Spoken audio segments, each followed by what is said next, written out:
All right, let's see if this thing is working today. Ah, it seems to be working today. Hello. This is stream number 373. I am coming back after doing a bunch of off-stream work. There's quite a bit of work that actually got piled up while I was not streaming. Take that back. There was a lot of work that piled up while I was streaming.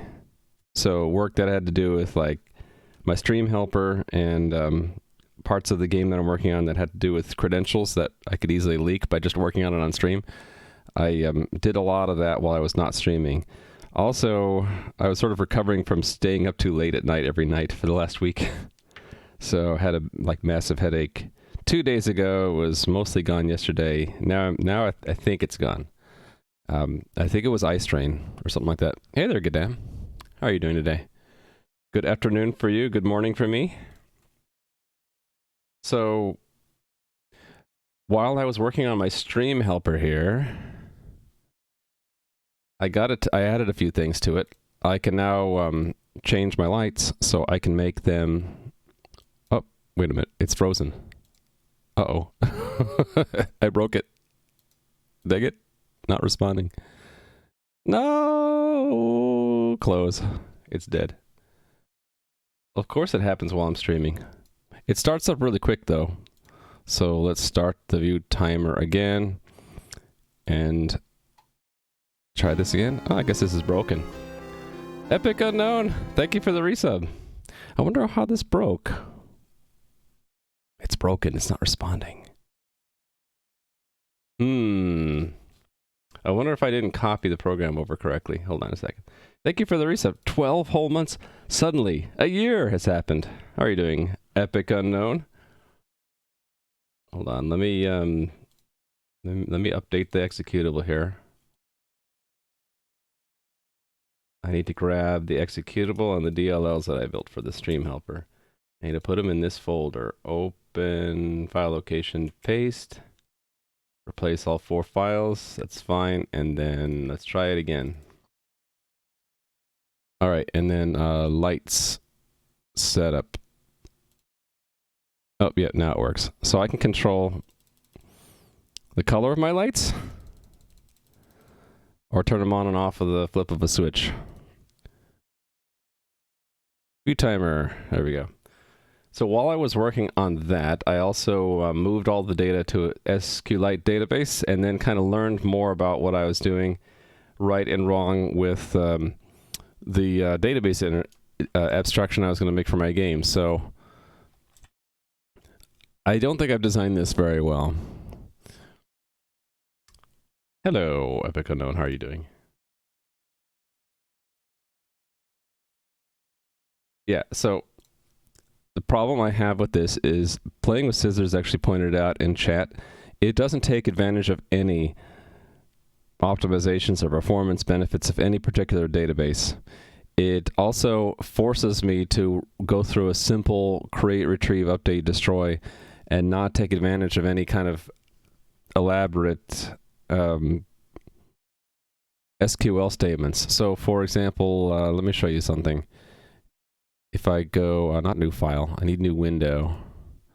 If I show you some of the work I was working on my stream helper, something that would not fit that interface at all would be where I'm doing in the main, not that main, where I do delete. It would be here, right? No, it was user store. Delete this statement here. So my stream helper like retains the last 10 or so messages from someone in chat, right?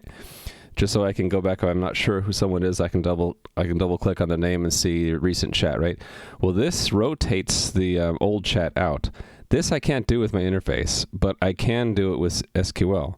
So it's basically saying delete all messages in the chat table for a user for sequence numbers that aren't in, and then a subselect where we fetch the sequence numbers from chat for that user, but list them in reverse order and limit it to a certain number. So it would show us the X most recent chat, and then make that into a set, and then basically say delete any chat that's not in that set.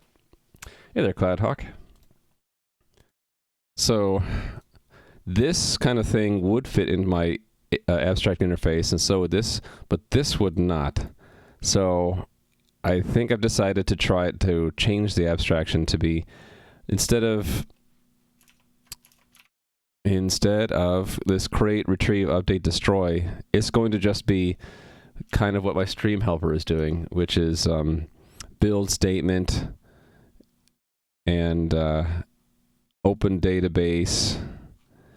What else? I have reset statement, step statement, stuff I was doing in, if I could show you the work I was doing last Monday. When I made this playground for SQLite, right? I made abstractions for concepts that are common for all SQL databases, right? Open a database, build a statement, step the statement, fetch the results.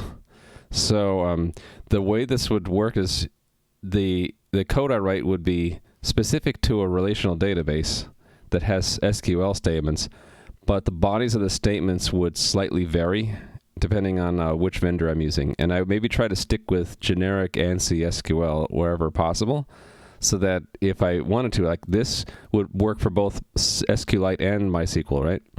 So that's how I get my variation in database implementation, is just plug in a different database, but have the same concepts of building statements, stepping them, fetching results. Hey, Cat Peasant. How are you doing today? So that's what I'm planning to pivot to, I guess you could say. So instead of, let's pin that. Instead of create, retrieve, update, destroy, it's going to be build statement, bind parameters, step statement, fetch, and reset, and that kind of thing. Sounds like a rough change? Yeah. Hey there, Toulouse. All right. So I was kind of hitting on the right path with these playground examples. I found myself making these abstractions simply because I wanted to wrap away the C stuff. But this is an abstraction for building and binding a statement parameter, right? There's nothing about SQLite here at all. This is the SQLite stuff inside the implementation. So I think I hit on the right idea at first, but didn't know it. So let's rip apart this old interface and make a new one, shall we? I think because we're going to break everything, I want to take things out of the build system at first, then change everything, and then bring them back in gradually. So I think what I'm going to start with is in the main CMake list, I'm just going to comment out the SQLite cluster member store, and actually maybe we're just going to end up renaming it anyway.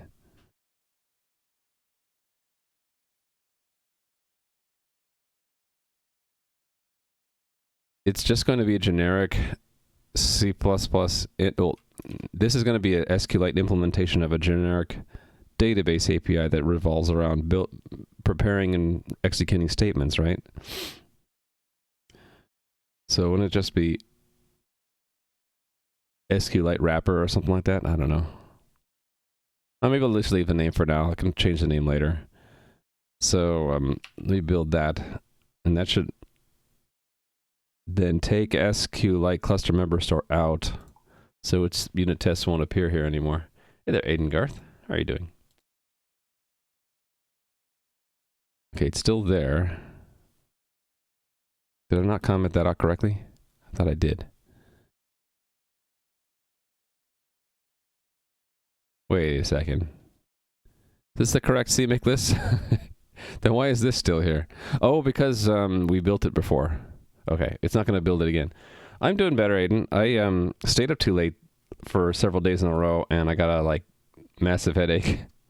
Also, I had stuff to do with the kids for doctor's appointments, and so a bunch of stuff came up at the same time. And I took the opportunity to do a lot of work that I really can't do on stream, like stuff with my stream helper, stuff with credentials, like when I upgraded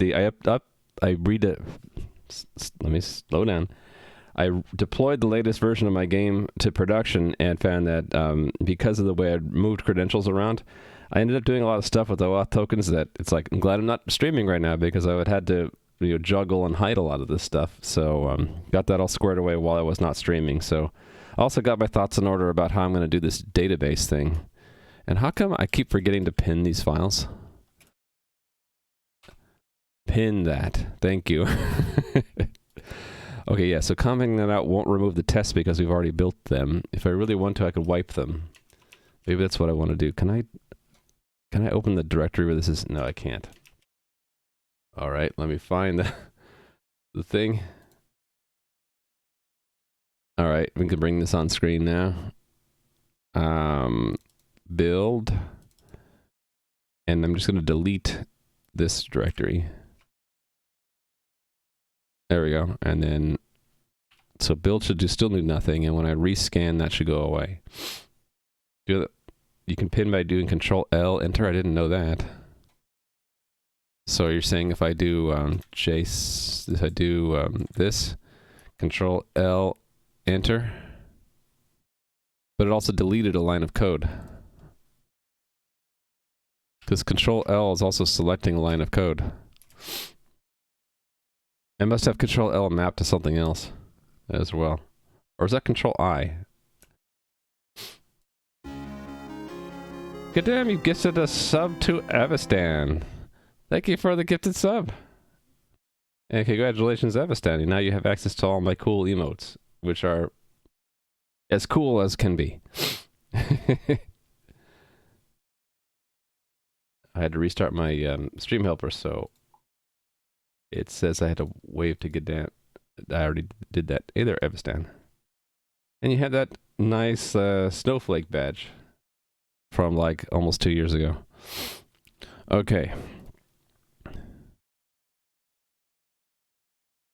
Isn't there a new emote thing in the making? Yeah, but I haven't gotten enough feedback from you guys. It's Control K, Enter. Okay, so let me try this again. JSON database, Control K, Enter. There we go. Okay, let's give you a point. Thank you. Let me put that in the notebook here. Another gifted sub from Goodam to Volatile Majesty. Thank you again, Goodam. Very generous of you.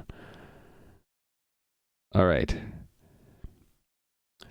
Shortcut for pinning files in VS Code, courtesy of Aiden Garth, is Control K, Enter. We don't have to say you mistyped. Let's just pretend you never mistyped it. You spy longtime followers in the crowd? Is that right? Just be careful if you don't know them. Some of them might be bots.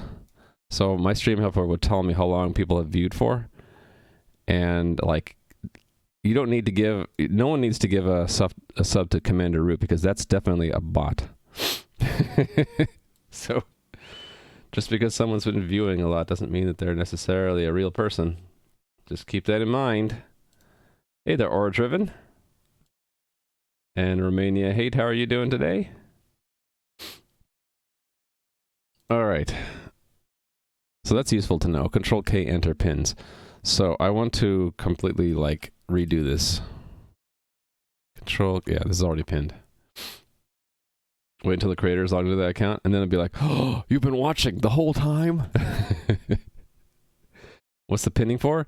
If like I don't pin a file, it shows up in an italic font there. If I don't pin it, then when I go to a how does that work? When I go to a different file, let's just go to a main.cpp or something, then the database HPP is no longer up here. It's no longer in my open editor. It just closes it. You can only have one unpinned file open at a time. Switch to another unpinned file, like I go back to database. Now that main for AWS Play is no longer out there. So pinning it. Now when I go back to that, now they're both in the list. And if I pin that too, now when I can go back and forth easily with the tabs. I hate those unpinned files. Oh, like where you're at a file and then you go to a different file and you're like, I want to go back. Sorry, we closed that file for you. We didn't think you needed to keep it open. You watch a bunch of videos about DevOps? I read a little bit about DevOps as far as database migrations. Oh, you want to see what I settled on for how am I going to do my database migrations? I reread a lot of Playing with Scissors comments, and what I came up with for my game is to have, for every app that has a database, to have a migrations folder. And in that folder, oh, another gifted sub from Gadam. Thank you again. Oh, hey there, Making Stuff Here. Can't hang out because you're sitting for your stream, but hello. But have you seen this person, Fanks? Yeah, I know Fanks Gaming. I've been following him for like over a year. Yeah. And normally we don't advertise in the channel without asking me, but Making Stuff Here, I know who you are, and so that's fine. But yeah, let's be careful about advertisements of other streamers. All right, so normally it's not a polite thing, especially if you're, not a regular. But I know you, so that's fine. Make an exception this time. All right, so yeah, so my idea was, along with following what Playing with Scissors was suggesting to me, is have a folder with SQL scripts that have names based off of timestamps, so that we can have a tool, perhaps try one that's already out there, perhaps make our own. I don't think it needs to be that complicated. We're going to have a tool that when you run it in the folder and tell it what database to look at, it will migrate forwards or backwards depending on what you ask it. I guess the default would be to migrate forwards. And a migration consists of I don't think that transaction is necessarily required, but I'm doing it anyway just to be safe. This makes sure the whole thing is atomic. Yeah, so we have a table for migrations called the migrations table right here in Romania. And this is a clever trick, I think, for the first migration, that if there is no database, we'll create the migrations table if it does not exist. So if it exists, we won't fail. And then this insert or fail into is something SQLite supports, so that it will try to insert that, and if it's already there, it will fail and not proceed with the rest of the script. So only if we haven't done the migration yet will it work, and then mark that we've done the migration, and then proceed to do the rest of the script. It's the way ORMs do database migrations. Yeah. So this script wouldn't have a reverse because, well, I guess technically the reverse of this would be drop database, but this is the one that creates the database table, the first versions of the tables, right? So if I were to change the schema, I'd have another pair of scripts, I guess. I don't actually haven't decided on how I'm going to handle up versus down migrations, like the naming convention or maybe different folders or whatnot, but we would have a pair, that one that moves it from this schema to the next, and one that moves it back to this schema. So that's what I'm going to be doing probably for my game too, rather than what I was thinking about doing originally, which was to have the game itself do the migrations. All right, let me work on this. Let me update my current task. We're not starting up the stream anymore. I am redesigning my game's database abstraction interface. Don't think undos and databases are that common. Yeah, so maybe I won't worry about undos at first. Maybe I only work on that as a bonus thing. I mean, Playing with Scissors has been doing a lot of database stuff for a long time, and he's probably giving me best practices. Some of those best practices are probably difficult to attain, but they're goals to pursue, I guess.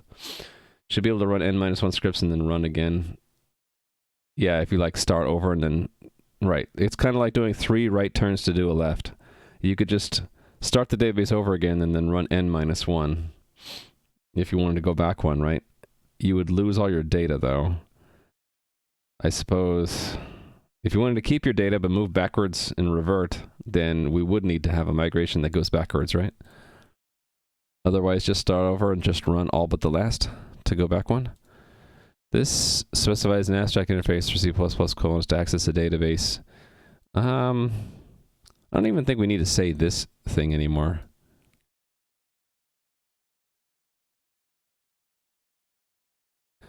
I do need that. Well, do I? I think I do. That's one of the things that's not specifically tied to SQL is I need this ability to retrieve and install snapshots. You think dump before patching might be the easiest way? But then how would you get the data back into the old schema without having a reverse migration? That's the tricky part, right? But I'm a novice, so I might be speaking nonsense for all I know. It's just what seems to my head to make sense right now.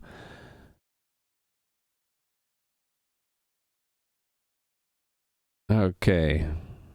I want to keep some of this language here.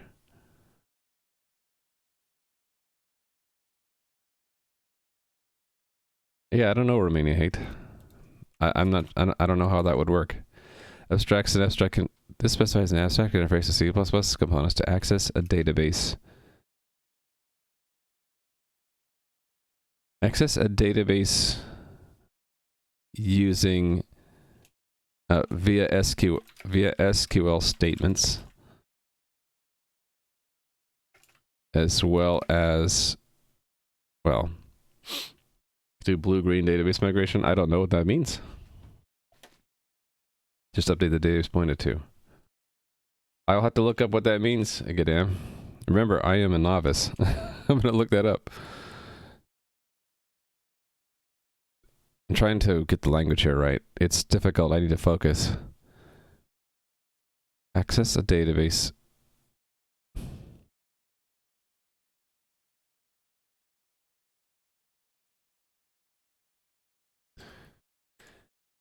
As well as being able to... Is this correct English? I guess so. As well as being able to obtain and install complete snapshots of the entire database at once.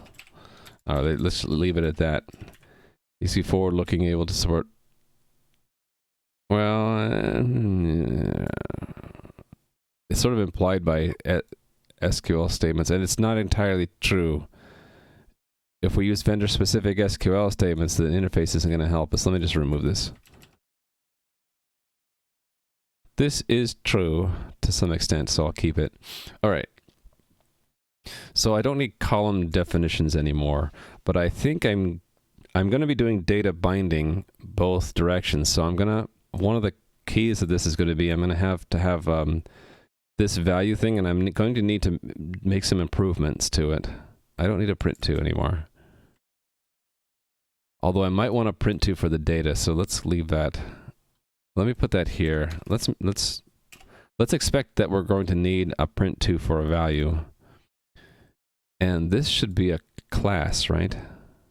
It should be a class. Okay, and this is a value. Values of the value type. Value. Let's just say value.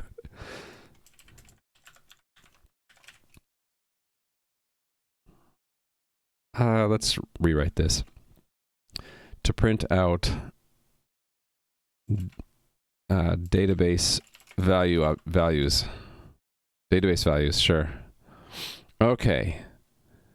I'm going to leave this as is for now. Actually, we can make that struct. And when I'm ready to change it, I'll change it into a class. And I want to attack this. We don't need column descriptor anymore, right? We don't need this. We don't need any of this stuff. Yeah, I don't think we need any of this. Yep, don't need a table definition.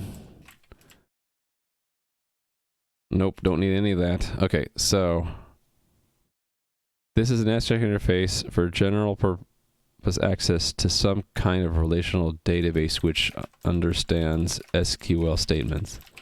Okay. So basically I'm stepping back one level of abstraction.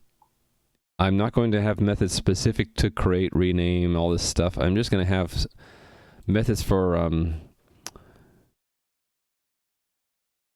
preparing statements, for binding parameters, for stepping statements and for fetching results.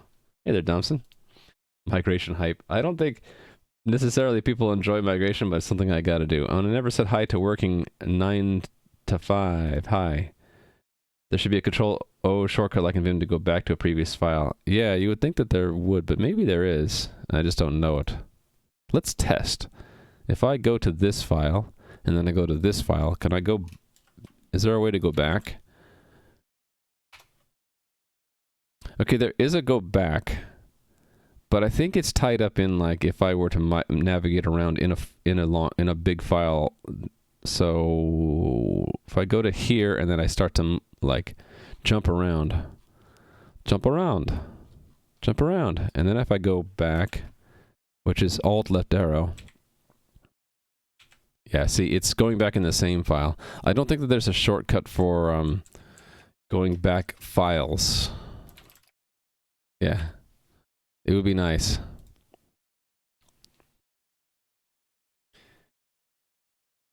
Have you experienced Warframe's very poorly programmed host migration? Nope.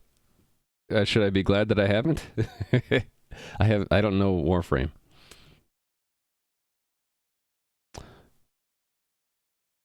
You dumped schema and data as well in different files to backup database before migrating it.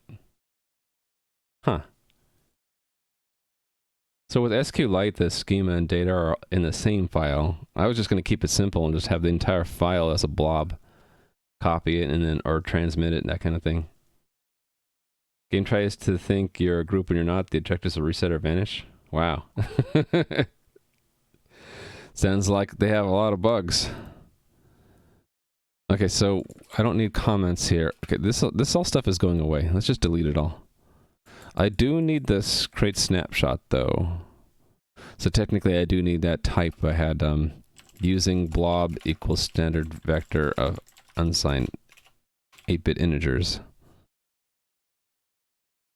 Which means I need vector and I need standard int. I probably don't need unordered map right now. Yeah, all right. So let's not just say that.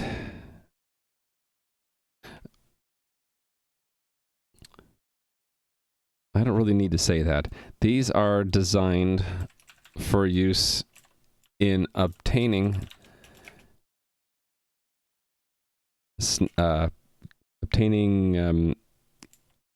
don't want to say snapshot because it's in the name. For obtaining blobs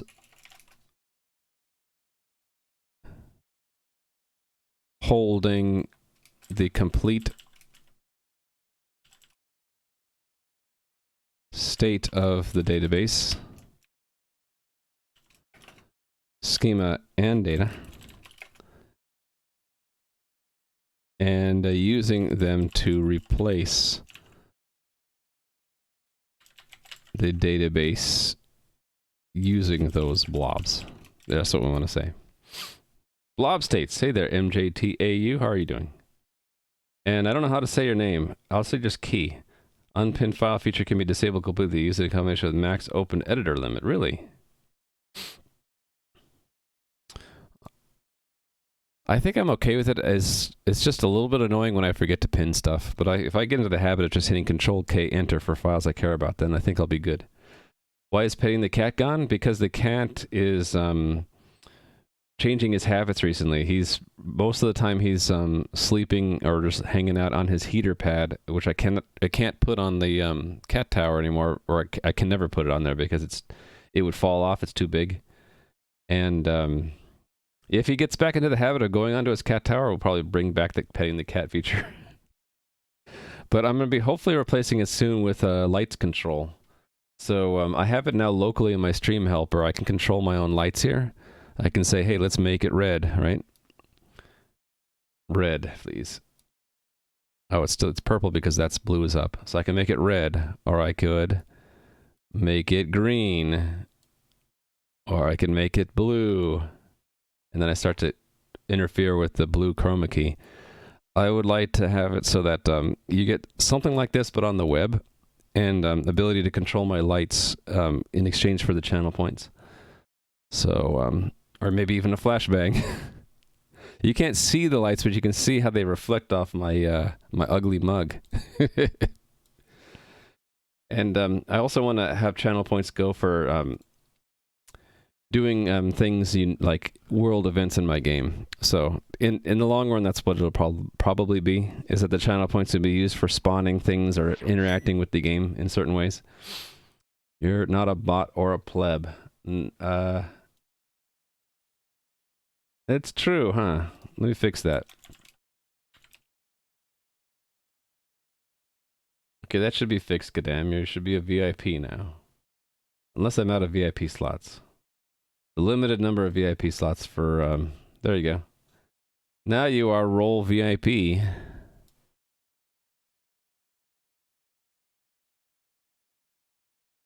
All right. 100k reset game world. More like 100k spawn a fire-breathing dragon to decimate the players who happen to be in the dungeon. Yeah. Okay. These are used to prepare and execute SQL statements, as well as sending data to and from the database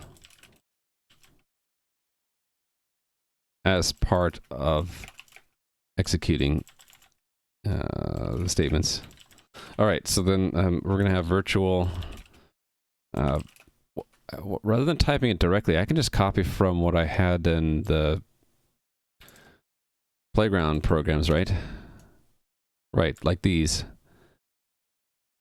Build statement, right?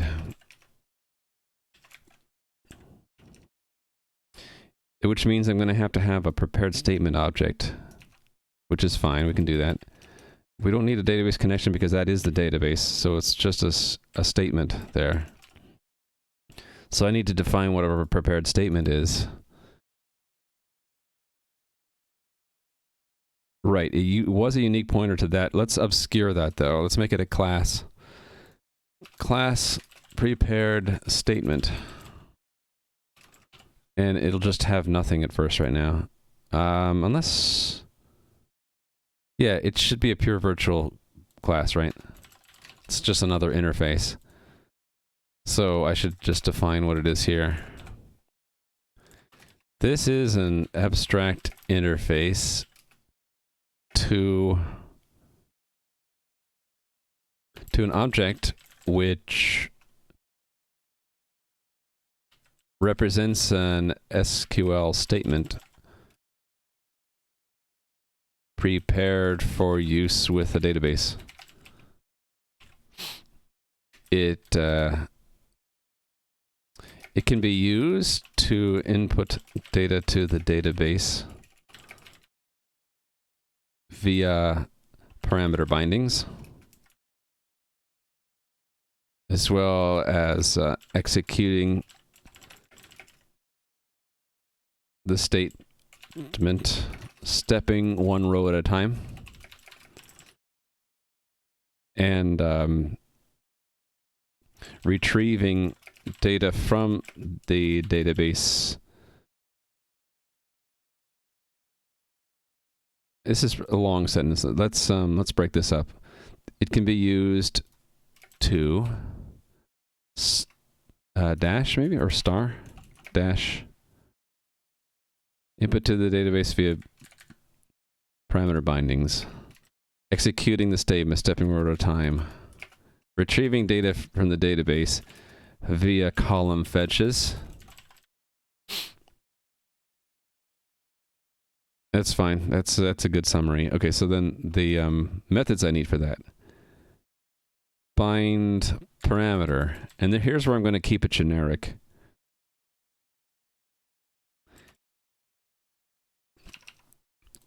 Instead of this value being a different type and overloading it, or I'm going to use my value structure here, but it's going to be a class soon.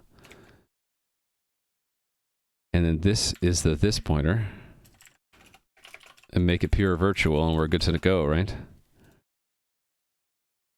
And that's binding a parameter. And I don't need to say statement because it's redundant. We'll just say bind parameter. And then we have... I didn't like the way I designed this. Although maybe I'd still need it because we might want to know if there's an error or not. Yeah, actually we do, don't we? So maybe I keep this for now. The other way was to use exceptions, and I really don't want to use exceptions. I'm actually getting more comfortable using exceptions with JavaScript, but not C++. So I think I want to make this type out here so that I can use that here. Virtual step statement results step. And it doesn't need any parameters. Equals 0, right? And then the fetch. Here's where it gets interesting. SQLite doesn't actually care what type it is. You have to ask what you want it to be in. So I'm thinking about doing the same thing here, where we would use I guess this data type to ask for the value in a certain data type. So it would be like virtual value fetch column, and then it would be int index, and then data type type. So you would ask for what data type you want, and then it would put it there. So it could be an integer, it could be a string. And I suppose if we use this with a database where it has strict type requirements, it might result in an error. So actually I might want value to have an error type. Or like invalid. Let's add that. Invalid. And that would signify an error of some kind. Or I could actually make an error. An error type?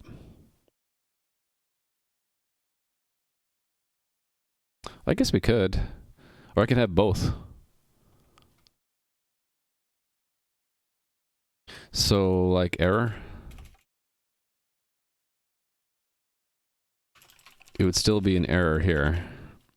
So if it's an error, then it's it represents that you couldn't retrieve the data, and it actually holds the error string instead, maybe? I don't know. Now, do I need anything else? Oh, I need reset, don't I? The main for Playground 4 did a reset, I think. No. Main for Playground 3? One of these did a reset, I thought. Was it main for Play 2? Okay, I don't see it anywhere. Where did I do a reset? SQLite 3 statement reset. I didn't do a statement reset? Or is it just reset?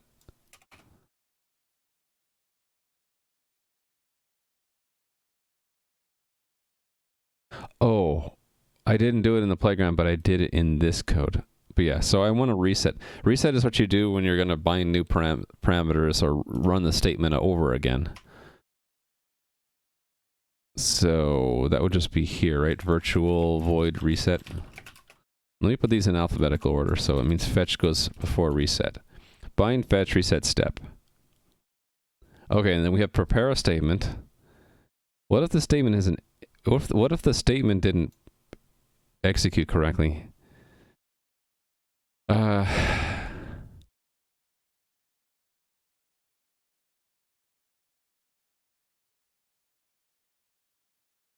Maybe I want another results here. Build statement results. And then prepared statement would go in here.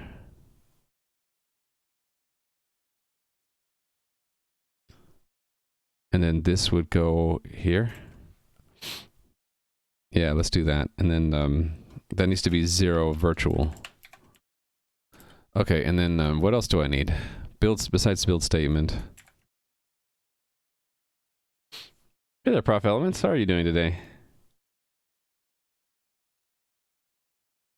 The work is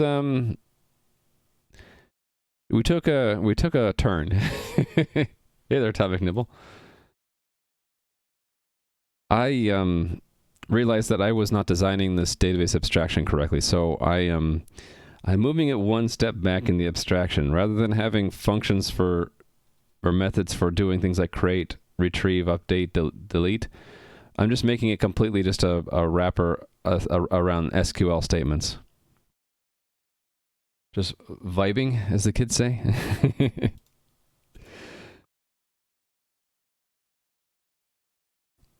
Yeah, so I decided to redesign the abstraction that I was working on. I think it fits better.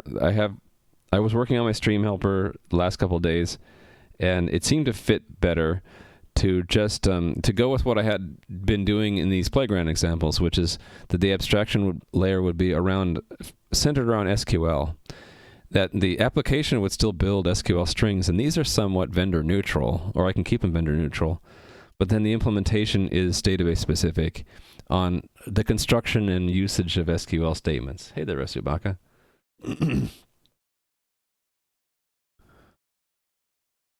All right. So yeah, I did a little bit of a change in direction. I think this is it. So a database is all about building a statement that you can then execute at your own, whenever.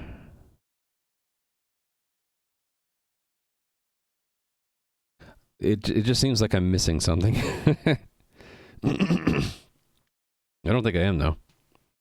A re-implementation. Well, I'm changing the interface, so I'm sort of redesigning it. Okay, why can't I call it a statement? Oh, prepared statement isn't defined. It is. It's down there. So I gotta move it down here. I suppose. No. What's it telling me here? Oh, it's an abstract interface. Right. So I can't just return it. I have to return,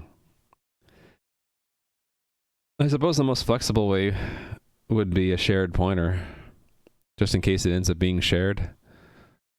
So standard shared pointer to a prepared statement, which means I need the memory header. Okay. All right, so I really need to overhaul this thing. It can't be a struct anymore. It's got to be a class. And it'll have its public methods. We also need to decide its life cycle. And we need to have its private properties.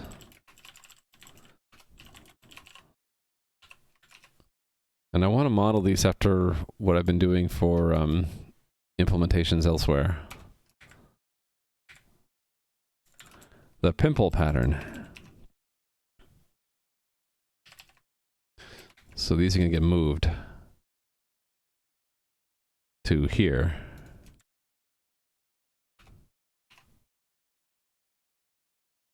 Okay, and then this is struct value impl.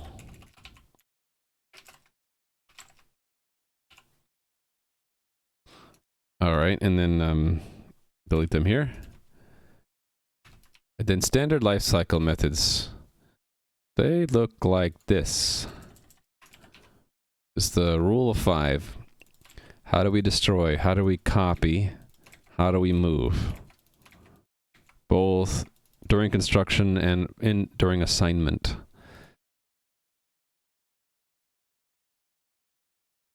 I think we will define copy semantics because that will be useful. So I need to prepare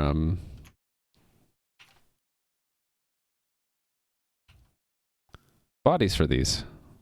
There. So in all of these places, I have to type value : and then go to the end of the line and establish bodies. And then we're also going to want constructors, other constructors. let's just say constructors. Construction. I like to put them there. So there'll be a default constructor. Copy and move is already taken care of as part of lifecycle.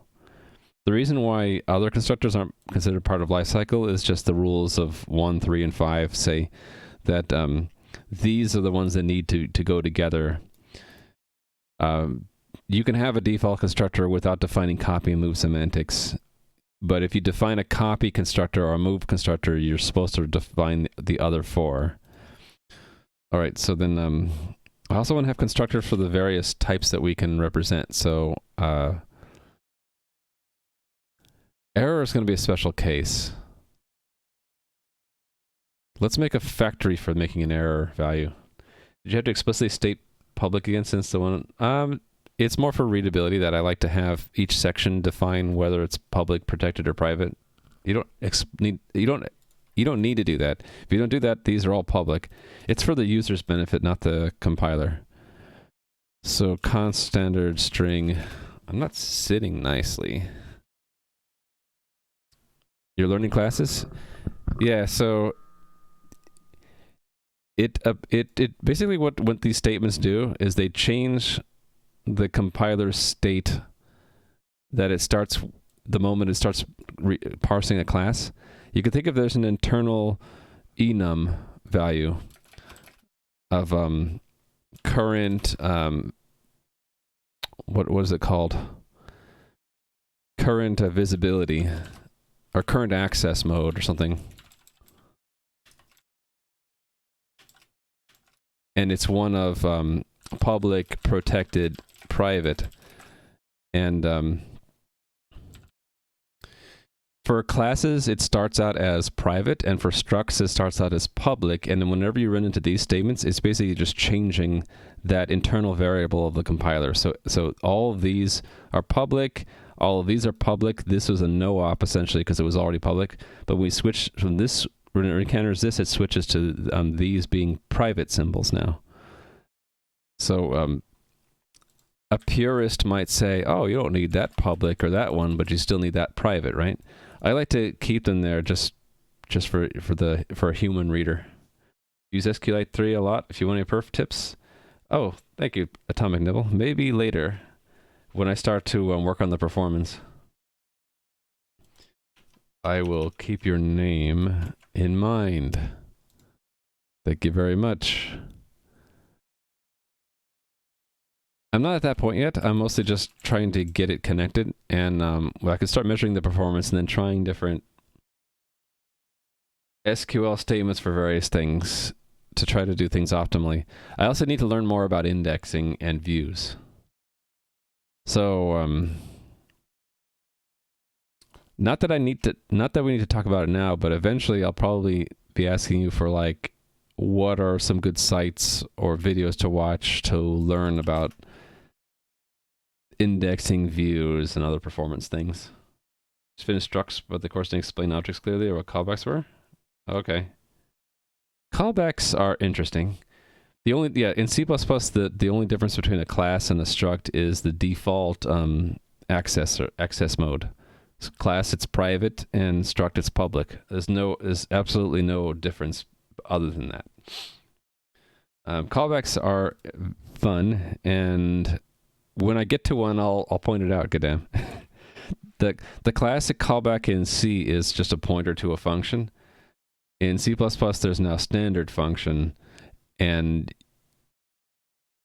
you can make an implementation of standard function using a lambda expression, and you can get yourself into a lot of trouble doing that. But it's yeah.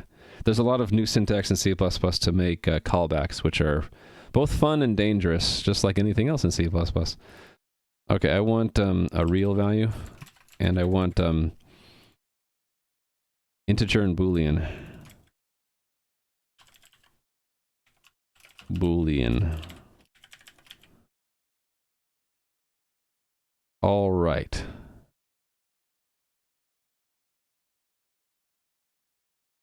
This I can move now. In fact, that's what I'm going to do. I'm going to move that into the implementation where it should have gone all along. Name in an anonymous namespace. so that it doesn't accidentally leak through the linker. So, but I can use this trick where I can do using that namespace there. All right.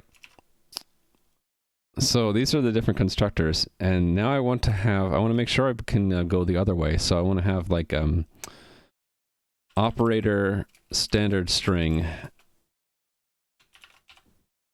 const, and then operator double const, and operator int max t const, operator bool const. So these are extracting the data out. Okay, I should provide a default implementation here for those, right? Right here. Outdent that, delete these comments. It's actually just all the way down this row, right? Value, colon, colon. Like that.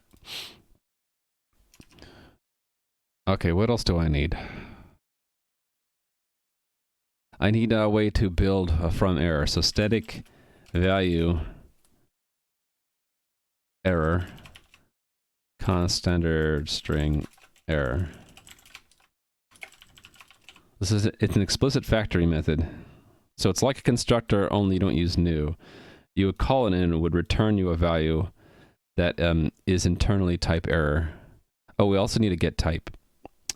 So let's put that here.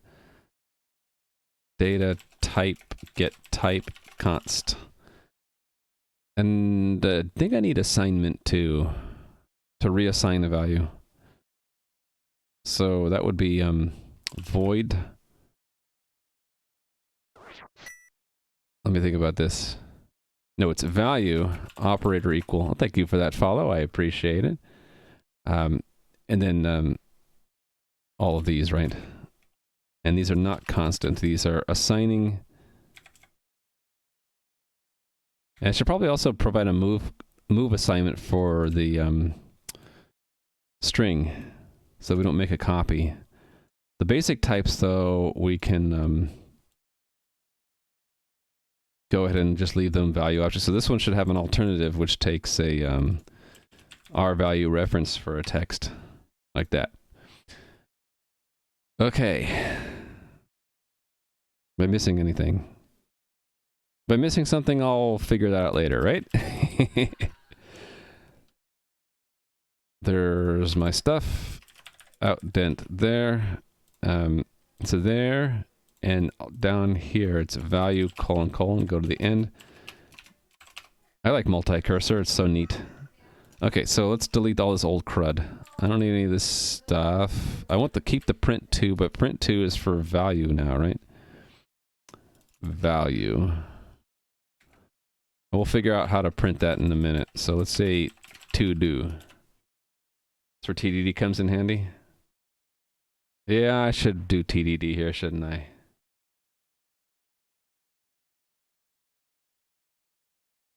I think you're right, Romania hate. Let's give you a point. So before I implement any of these bodies, we'll set up some tests. All right, so we'll get rid of that, and I'm still missing some things, right? Actually, no, these are pure virtual, so I don't need to define any code for that. I just need to implement my generic value wrapper here. We consider Google's protobuffer. Yep, I have considered Google's protobuffer. And I have my own version of that, and it's appropriate for moving data or serializing data in binary format. But right now, today, I'm working on databases, so I don't think protobuffer would be appropriate. But please correct me if I'm wrong, and hello, by the way. How do you say your name? Kiko? Keko? Keko34? Yeah, so protobuffer I'll probably look into or make my own version of that for the transport layer for data. But as far as storage, I think I'm more and more convinced I'm going to be using SQLite because it fits all my other requirements really well. This value class is just a vehicle for holding on to values whose type could be fluid, so that in the interface specification, it can be pretty simple. I don't have to have a version of bind parameter and fetch column for every possible data type. I just have like a container for the data here, and maybe a specification for what type you want, and then it sort of leaves it open to expansion. If I define more types here, I can do so without changing this interface at all. And this interface is nice and succinct now. Separating the concerns of what these actually do with the different data types we can handle is kind of a nice thing. Looking at HashiCorp products.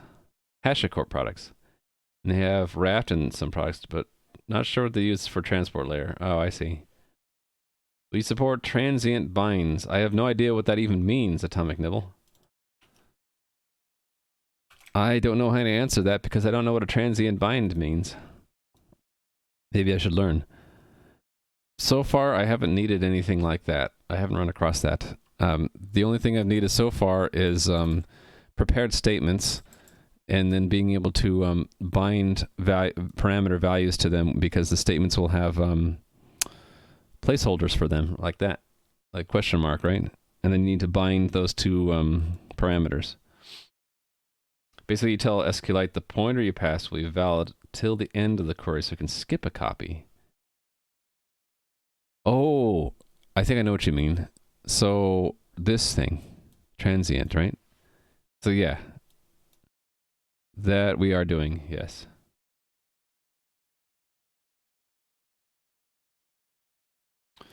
I think.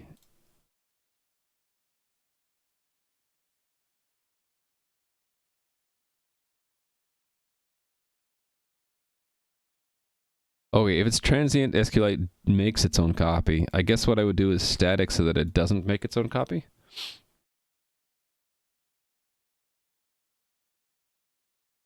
This kind of thing, though, I think it needs to be marked transient because we're just borrowing a reference.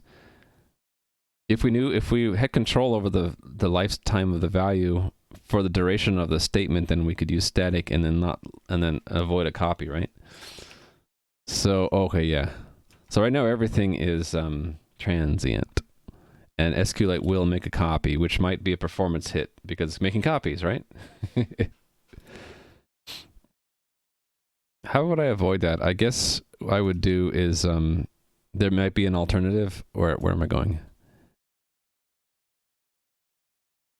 There might be an alternative bind here where we give ownership to the prepared statement, and then we can tell SQLite that it doesn't need to make a copy.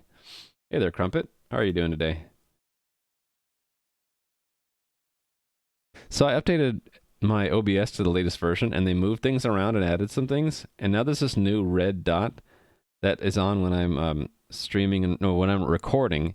And my eye keeps landing on that red dot and thinking that it's the red for bad connection. But it still says 0 frames, so I'm just getting confused. Let me make a note to look into that. Let me just put it here for now. I'll move it to my to-do later. So we could provide an alternative to, what am I calling it? Bind parameter. Oh, 9 months? You fixed that. Ah! Thank you for the resub, Rampage Crumpet. You're working on your code and maybe taking a look at the stream in the background. Okay, that's fine, Ernius. I hope you have a great day, and I'm glad that at least having me in the background is something that you like. That's great. I'm doing a lot better, Crumpet. I was sort of running on too much sleep for the last couple of days, and I had to catch up on sleep. And for me, my age, what I'm finding out is if I don't get enough sleep, then I get headaches, eye strain, and I can't focus and concentrate, and so I really couldn't stream. But I got a bunch of stuff done that I couldn't really do while I'm streaming, so I wasn't like idle. I was just more doing different work. But now we're back on doing things on stream, where we can provide an alternative to bind parameter, which retains ownership of strings and and whose SQLite implementation could then use to let SQLite know it doesn't need to make its own copy. And I'll put in parentheses that what we found there. That was in it's SQLite static versus transient. Constant will never change, right? As far as it knows. Versus transient. There we go. 20 months. Whoa. Hey there, Rally Monkey. Marcus Shiva, how are you doing? Thank you for the resub, Rally Monkey. You are been subscribed for 20 months. That's quite impressive. All right. Just chilling. I'm glad you're chilling. Hope you're having a good day. Everything is positive. I threw away all my database stuff and I'm starting basically not completely from scratch, but I'm starting over based off of lessons I learned in the last week.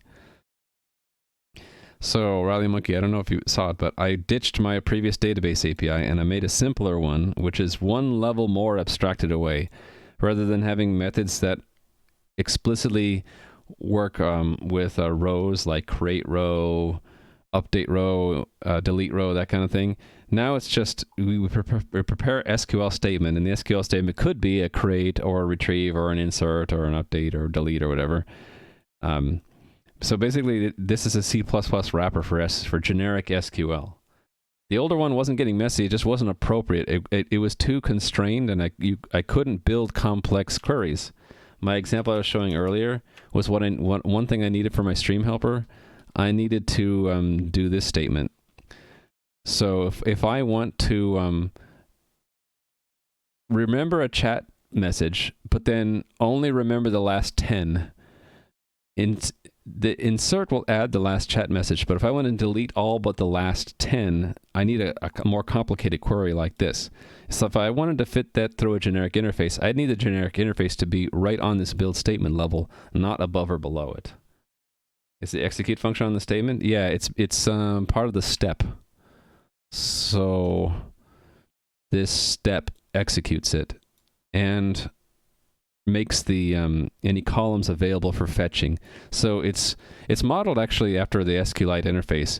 You would first build the statement, prepare it, then you'd bind parameters, then you would step, then you would fetch any columns if you're retrieving data back from the database, and you'd step for each row, basically. And then when you're done and if you wanted to reuse the statement, you do reset. Going back to an old Android project that you never finished, a bunch of stale old SQLite code that you need to fix up? Okay. So you already know SQLite. You can tell me if I'm messing up anywhere. Yeah, so it's not immediately obvious, but step does the execute. You know what? Actually, that you've given me an idea, Toulouse. Let me give you a point for this. SQLite has a convenience method that wraps all these things together. Let's do the same thing. We'll have an execute. And for execute, all we really care about is if there's an error. So I'll make it Boolean, and it'll be execute. And it actually doesn't even need to be at this level. It can be one level up here. Execute statement. If we just have a statement and we don't care about we don't need any parameters and we don't need to get any results back, this would be a shortcut. And we maybe just get told if it succeeded or failed. So this builds a prepared statement that you can have more control over, but if you don't need that, then this would be a shortcut. SQLite does the same thing, so I'll probably want that too. All right. Let me attempt to fill in all this stuff with a unit test. I said I would do unit testing, right? So that means having an add subdirectory. Is that subdirectory? How did I do this before? Let's see. Yes, add subdirectory test. Add subdirectory test. And I'm just going to go yoink a copy of the test folder from somewhere else. 100 bits from Gadam. Thank you for the bits. Yeah, unit test and TDD. We'll show you how it's done. At least how I do it. Pasting that here. So, a test runner is just an app. So we build it like any other app. We just kind of give it a fancy name. Database tests. Its sources are going to be, I think we can just start simple and just have database tests.cpp, right? And ditch these other things. So I'm going to get rid of these 3 other files. And then just name this one database tests. Okay, it's a program, which means we're going to be linking it. It's an executable. We need to link it with gtest main. That's how we use Google Test. It needs to also be linked with the thing it's testing, which is database. This add test is so that if you run ctest, it knows to run this runner. It knows about this runner. This line is so that the tester can get access to the what am I trying to say? Actually, why is it dot dot? I don't think this... Oh, this is in case we need to get access to internal headers. Actually, I don't even think we need this. Do we? We probably don't need that line, but that's in case the tester needs to get access to some of the private interfaces of the things it's testing.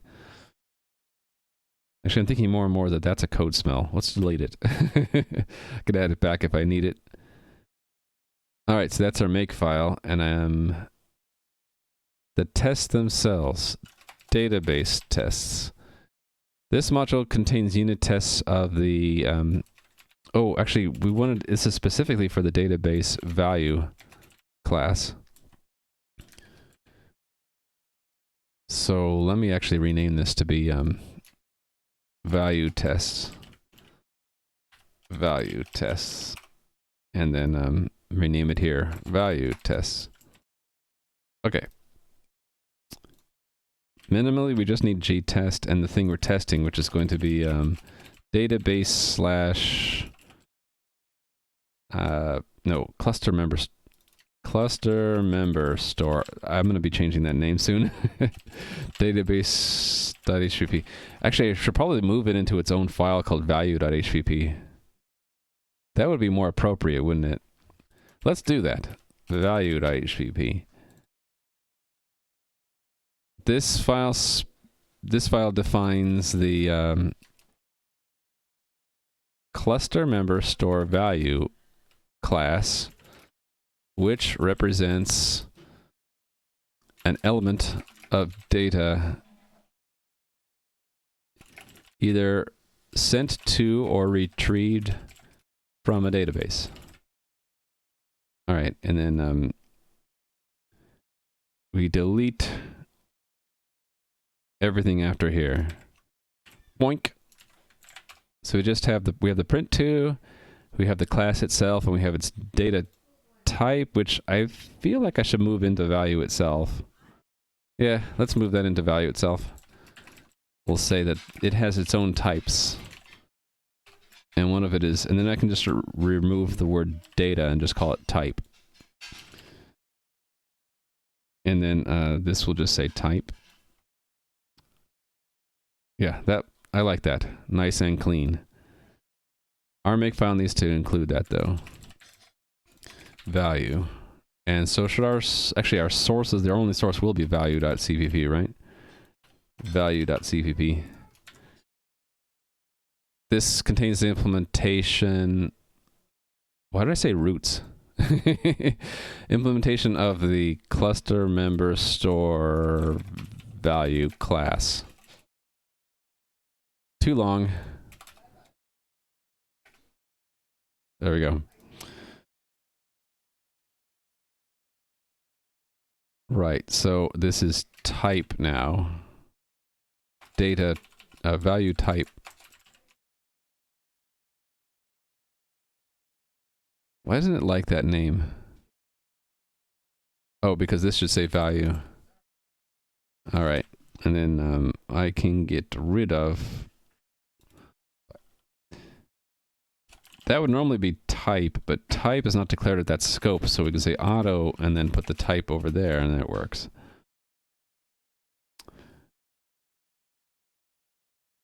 All right. Why doesn't it like all my includes? I don't know. Probably because I haven't rerun CMake, so let's do that. Hold on. Let me make sure this looks good. Okay, yeah, oh, this is the wrong...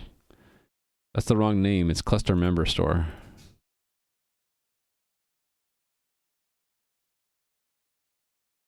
This should be cluster member store test, shouldn't it? Yes. All right, now we're going to run CMake. Configure. Okay, just get the warning from LibreSSL, which one of these days I'm going to have to go update that to fix that.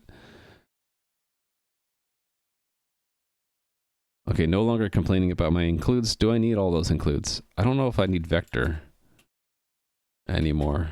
Nope, don't need vector. I need memory for unique pointer. Oh, I need a stream for that. Include O stream, right? For that. Okay, so then we don't need to include anything new. Oh, actually, if we're using that explicitly, we should include string. And that needs standard int. .h. What else? Nothing else explicitly added. All right. Okay, so common text test fixture. This is value. There's no common. Let me remove the copyright. JSON value we don't need. Don't need that. Okay, so really it derives from is a testing test.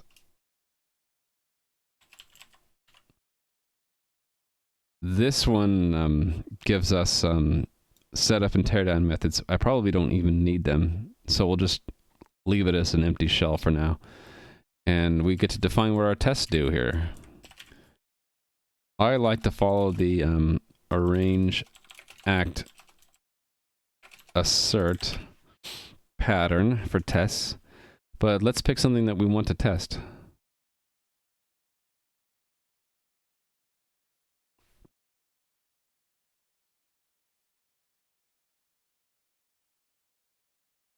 I guess just starting from the top.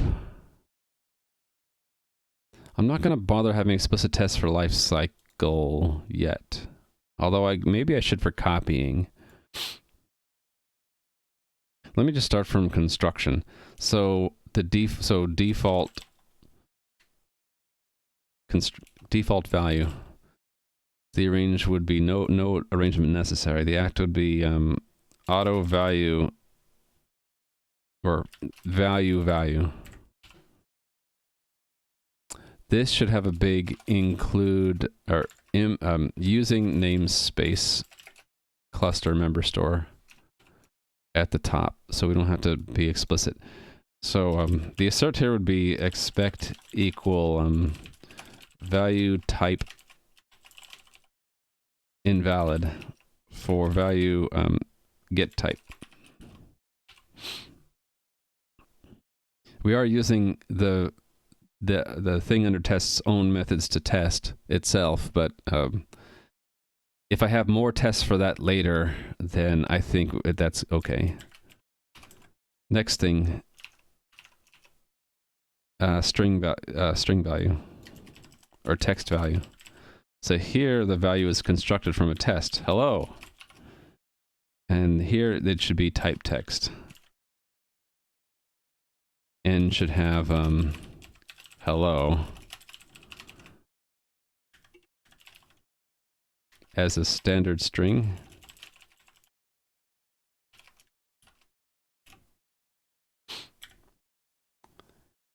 Have I learned anything cool this week? I don't know about cool. I have learned a bit about how to use SQLite. Hey there, Worship the Sofa.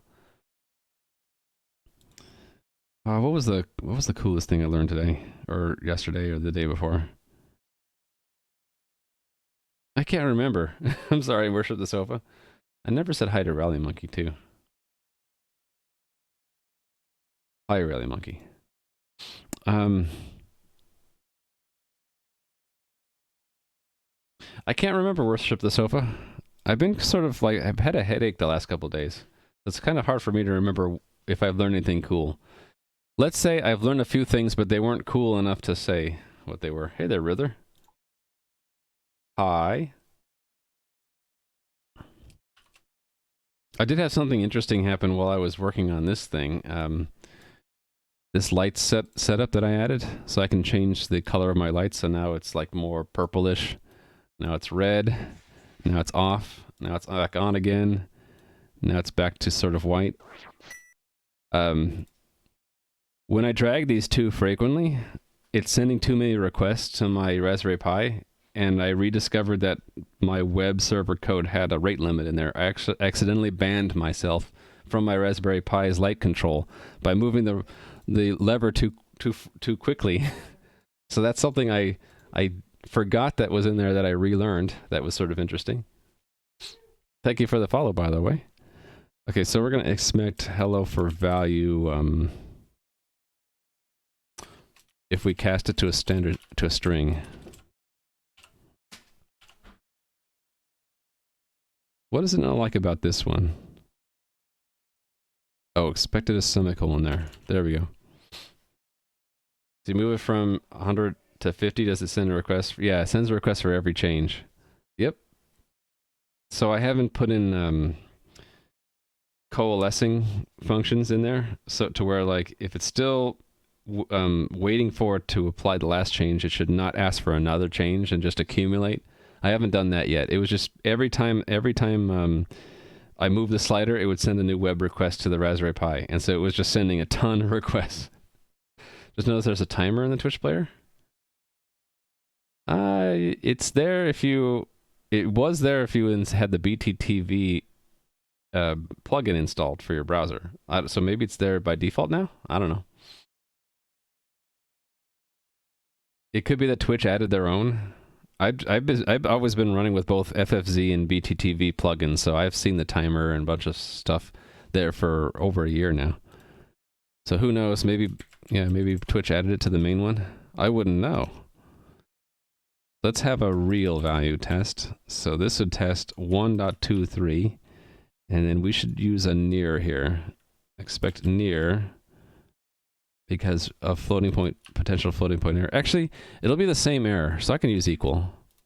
We only want to use near if we're adding, or if we're doing some kind of math, and the result we want to make sure is approximately some value, because it can't be exact all the time. And this would be double.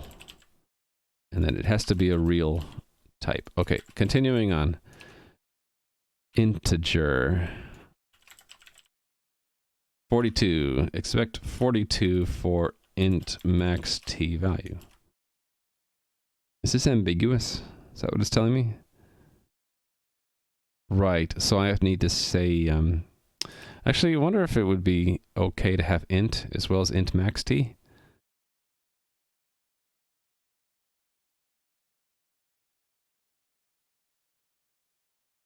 How did I do this in JSON value?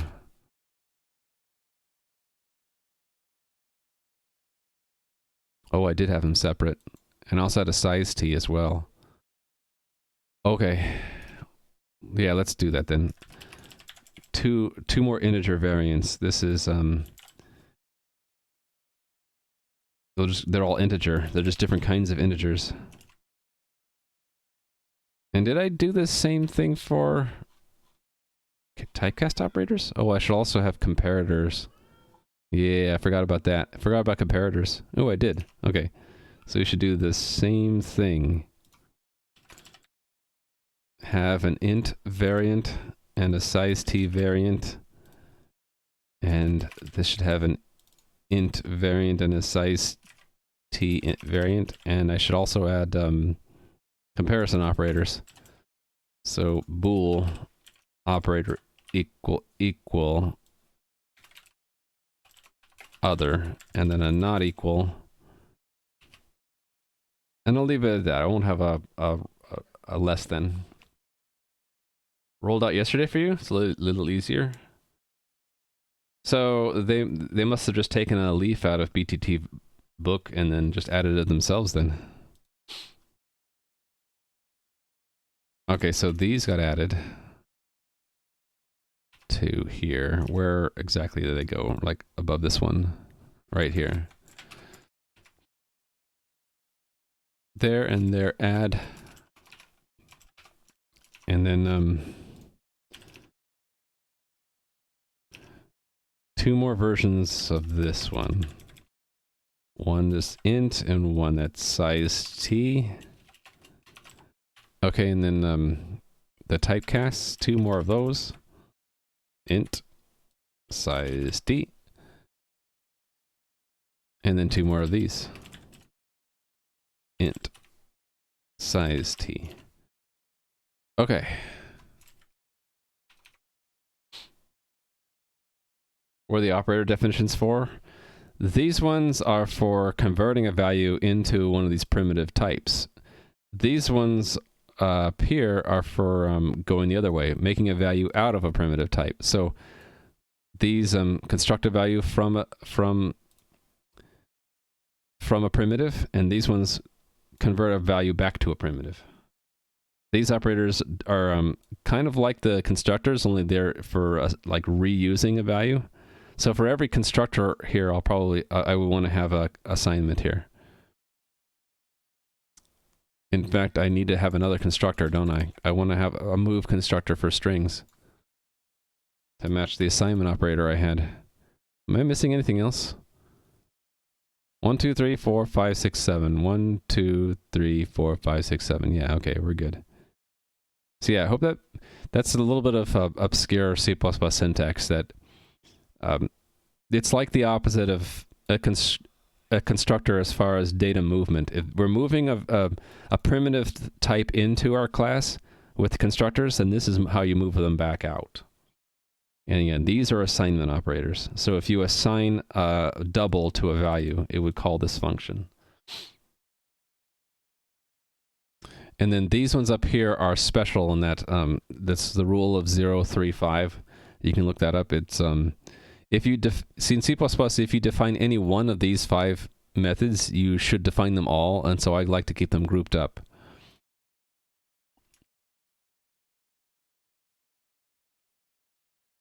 I should probably add no except specifications on everything that doesn't throw. I'm not going to worry about it right now. I'm not very good at knowing when to use no except yet, because I'm very weak as far as exceptions. Could not see a class assignment where, oh yeah, they're down here. Yep. I don't have, oh right, for value to value, yeah, because they're part of the rule of 5. So they're special. All right, I'm missing some definitions, right? There's the rule of 5 ones. So here's the constructors. I need the move string constructor. I have the 3 integer ones. And the double, yes. The Boolean, okay. And then I have all of those. Do I want a version that returns a string reference too? Or would that be ambiguous? What did I do in value for JSON? Yeah, I didn't bother. What would happen if I did that? Would that become ambiguous if I had const string reference? Are these two ambiguous? Or would it know that, you know, why is this one white? Makes me think I made a syntax error here. I'm going to guess that that's a syntax error. But I'll test it in a moment.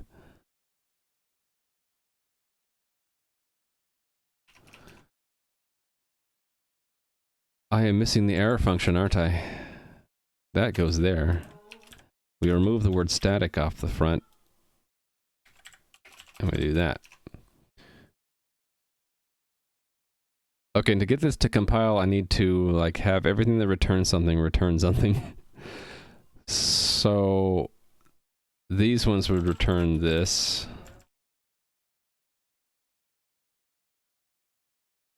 This should return an empty string, return 0.0, return 0.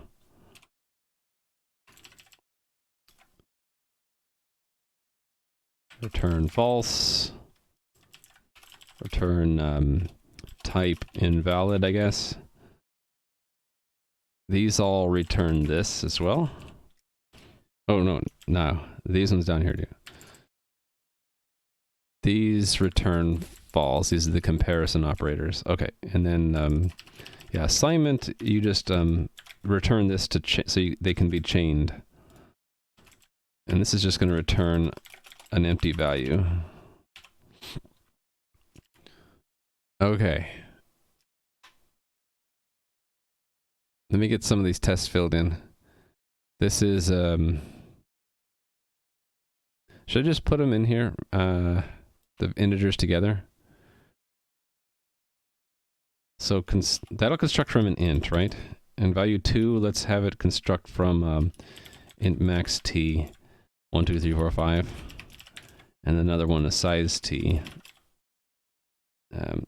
9,001. It's over 9,000, get it? So this is integer. They're all integers. Integer, not invalid. 2 and 3, right? And then if I do that, is it ambiguous?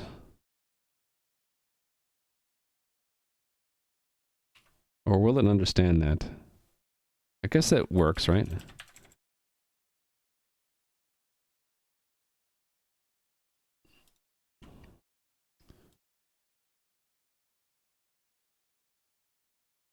I suppose I should make the type correct. I'm wondering if this becomes ambiguous, like which one to call. I guess I can be, just in case it might be, I can make that explicit. Yeah, okay. And then what other kinds of types do we have? Boolean. All right, no problem. Boolean value. And I'm going to have both true and false because I can. Because there are only 2 possible values for Boolean.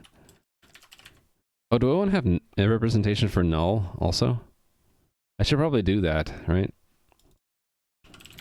I should have it possible to represent a null. So that's true. And 2 is false. Let's have a null while we're at it. Null value. There's only one possible null value, which is null pointer. I like to reuse the null pointer value from the null pointer type because it's so dang convenient. Null. And that's all that we need to record. There's no data associated with it.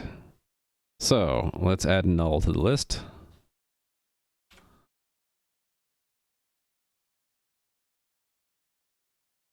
I think I would like to order these alphabetically.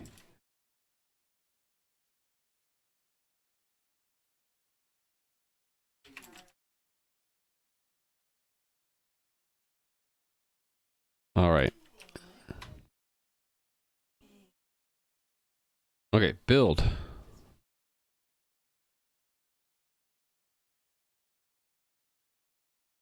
What did not get built?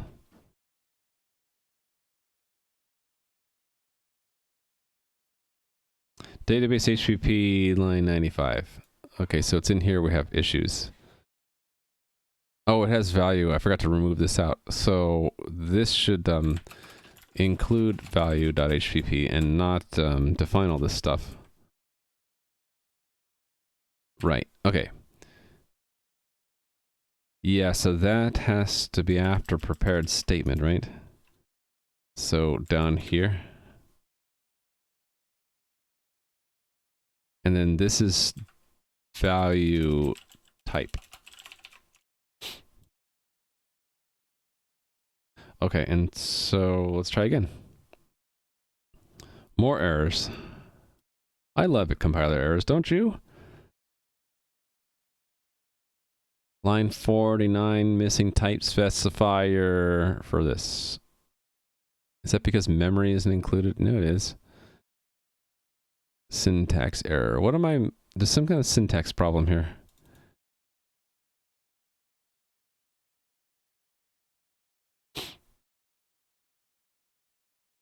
What is it not like about this line? Is that type wrong?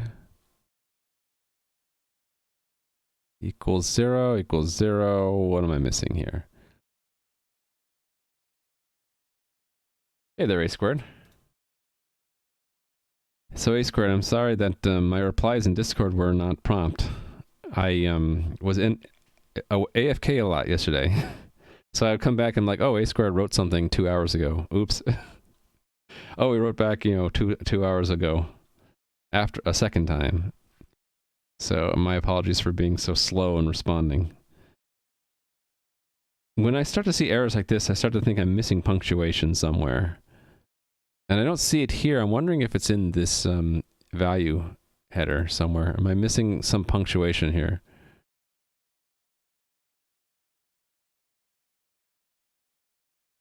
It's quite possible. I don't see any missing punctuation. Yeah, I don't know. It just doesn't like this line here.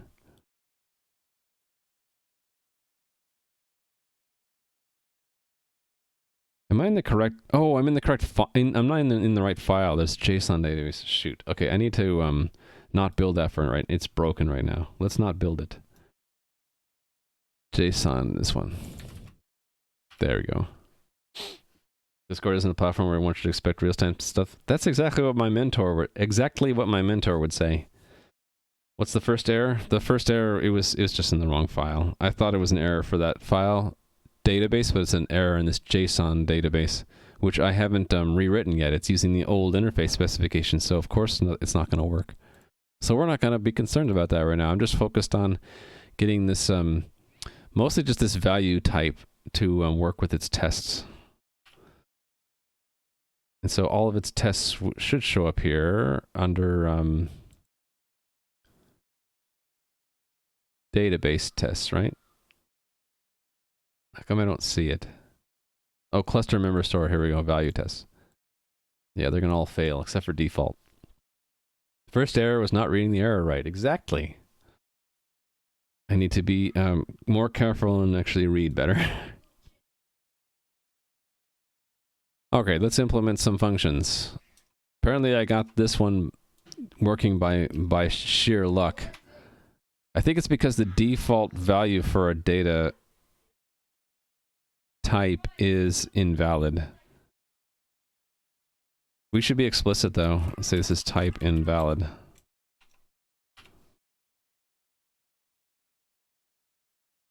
All right, so it's just out of sheer coincidence it works. So then for text, we need to store it. So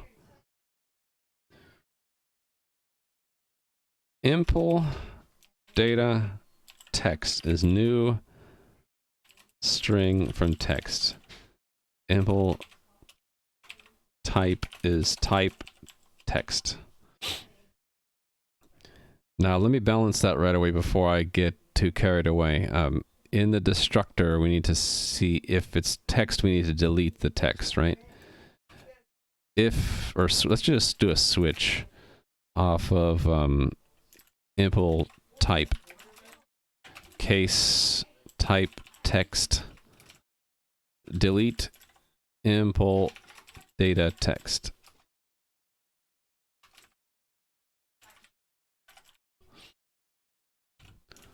Okay, now it's balanced. Hey there, ProSam.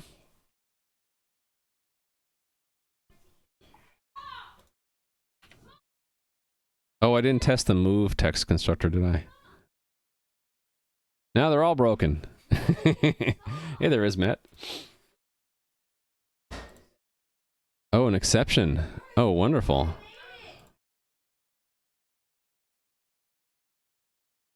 Oh, I didn't initialize the impl. Okay, that's bad. All right, okay.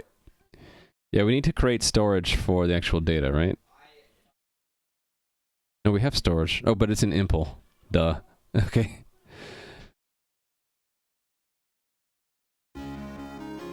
Three months? Dowdle, thanks for the resub. Oh, you guys are hearing all the yelling in the background? Yeah, it is kicking off. Strife. Teenage strife. Teenager versus teenager. Sometimes I think of the wrestling cage matches. I think of like just throwing them both in a cage and saying, locking the door and said, there can only be one. You guys go out in the cage, do the cage match. You know, whoever survivor wins. I need to actually construct the impl. Can I do this actually?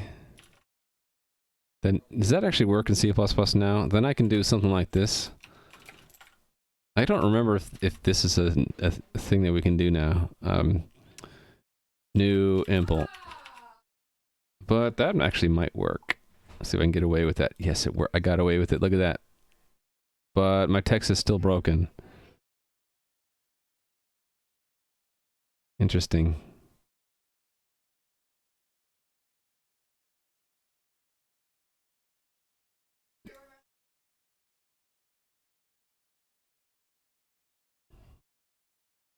Hold on. I wrote that code, so why is that not working? What's the value now? It's empty. Ooh. So that doesn't work then.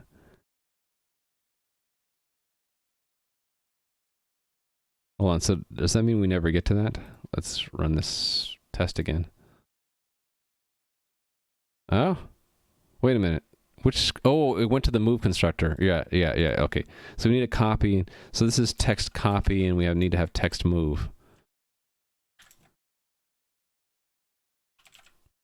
So this will use the movement constructor because it's going to use the compiler's just going to pick it, right? This one, we need to actually make a copy. So I need to have like a string set up ahead of time. Const string hello is hello. And then we'll just make use of that. There we go. I wrote that code, so why is that not working? Let them fight! I like that emote Hob Cray. That's a cool one. Alright, run them again. This is still not working. This is making me sad. That should just work. So what's going on? It does construct that, yes. And then it sets it to that. And then what is its value? Type text, data, text has hello in it. So, oh, the get type was not implemented yet. And neither was the typecast. Okay, yeah, so these sort of, they test each other. So I need to implement at least some of that. So let me, let's just have the get type is tested by all these other tests so that we don't need an explicit get type test. We just need to return impl type. And that part should work. And then also with these are also testing the typecast operators, right? So I think what I want to do here is I want to say switch on the type of the data, case type text or error, text return impl data text copy. And since we're returning, I can just make it a one-liner. And then let me have the error and the default. Default does that.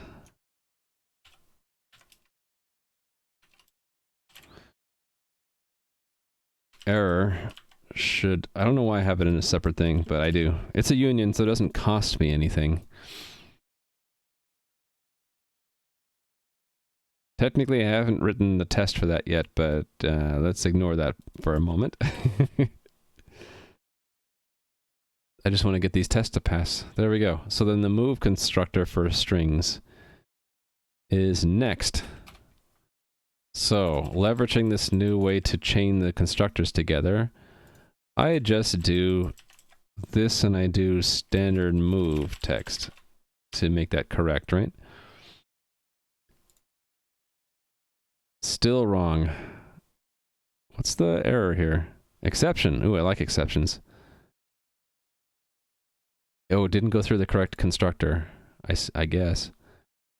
Let me clear my breakpoints and see where is it going. I expect it to hit here. Let's see which one it hits. Any of these. And where are you? Debug. It didn't hit any of them? That's weird.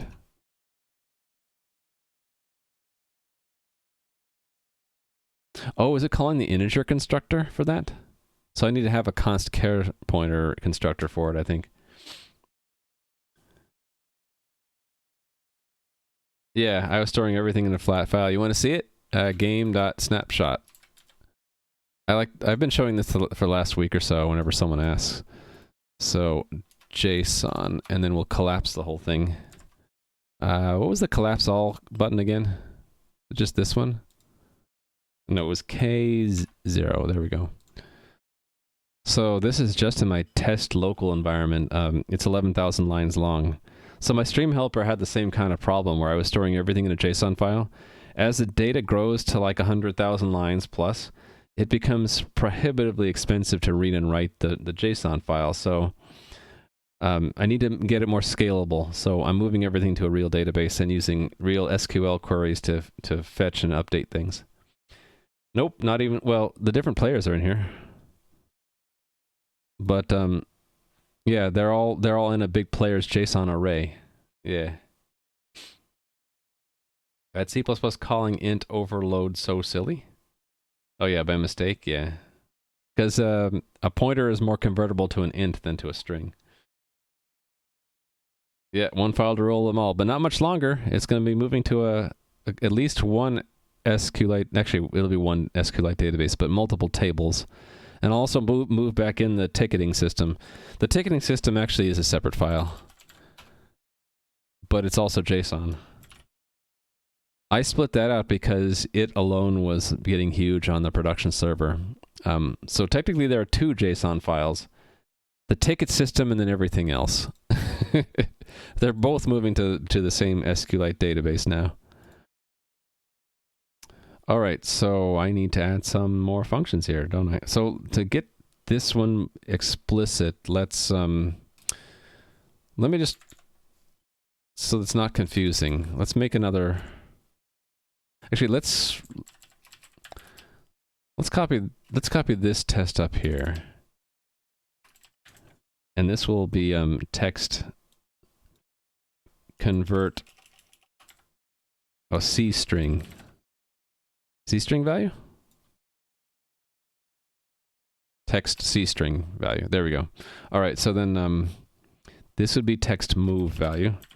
So then it can't be const, and I would do standard move that. And then I can't use it again here, so let's just put that back to what this line had. Right? And then build that. I want this one to run, to pass. It is not passing because I have missed the exclamation mark. Let's be consistent now. All right, consistency is good.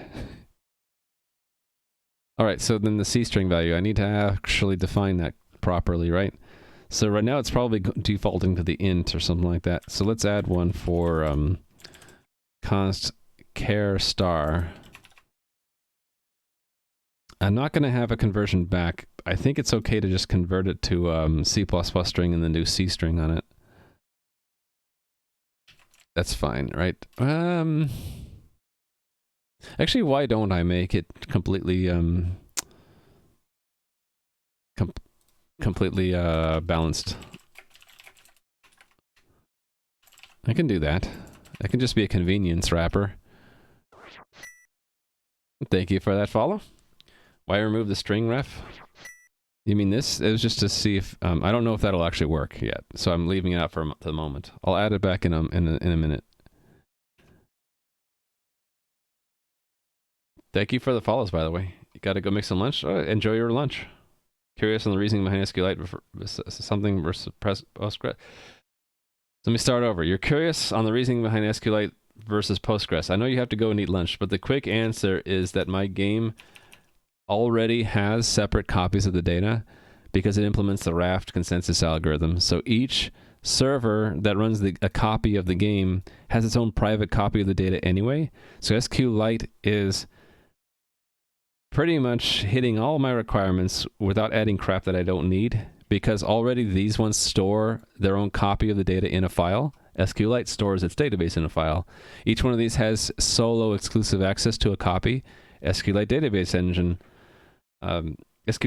Engine gives me solo exclusive access to one copy of the data. So it sort of fits really well. But it doesn't require that I use SQLite. I could have each one of these use a PostgreSQL database too. It's just in each server I would have more overhead in the DevOps where I'd have to set up a database server for each of the game servers.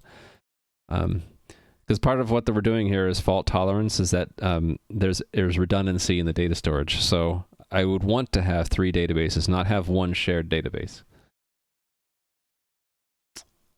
And the main reason for that is I might want these to run on different network nodes that are segregated from each other normally, or bring some of them up and down, migrate them around. So yeah, each server is supposed to have its own copy anyway. Now you can go eat lunch. Thank you for sticking around for my answer. You can just keep the ref one? You mean just keep that one? But then if we end up, actually you're right, because this one always makes a copy. This one the compiler would add a copy if needed. So I think you're right. Let's just do that. That's better, right? Oh, no problem, Matt. The only problem is if it's not a string, what do we return? But I can have a canned global default for that. I know how to do that. Oh, and I forgot the null stuff, didn't I? Null pointer type null. And then I should have an assignment for null as well.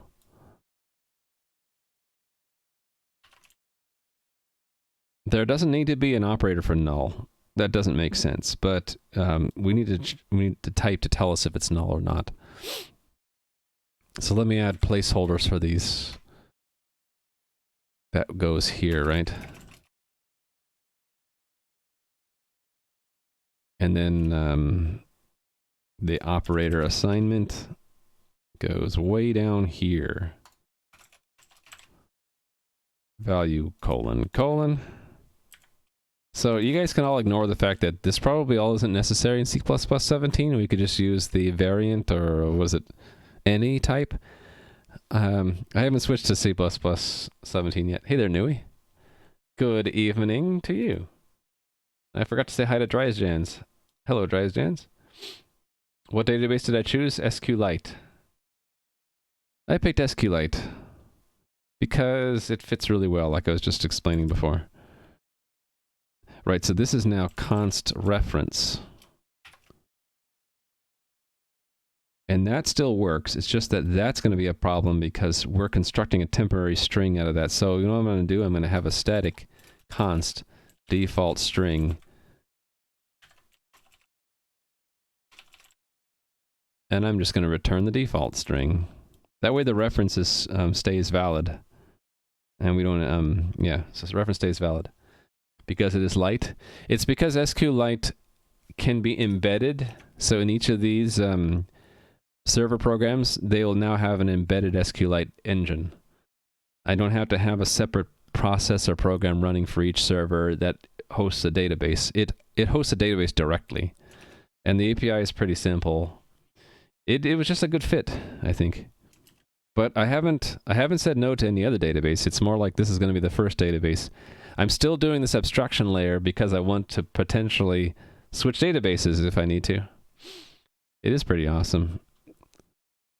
I like it a lot so far. It's sped up my stream helper tremendously. It starts up now within a second or two rather than 30 seconds. You have a billion rows? My stream helper has 10,000 rows? I can run it. Show you what it has. Yeah, this is a copy. We can show you that. It's got 10,832 rows. And in JSON, it would each row was like maybe 10 lines, so it was 100,000 lines of text. So yeah, it was big enough where we need a real database, not just store it all in a huge JSON file. Okay, done with that.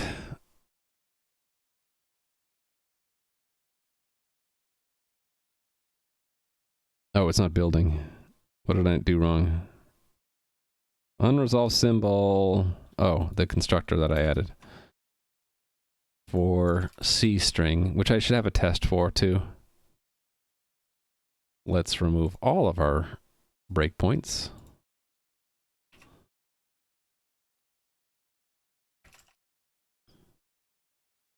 Is that going to build now? All right, so then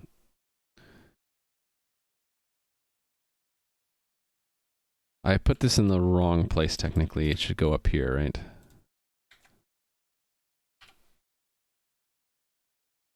Okay, where did you go? They need to rescan? They do. Run them. Okay, so the text move copy is working. I didn't implement the C string version of this. Yeah, so it's just this. In fact, can I have one constructor call the other? That would be super convenient. Can I just say that is a new standard string text, and then it'll call the movement constructor for me? It should just, that should call this one, right?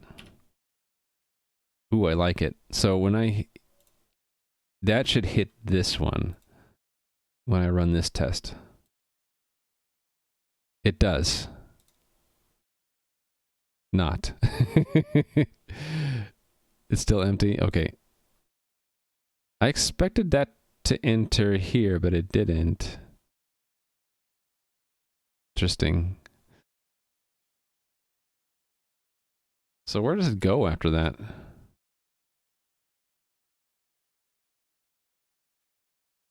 Why does it go to the Boolean one? Oh, because it's a string. Okay, I messed up. It does. We don't do new string. We just do string. There we go.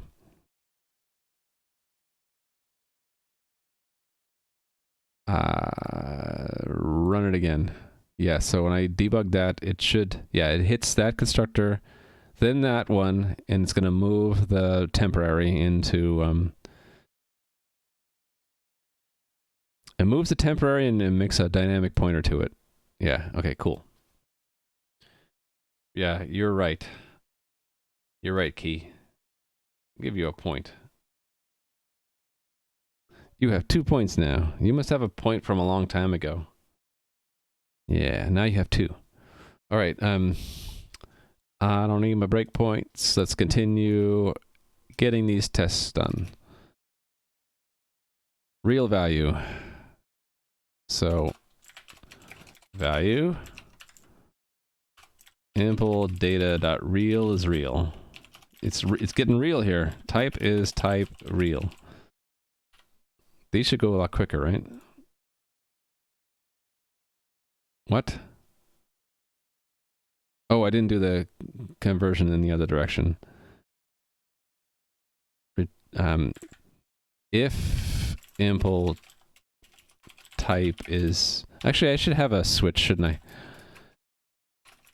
Because here we would do some type conversions if necessary, right?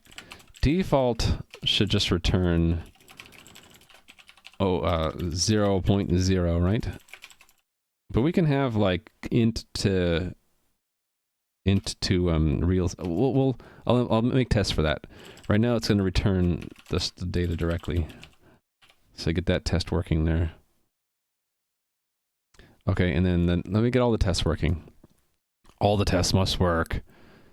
Integer is next, right? Same kind of stuff down here.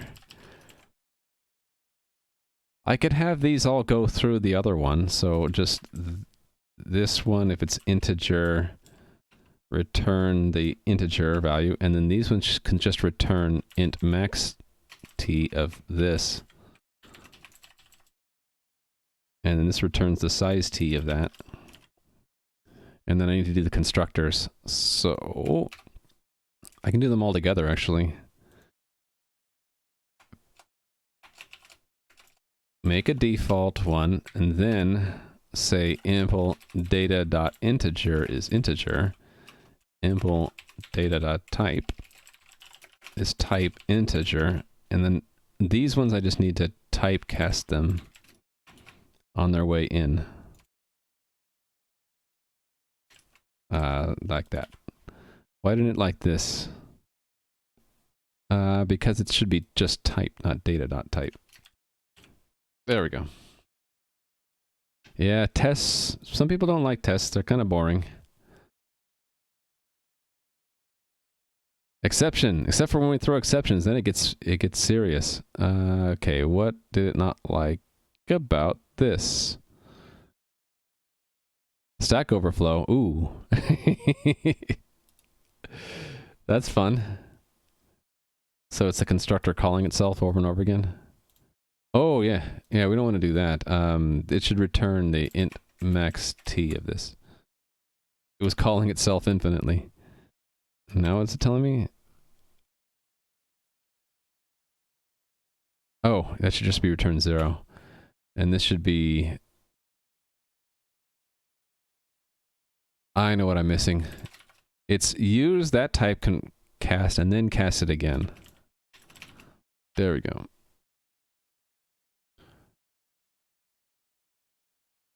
All right, down to just boolean int, boolean null. Bool, where are you? Here we go. We can do them both at the same time, I guess.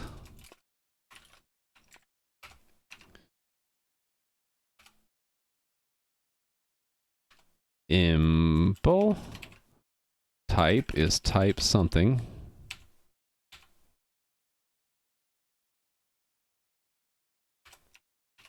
Impl, actually, I don't need null to do anything here. That's just null. This is boolean, and it's data.boolean equals boolean. All right, and then cast from bool. Sure. I'll fill the different things in the matrix of types later, but right now it's just going to interpret bool, and everything else will be false. Boolean. All right, and then is that it? I think so. What is a Q&A website doing in your code? I don't know. Hey, look, all my tests are passing. Let's add more. So what's code that I'm missing here?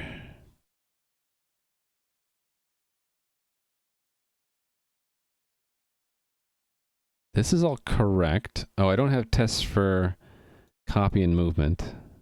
Let's have a simple copy test. Copy. So let's arrange value 1 to be like 42 or something, and then value 2 is value 1, and then assert that they're equal. Sure, we'll also be testing the comparator operator, I guess. Okay, and then great.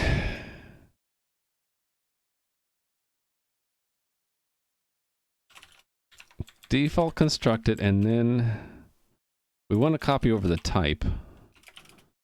And we need to name this thing other. Other.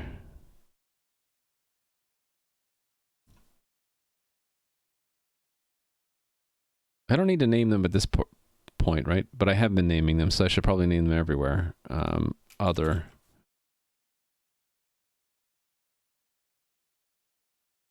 Sure.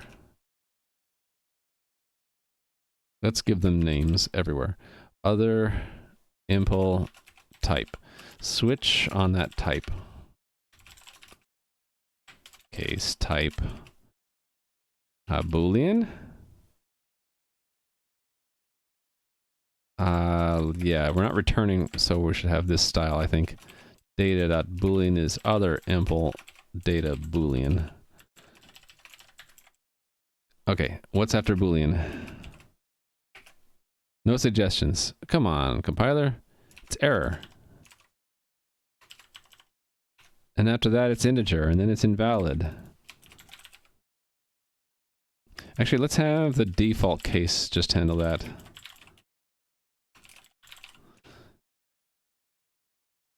Null.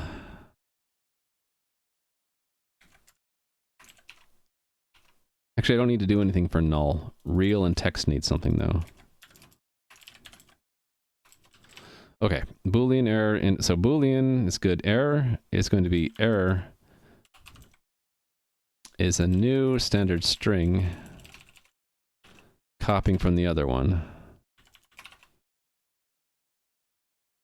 Okay, we're going to do the same thing. Why is it not like that? Because that is a pointer. Fixed. Actually, do I even need to say that? Can I just say other? And rely on the typecast? Yeah. Okay, so I can do the same thing for text. Rely on the typecast there.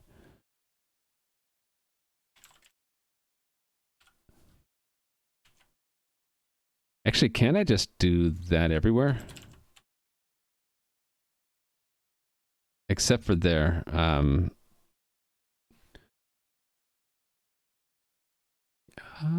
Actually, no, I can do the same thing, right? That'll do. No, I need to do the new there, right? But here, all the other places, I can just do that.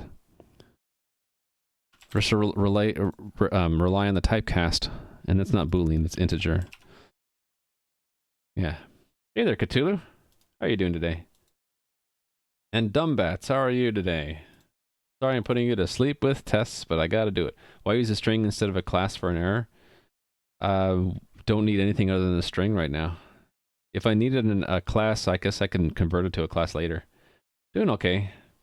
When is the new string destroyed? It's destroyed in the destructor. Right here, although I forgot the one for error. I should add that, right?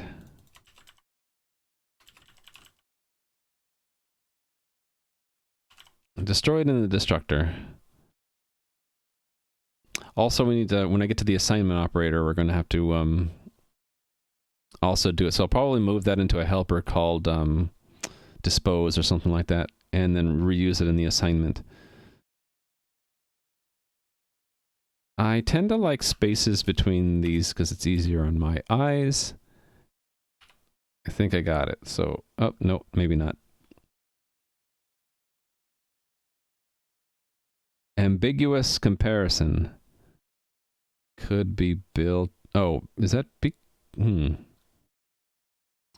Why does it think it's ambiguous? What line is that on?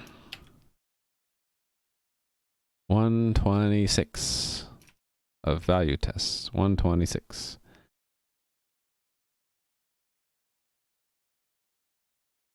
Why does it think it's ambiguous?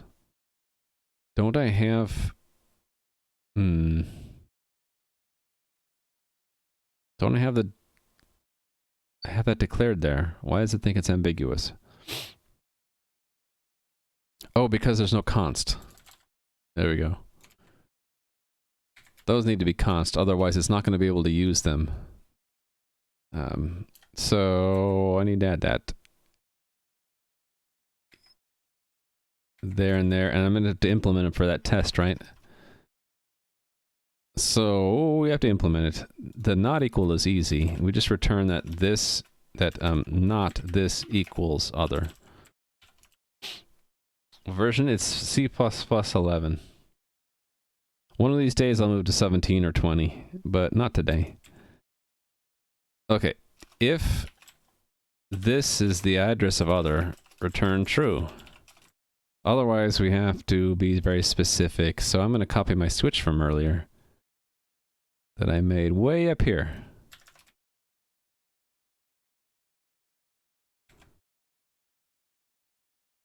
And then I can say if impl type is not equal to other impl type, return false.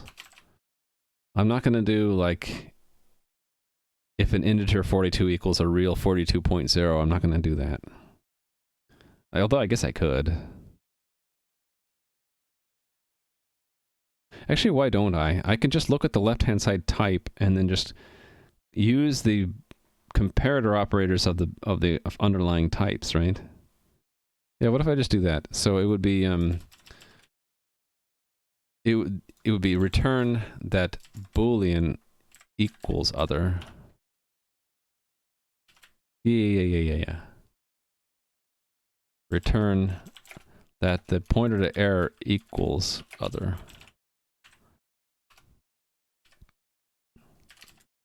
Return that. Why is it not like that? More than one conversion. Really? I guess I could be explicit. I think it's just messing with me. Thank you for the follow. Is there pattern matching? Yes. There are different kinds of pattern matching, Josh. There is what Nui just mentioned, which is regular expressions. So you can find all this in the dev docs, for example, C++. There's regex, which is regular expressions, which is a really, really deep subject, but it's very, if you need some kind of complicated pattern matching, it's something to get the job done. But it's also within it some string types got other basic pattern matching in there. So if you look up for basic string methods, there's the basic compare, and there's also find and find first of the search functions. So that'll work for very basic pattern matching. Like if you're looking for a certain substring, it's a lot cheaper to do it this way than to figure out how to form a regular expression to do it. It's probably more performant too. Regular expression is like the heavy toolbox, and this is like the quick and easy solution for simple things. And there's probably other pattern matching stuff that I don't even know about, but those are the two that come to mind. Regular expressions and then simple substring matching. I'm wondering why...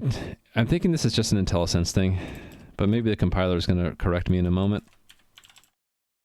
I believe I can just leverage the intrinsic comparator operators of the built-in types that these are wrapping. As long as I do that. But I could be wrong. Okay, so I do need to have the missing ones invalid. And what was the other one? Null. For invalid, it should be that return that the other impl type equals data, type invalid. And then what do I do for error? I mean, null. I guess null only compares with null. Or should I do what JavaScript does and have null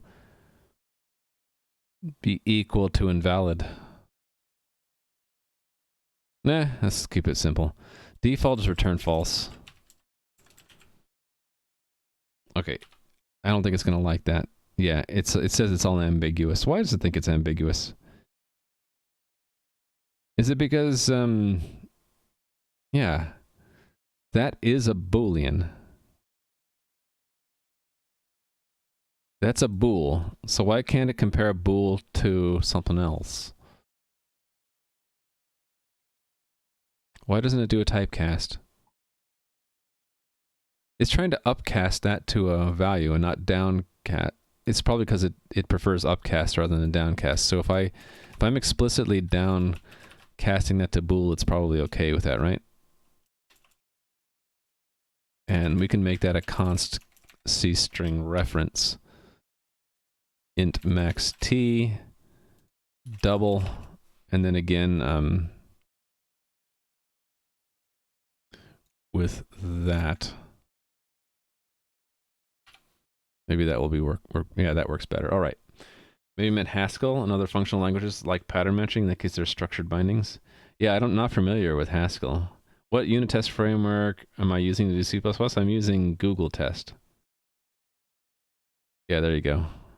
Let's add an alias. Alias comtd testing.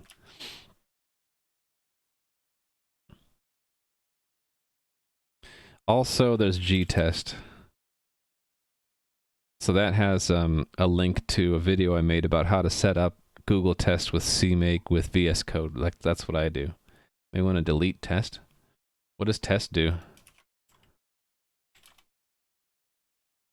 Oh, yeah. Del com test. Thank you, Nui.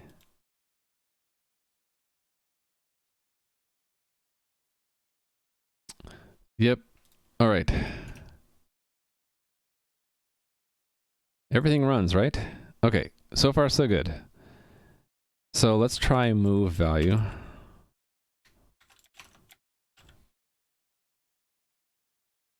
Let's try with something more complicated here.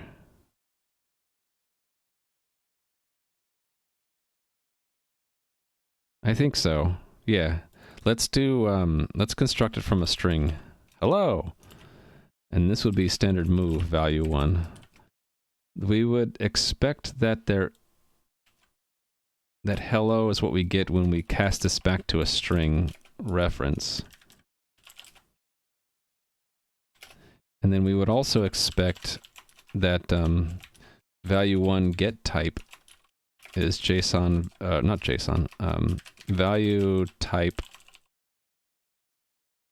invalid. Let's have it, when it's moved, it becomes invalid. And why does it not like that line? Oh, because that should be a comma. All right. Just been learning Rust. You saw the switch statements for enums in Rust. They do a pattern match. Oh, that's cool. Oh, thanks, Justin. Yeah, I also have other tutorials, and I actually accept recommendations for if you would like me to do a tutorial and if it matches something that I know pretty well. Like, I just recently studied OAuth, and I'm thinking about making an OAuth tutorial. But if there's something else you're like, hey, it'd be great if you could make a tutorial on X, Y, Z, and it's something that I actually know and would be interested in doing, I'll probably put it on my list to do. But that's something I've been trying to do on the side, is make tutorials on YouTube. So the other one I did was on Lua in C++. And those two, I have a third one, Intro to C++, but it's not as popular. I don't think I did as good a job on it. I don't even think I had a face cam at the time. I want to start doing stuff again, mostly focus on patterns, practices, and architecture. I see. That's cool. I try to follow patterns and best practices as much as I can because it saves me a lot of grief. Oh, I see. Twitch, nice. So you're a streamer? Oh, interesting. The chat client I use is not able to pull up your datas to see how many views you have. Used to before 2 kids. I understand how that goes. Yeah, I understand that completely. It really throws a wrench in your schedule, right? Okay, did I not implement this correctly? It's an exception. Let's see it in action. Yeah, I didn't do move. I didn't do that at all. I didn't implement the move at all. This is why we have tests to catch these things, right? The move is right here. I didn't do anything. Okay, so the move constructor would... Can I just use move assignment? No, I should use... The move assignment should use this, actually. Yes. Okay, so then we are going to just move the implementation of the other one over, right? So impl is standard move other.impl. But then we have to go knock out the other one too. So we need to basically reconstruct the other. Other, because it won't have a valid impl anymore. So other impl is new impl. And I guess the defaults would work, right? Why is this not working for me? Oh, we can't do an assignment. I have to do reset. I think that'll work.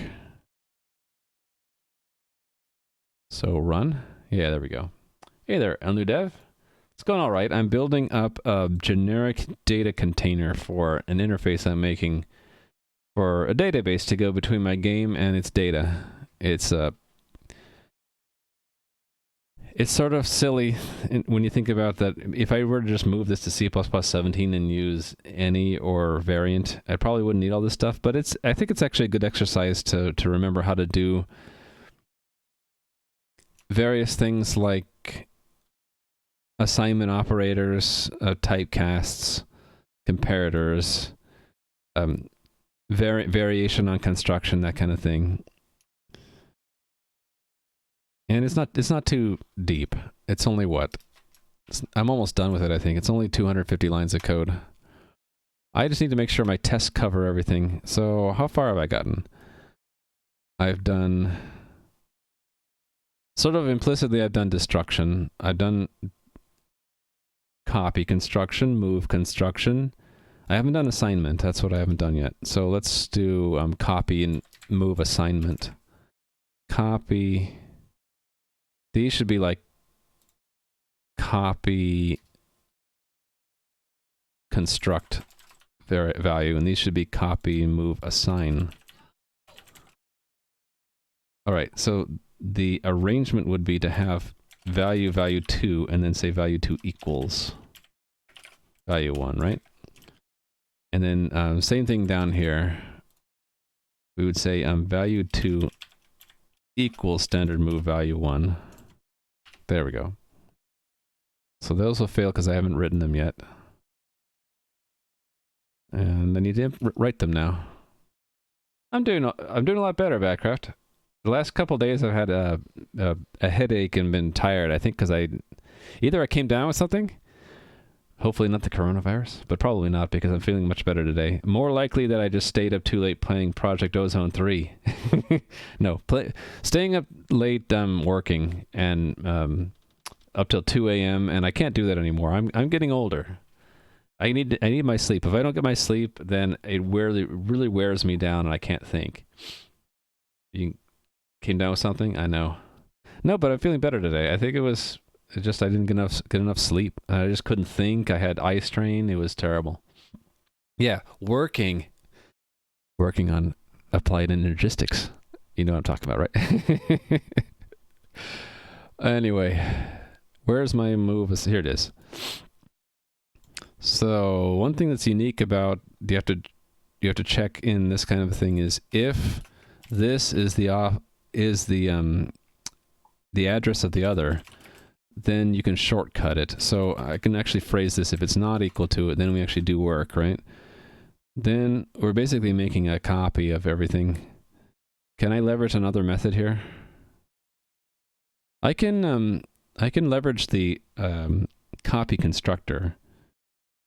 So I can say this equals other, right? Value other. So it's actually leveraging the move constructor and copy the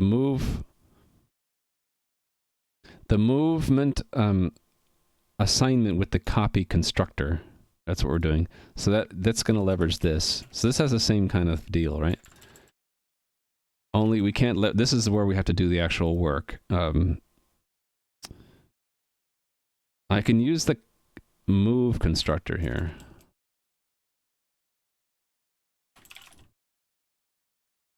But I can't, that's our own thing. So really I don't have to do the same thing that the move constructor did.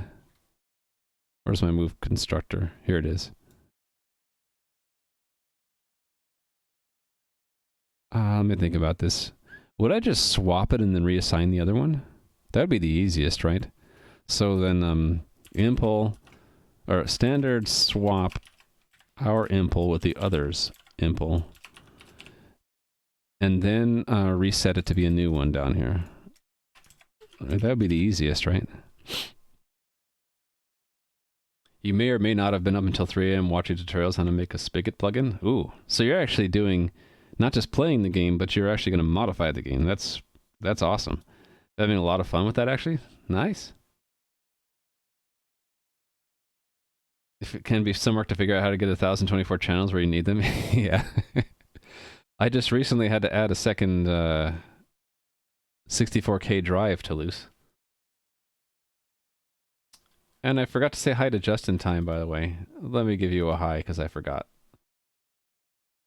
You're not a fan of the whole event system that they use for the APIs?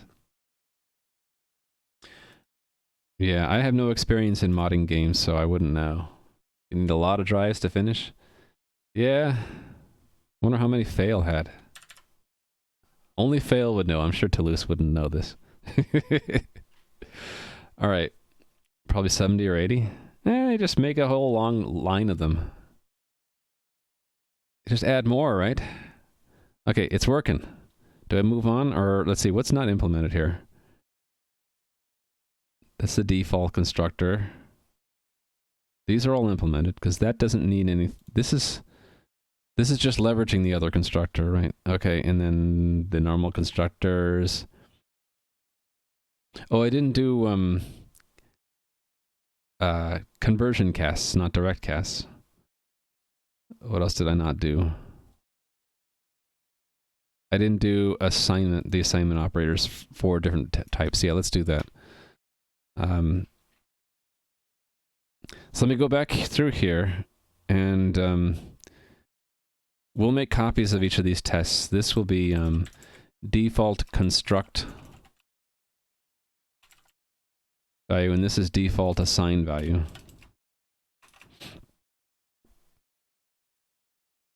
Or should I have it construct default value? That would make more sense. And then assign default value. So the assign is we have to arrange a first value, which is the default, and then we would have another one where we assign it, and we say value 2 equals... Oh, no, wait, there is no default. Right, we don't need this one. So forget that. Forget I said that. I am missing one, aren't I? There should be an assignment from a C string. Let's add that, and then I'll have a test for it as well.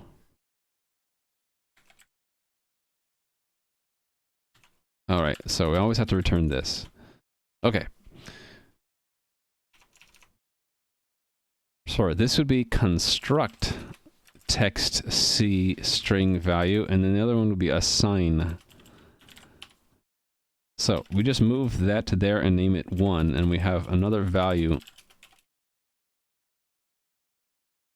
Oh, wait a minute, what am I doing? I don't need another value. It's just a value, and I split the construction from the assignment.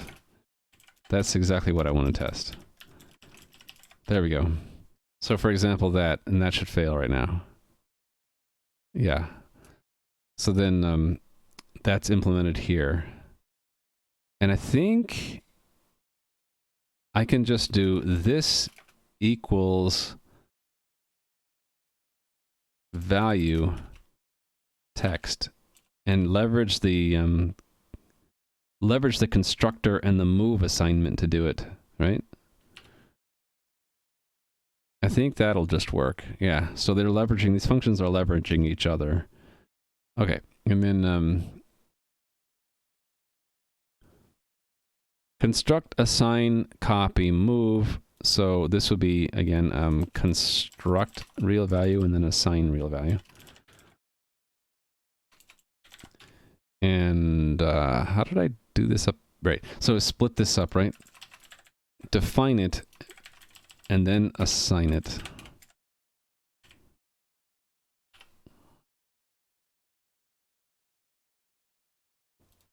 Okay, and then it's the same kind of thing.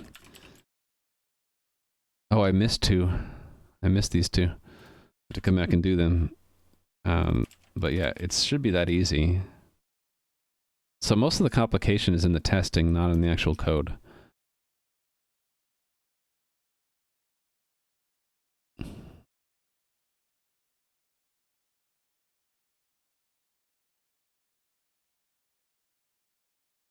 So am I missing a constructor test for standard string? I think I am. Yeah, I think I am. Construct text value. And there are two variations of it, right? One was copy and one was move. Oh, right. Those were the constructors. Yes. Hold on, let me not get confused here. Yeah, these two. Okay, so then the one I had was, these ones are both construct text copy value. So there should be an assign variety of that. Assign text copy value. So splitting it up, we define the value and then we simply assign it like that.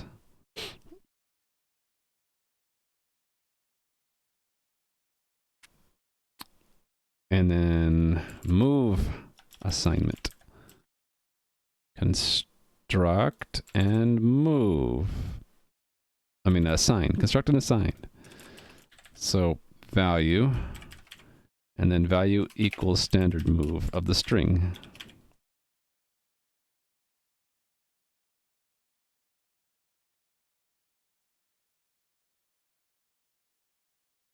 Yeah, okay.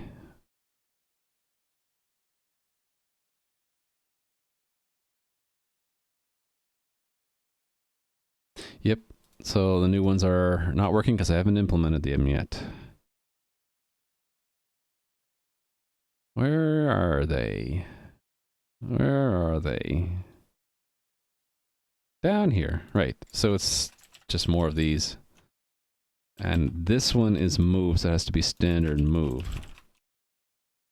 There we go. Cool. All right, and then I need the integer varieties. So again, copy that test, make the original be construct. And this one, the new one, is assign. And basically splitting these up.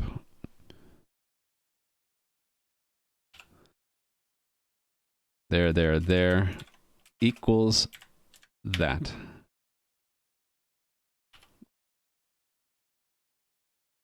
Should fail at first, right? And then, so you notice how I run it first to make sure it fails, and then I write the code and then make sure it passes. That's the sort of the pattern I'm following here.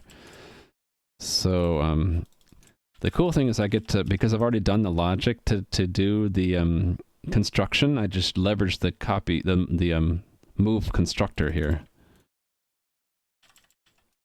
So something that took me forever to figure out was like the difference between copying and moving. The thing with the biggest takeaway for me is that whenever you have an assignment and the thing on the right has a name. Oh, I'm dropping a whole lot of frames. I've dropped 98 frames. Let me, oh, I'm dropping more frames. Okay, back to normal. I'm waiting. Oh, no, we're dropping more frames. My internet connection is kind of flaky right now. Oh no, the frames. The frames! Ah! Okay, it seems to be stable now. So what I was saying is the biggest lesson that I learned... Oh, no, I'm dropping more frames now. I dropped another 100 or so frames, or 80 to 100 frames there. Should I just keep going, even though I'm dropping frames? The biggest lesson that I learned between copying and moving is that if the right-hand side of the assignment has a name, it's copy, unless you do standard move. If it doesn't have a name like this, there's no name for the value, it's going to use the move if it can. Zoom is killing the internet? Yeah. So if you want to do an assignment and the thing on the right actually has a name and you want it to be move, you have to do standard move, which is what I do. Where's the standard move?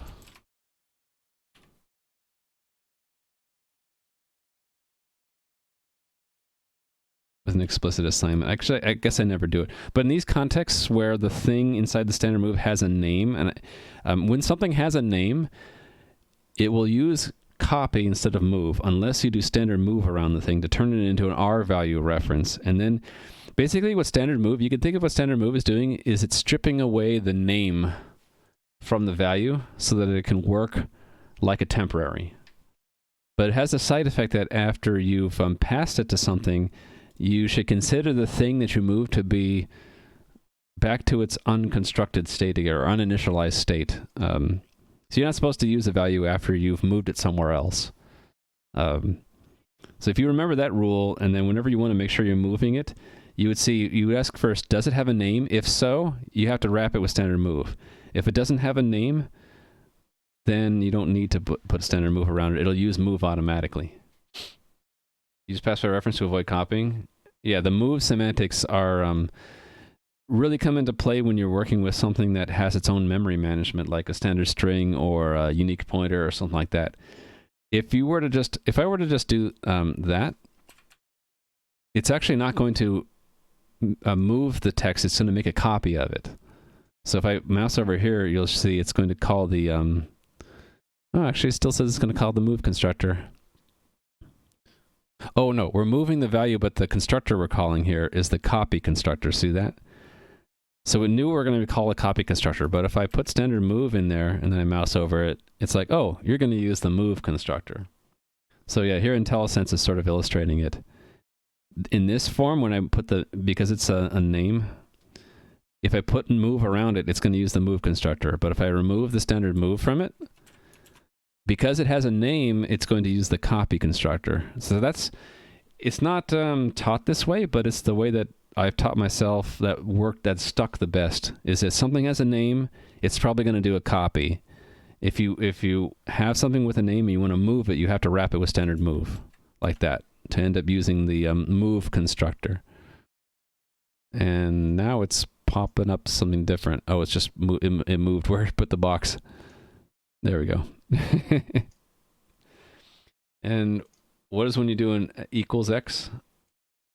It's an assignment. So this one's is going to use the assignment operator. And because this thing doesn't have a name, it's going to use the move assignment. You can tell by the fact that it says two and ampersands in front of the other there. It's going to use the move semantics. So what else was I going to talk about with that? I can't remember. It's complicated. If you don't get the difference between copy and move for C++, then that's fine. Most people don't get it. It really takes practice, and you can just play around with the test program, and especially with IntelliSense, to see what assignment actually means. You just put the cursor on it, and IntelliSense will tell you. Well, it usually does. Here it's not.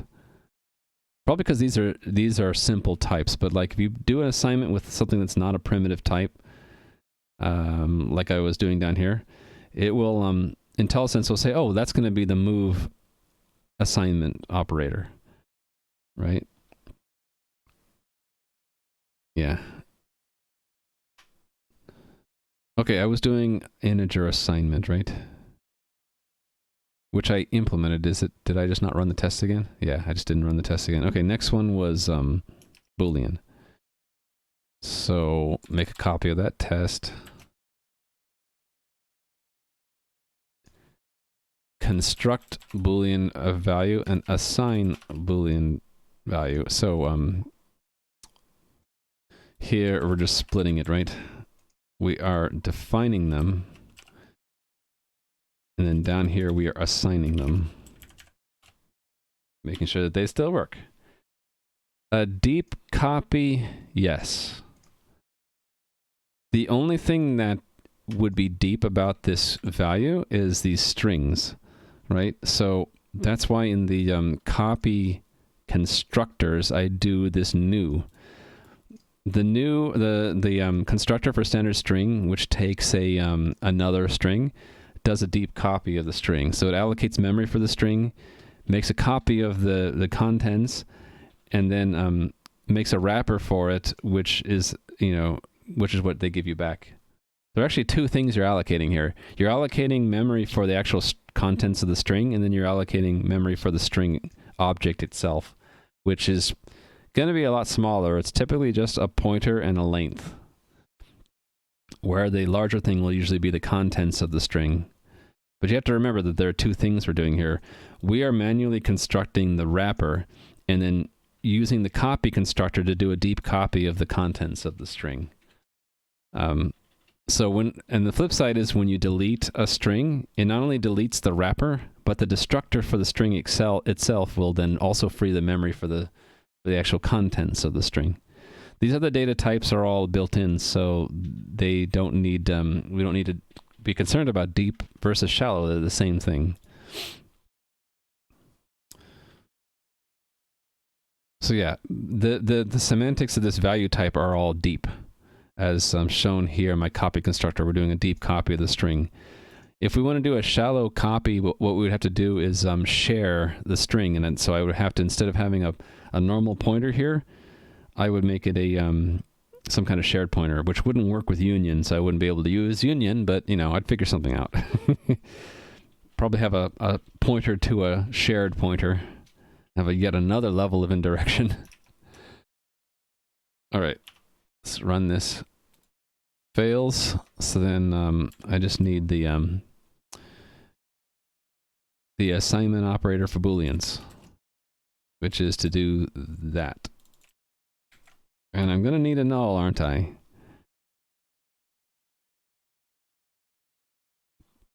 Yep, I'm going to need a null.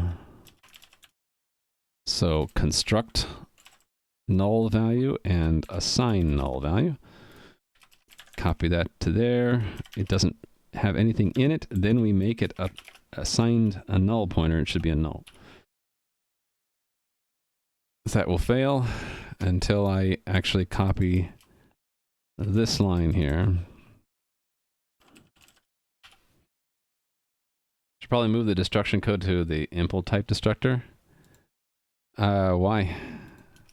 The impl is actually very simple. It's just this union and then the type. So I just did it in values destructor. This thing is a private type anyway. It's only declared here, so nothing else could get to it. So it's like you can't construct one of these outside of this module anyway. I did that on purpose. The way I do the pimple pattern is we forward declare this as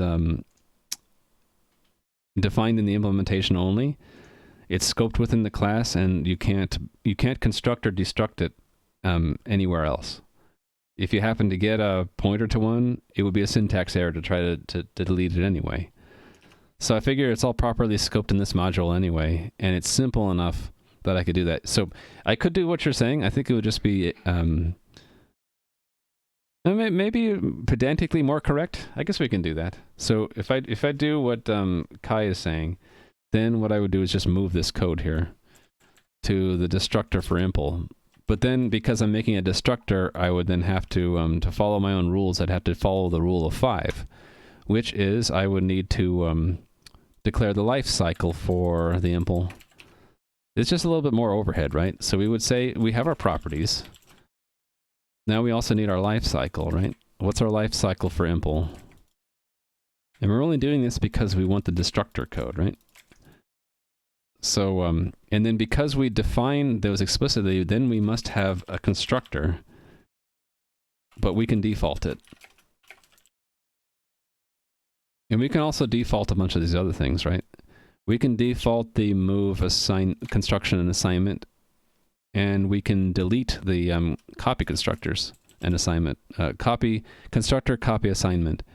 So this is the only one we would need to implement, and this would then, we would just move this there to there, and then remove the impls, and then I can just default this. So there, I'll give you a point because maybe it's a good exercise to show. In one of the assignment or copy errors, you're messing with Pimple. It seemed likely to leak. It shouldn't leak because of the fact that this is opaque outside of this module. But I think you're right. But and I tend to be more pedantic myself. This is technically more correct. That the value is in charge of its own data, and then even though value is the one and only thing that can use the impl, as shown here, it's the only thing that's going to be constructing them, and the only thing that's going to be destructing it. It's still technically correct to have it be in charge of its own field. So sure, that works too. It's just that the side effect is that to follow my own rules about rule of 5, I needed to explicitly delete and default these where I didn't have to do that before. I still don't need to do them, but to follow my own rules, yeah. I set rules for myself, I try to follow them.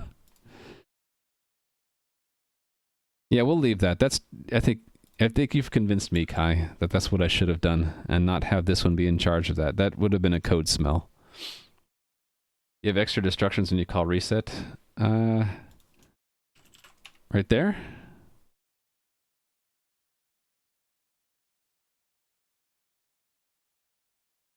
That's the only time I do. Oh no, I do two in two places. So where is the extra destruction? Let me see if I can think of where it is.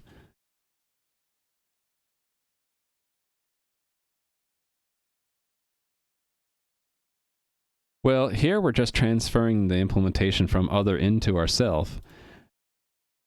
So that means the other impl will be invalid. What I'm just doing is just setting up other impl to be valid again.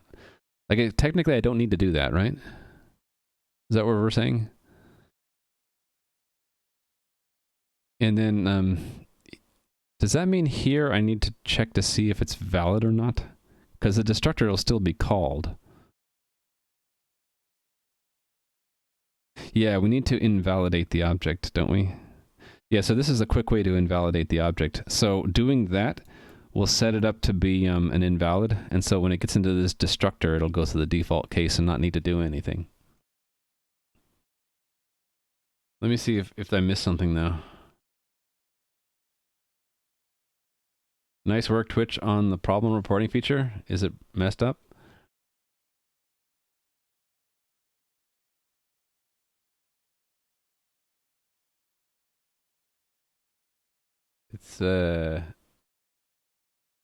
It's really zoomed in for me. Hold on.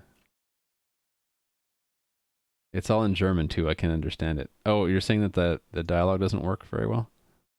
Oh, I see what it did. It's like flickering and stuff. It's almost like I wrote it. Hey there, Exotic. C++, I know, Dan's game. Well, yeah, we do have Lua as well sometimes. Today it's going to be C++. Just examining what Kai said a little bit ago. Have extra destructions. Do I have extra destructions, though? This will already have been moved. Reset doesn't destroy, does it? I guess it does.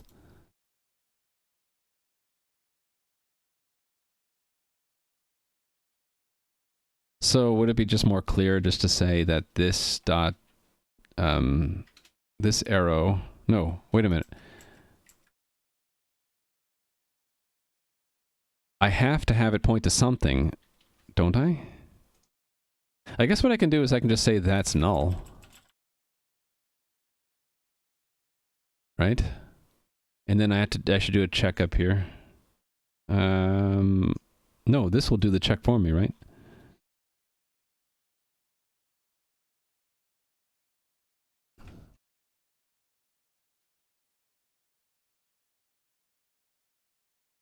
Yeah, what does moving a unique pointer do to the original pointer? It just makes it invalid, right? So do I even need to do anything? Maybe I don't need to do anything. Oh, but if you were to continue to use the object, it would crash, wouldn't it? Maybe I don't care. Yeah, I think I'm gonna side with you. If the problem would be if after, where was I? if after moving a value, if you improperly used it later to do things like looking at its type or copying it again, it would crash because whenever we run into this dereference of the now invalid impl pointer. But if that happens, then it's the fault of the programmer, i.e. me. So maybe I don't care. So just leave that empty. Yep. It is the 373rd day of streaming. Yep. I have a notebook page for every stream I do. And you can scroll all the way back to stream number 2. I don't have notes for stream number 1 because I lost that VOD. But yeah, my first stream was on June 2nd, 2018. And we are on 373 now. Probably want to empty the value like I did before. Yeah, but you said that has an extra destruction though, right? It doesn't just empty the value. Doesn't it destroy the old one when you do that? Hey there, Uni. How are you doing?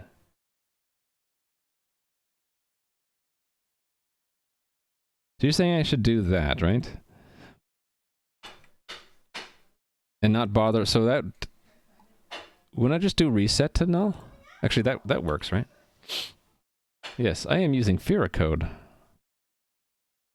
There are a couple other fonts that I was thinking about using. One of them was a paid font, but I'm like, I don't care about the font that enough to pay for one, so I'll use a free one. Okay, the other reset, you said I could do away with this too, right? Just set that to null. Actually, if we're already doing a swap, it would just get the old value, and we don't care about it, right?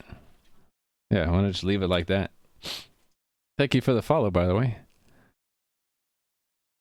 Okay, I messed up move construct value.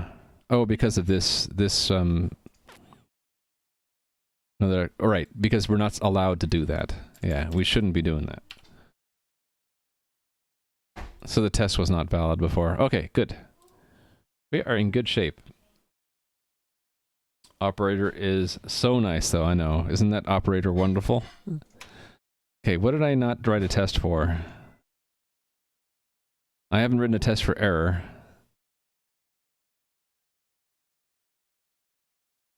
Do I? And I also don't test copying errors, do I? Yeah. So I have a special factory method for constructing an error. We should have a test for that. And then...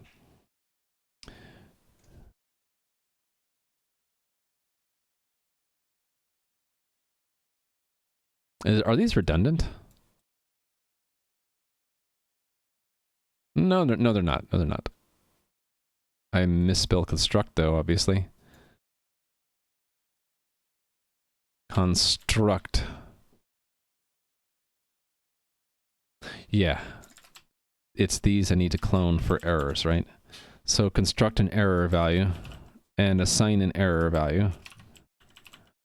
So the way we construct an error value is not that. It's auto value equals value error.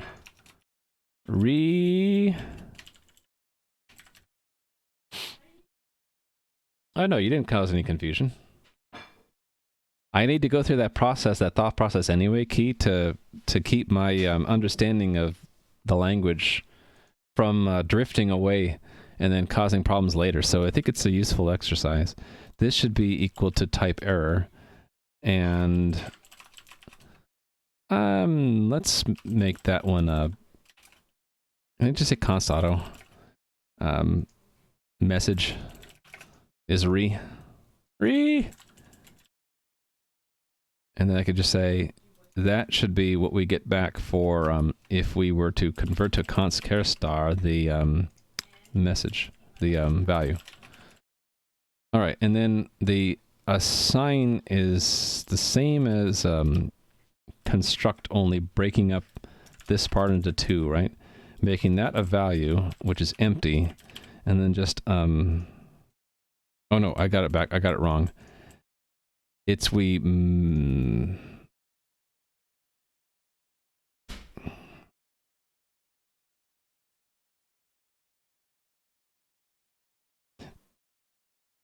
there should be copy and move, I think. Copy.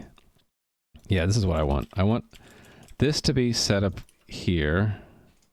Value. And we can make that auto again. And that could be const because we're copying it, right?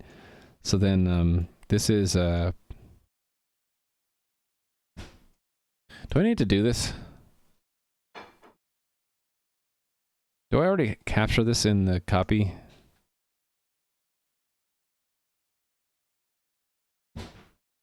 Copy constructor? Where is the copy constructor? Here it is. I think it doesn't hurt. Copy error value, okay, fine. So this is value 2 is equal to value 1. Value 2 should have these things in it. Oh, then move error value.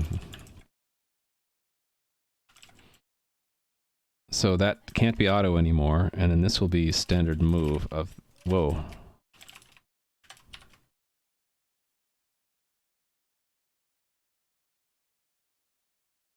Was it the assignment that I cared about? Well, it doesn't matter which one I do. What if I just keep this more pure and I say this is value which constructs from there? Whoops. Another gifted sub from Gadam. To Pollux this time. Thank you, Gadam. Pollux, welcome. You could probably make the value with null impl less dangerous by checking for null pointer in kind checking method. And returning invalid. Value with null impl. Oh, less dangerous. Well, but the only way to get a value with a null impl is if you've moved it somewhere else. And then isn't the language say it's undefined to do any operations other than reconstructing or destroying it? Yeah, I guess we could do that for get type. Oh, thank you for another gifted sub to Atomic Nibble. Apparently Gadam's got everybody covered today. Not exactly. Yes, this is where maybe I don't have a correct understanding. Anyway, this is what I wanted to do. I wanted to do standard move here. So let me come back and address that in a moment. Oh, I'm missing an implementation apparently. Wait a minute, which one was it am I missing? Another gifted sub. That's a whole bunch. Thank you again, Gadam. This one's to Lavetti. I know, Gadam, more like hot damn.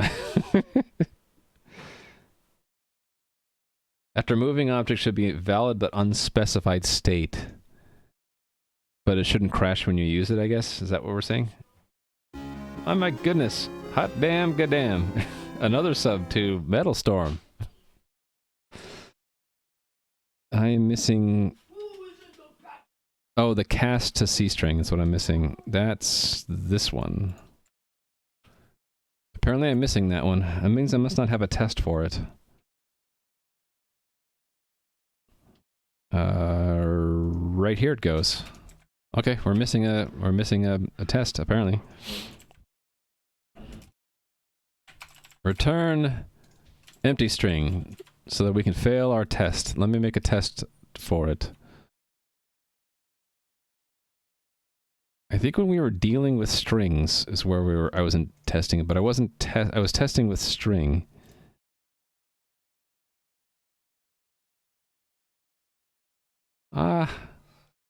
Let's just make an explicit test here.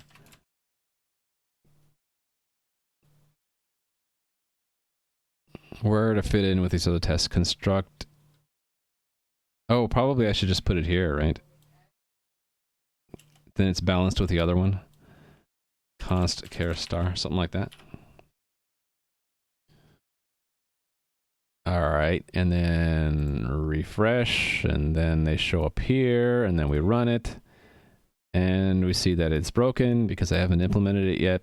So this one, yeah, I want to do a similar thing here to that.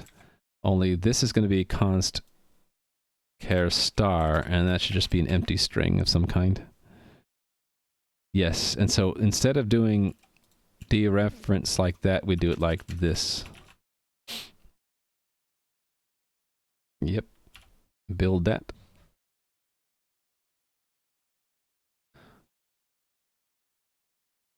Okay, so I'm just, oh, no, this is still broken. Oh, wait, that's a special one where I have to do string equal. That's a peculiarity of Google test. If you're comparing pointers to constant characters, you're supposed to use that one. Another gifted sub to Key. Thank you for, again, Gadam. Yeah, I have no idea how to say your name, so I hope it's okay they keep saying Key. Okay, so I just need the, let me handle the error thing, and then I still need to go back and do the dealing with unspecified state correctly. So the error one, right? This one.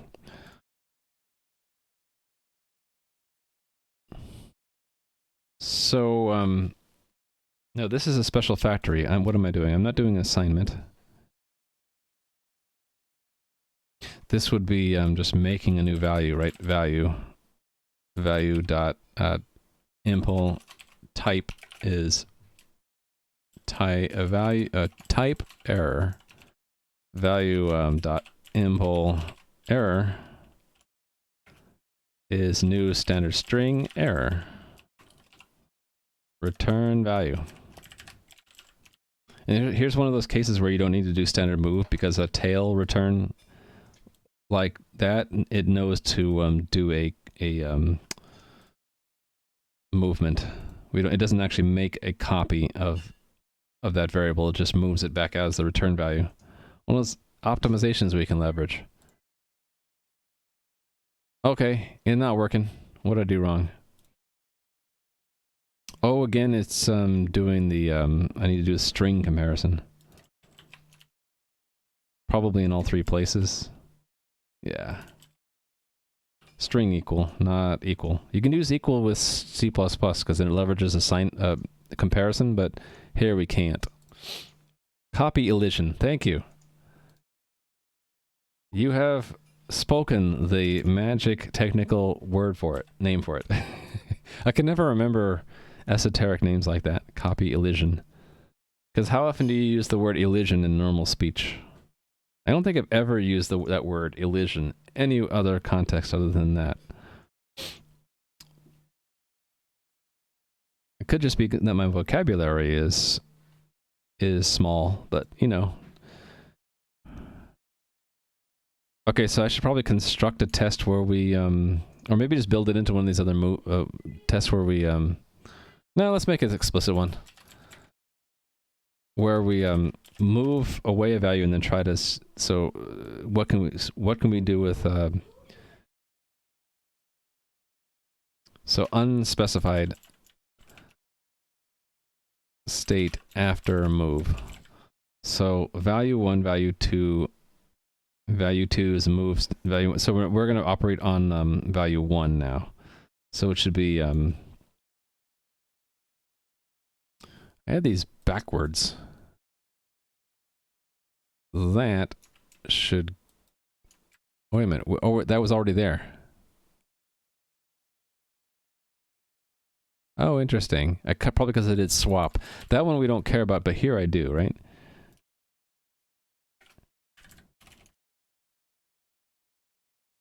And I should use one where, okay, there should be a couple of, there are two different ways to do move, right? Move, hold on, let me think about this.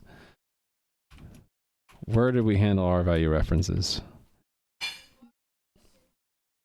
Move construction, move assignment. Yeah, those are the two. So unspecified state after move construction.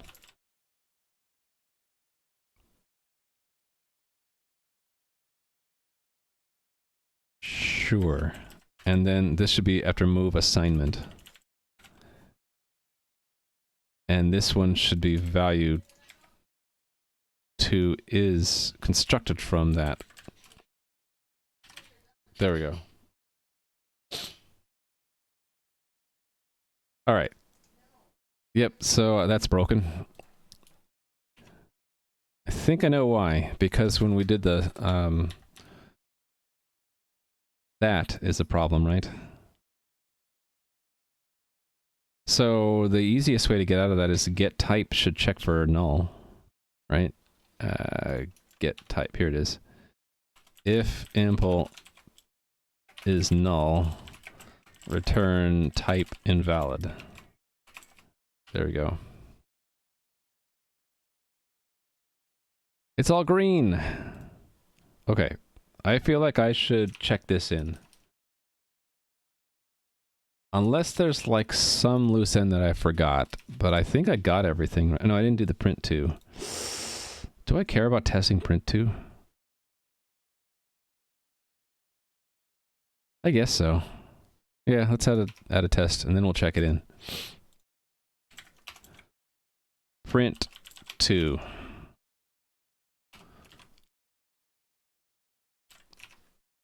We're gonna be printing something for every type. So what are the types again? There are 7 of them.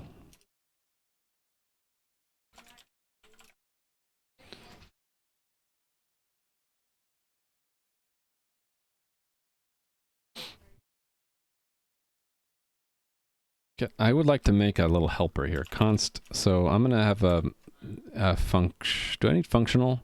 No, maybe I don't need it if I use auto. Const auto printer is no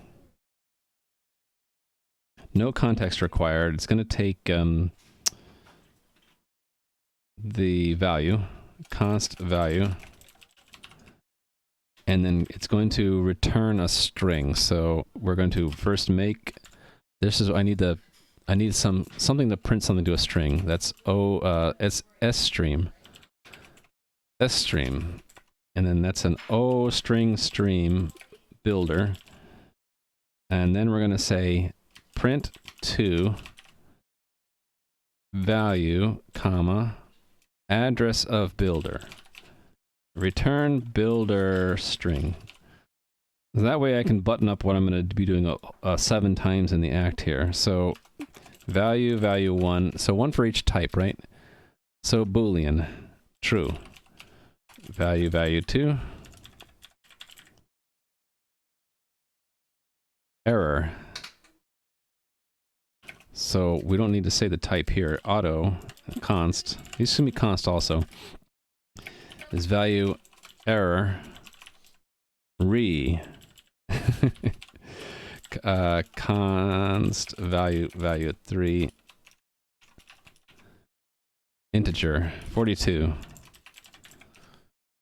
Invalid. So that's default. And then 5 is a null. And then 6 is a real, 1.23. And 7 is a text. So, hello. The act will be to make strings out of all of them. So, const auto value 1 string is printer value 1. Let me just call print instead of printer. There. 2, 3, 4, 5, 6, 7. Why am I giving them names? I don't need that. What if I just make this const standard vector of values constructed from an initializer list? Then I don't need any of this stuff, right? I can just say true value error 42. This one I have to do that explicitly. Null pointer. There. And then I can just say what's it not like about that? Did not like the initializer list? Expected identifier. Yeah, I need to give it a name. Values. Standard value. Standard vector. By the way, we should include vector if we're doing that. And we use string too, right? So I should include string. I'm at 4 hours already, 3 hours already. Wow. Standard string prints for const auto value and values prints push back print value. You have a vector section starting in a day or two. Mind going over what a vector is? It's not something that you'll take a long time. No, it's pretty simple. Think of vector as a C++ equivalent to an array. So the it's a C equivalent of that would be to have a const values that equal that. So that's the C way of doing it. That's the C++ way of doing it, the way I think of it. I mean, they're not exactly equivalent. Technically, this is now pointing to an array which is given enough storage for each element to be to fit this type. This is making a single object and passing this list of values as an initializer list to the constructor, and then the constructor will allocate memory for each value, and then how it stores it internally, it's up to the type. But I think the way it does it is similar to a C array, where when you give it a list and it has 7 values in it, it's going to set up a memory block that'll fit 7 values, and it'll individually construct each one with each value. Some advantages about the C++ vector over an array. C arrays, it's up to you to allocate the memory and move them if you need to reallocate them to make them bigger or smaller, and you're supposed to dispose of them correctly. This vector does all that for you, so it'll allocate the memory for you. It'll deallocate the memory. It'll resize, like reallocate and move things if you make it smaller or bigger. And it's got some other exotic features, like you can use it in an iterator pattern like that. And you can tell it to reserve memory for values you haven't yet constructed. So it'll set up the memory to store them, but keep them uninitialized until you later you add them. So do you store your NPCs in a vector? You want to use a vector when it's either you don't care about the memory arrangement and you just know you have an array of something, or if you do care, if you want them to be if you want it to be fast to index them. So if like I want to go to like value 1763, this would be rather expensive to do the equivalent of that for a linked list, for example, because you'd have to like walk a pointer 1763 times. But with a vector, I think there's a performance guarantee that this is big O1, order 1. Basically doesn't matter what the value for the index is. It's going to take this constant amount of time to get to the value when you index it, if it's a vector. So if it's a list or a map or something else, the performance guarantee is not as good. But the cost is that they're all sequentially stored. So if you were to move an item or you make the array bigger or smaller, you usually have to copy everything from the old array to the new array. The vector does that internally for you, so it hides the fact that you might be doing some things that aren't very performant. So that's both good and bad. Your code is simpler looking, but it might hide some performance issues. So you want to pick the container in C++ to match how are you going to use it. Are you going to be doing need to do quick lookups, then vector is good. If you're going to need to do quick insertions and removals, vector is not good. You'd want to use something else like an unordered map or unordered set or a list or something like that, which is much faster to insert and remove from. So this is trade-offs. Same thing in C. If you wanted to make a C array but then make it easy to insert in the middle, you'd probably go with a linked list instead of a traditional array, right? But then there's more work for you. You have to start adding the pointers, and you have to add the functions to do the indexing, which is walking the pointers, and etc. So, whenever there's a question about do you use X to store Y, you need to ask yourself, does X fit the requirements that you have for Y? Like, how how fast do you need it? How often are you going to be inserting, removing, adding to the end, adding to the beginning, searching, all those things? And actually, do you care about how fast it is? If you don't care about how fast it is, use the easiest container for you. That could be vector.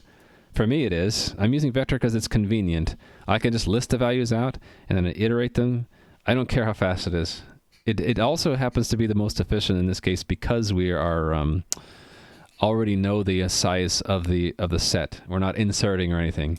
But you know, for these tests, I wouldn't even care if it was slow. It's just functionally easier for me to list it and use it that way. Because my only requirement is I need to list them and I need to iterate them.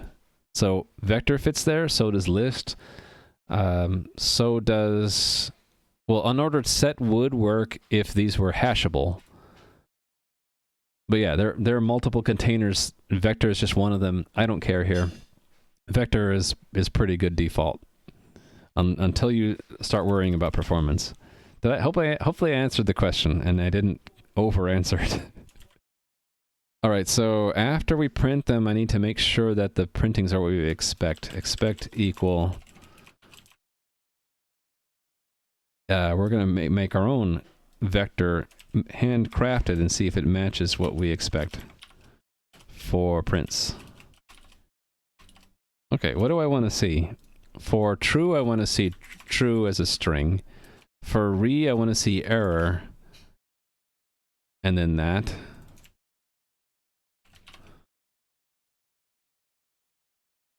Think this would be great in a book? There is a book for this, Gadam. There's a great book I can recommend for you. It is I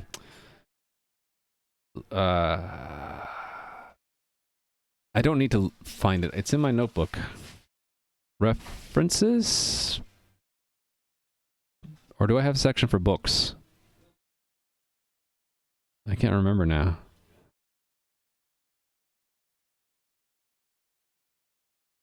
Web resources? Maybe? No, I had one for books. Tips?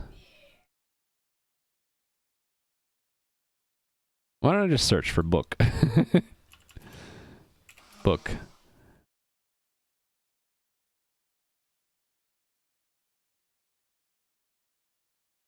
Is this it? Yes. Effective Modern C++. And Scott Meyer's other book. I think it was, so definitely recommend Effective Modern C++, but the other one was Effective STL, I think. Yes, Effective STL. So this book specifically goes through the exercise of picking the right container, vector or map or set or whatever, and the pros and cons. So definitely recommend those two books, Effective STL, Effective Modern C++. Hold on a second. I was asked a question by one of my offspring. Could I link them? Yeah, sure.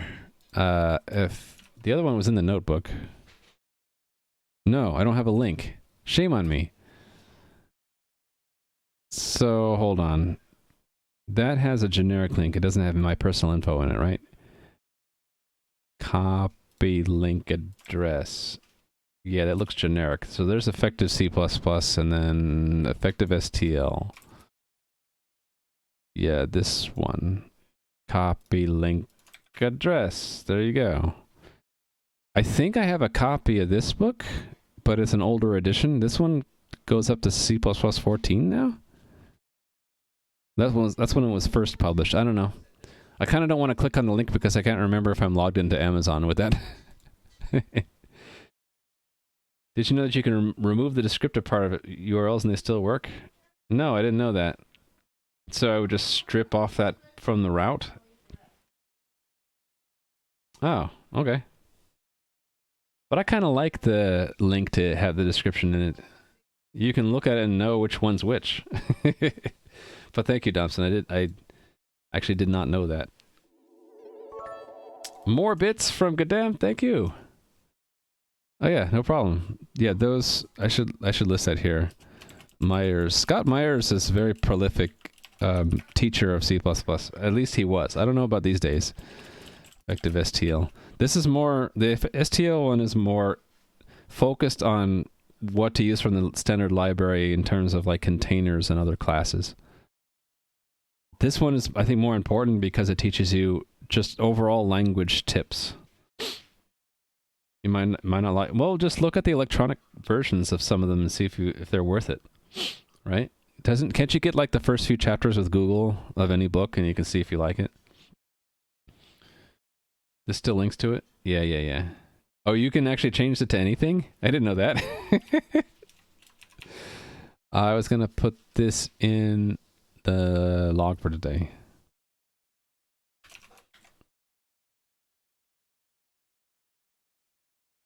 I'm including your tips here. Dabbing for boomers. That's funny. I didn't know you could put anything you want there. All right, this should say 42. This should say invalid. This should say null. Or do I even need the parentheses? I don't think I need the parentheses because we'll delimit strings correctly. So this would be 1.23. And this would be the string hello. There. Got it. Show me how I'm storing? Yeah, I'm using a union. It's just low budget, old school. Those are the terms that come to my mind. Redefinition of values. Okay, I used the word values. Oh, because I was showing the C equivalent. Yeah, hold on. I'll show you in a second. So that's in the implementation of the value, and here it is. The thing that the caveats about union are, it's convenient in that every member of the union is sharing the same memory as the others. The downside is that if you use something that's not an intrinsic type like standard string, it's basically foolish to do that without making a pointer and having the pointer be in the union. So that's what I'm doing here. This is sort of dirty. I think in C++ 17 there's a newer and better way to do it than this. I think it's standard any or standard variant or something, but I don't want to pick up C++ 17 right at the moment. So I'm just using what I know, which is union. So with union, like in other languages that have the similar concept, you want to have a discriminator, another value that sits next to the union to basically say which thing in the union is currently valid, if any. So that's what I have. I have a discriminator type here called type. So for depending on what the type is, we use we might use something in the data, or we might not use any of them. So, for example, if it's a null or an invalid, we don't use any of these. But if it's real, we'll use the real one. I try to make the value of the field in the union match the discriminator value, just so that it's consistent. All that a union is, think of a union as a special kind of struct where the address of every member is the same. So if this was a struct, let's just think of a theoretical computer where every variable is stored in a linear address. This might be address 0 then. And then if it's a struct, then this address might be 1, and then we'd have I have an extra space in there. 2, and then what am I doing? 3, and then 4, right? So then the total size of the let's say this is size 1, and this is say size 4, just to make it interesting, right? Size 2, size 17, size 8. So then what is the overall size of the structure? It's the sum of these, right? So that's 32, right? Total size 32.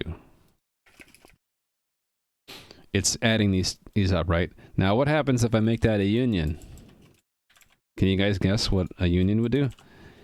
A union puts them all at the same address, and the total size becomes the largest of the total sizes of its fields. So that's the difference between struct and union, quite literally. So you can see the problem if I had a string there. If I had 2 strings, do you know what the problem would be if we were to allow that? These have destructors, but they're sharing the same memory. Bad news. So I make it a point to only use primitive values that don't have destructors, because you really don't know if you should destroy it or not.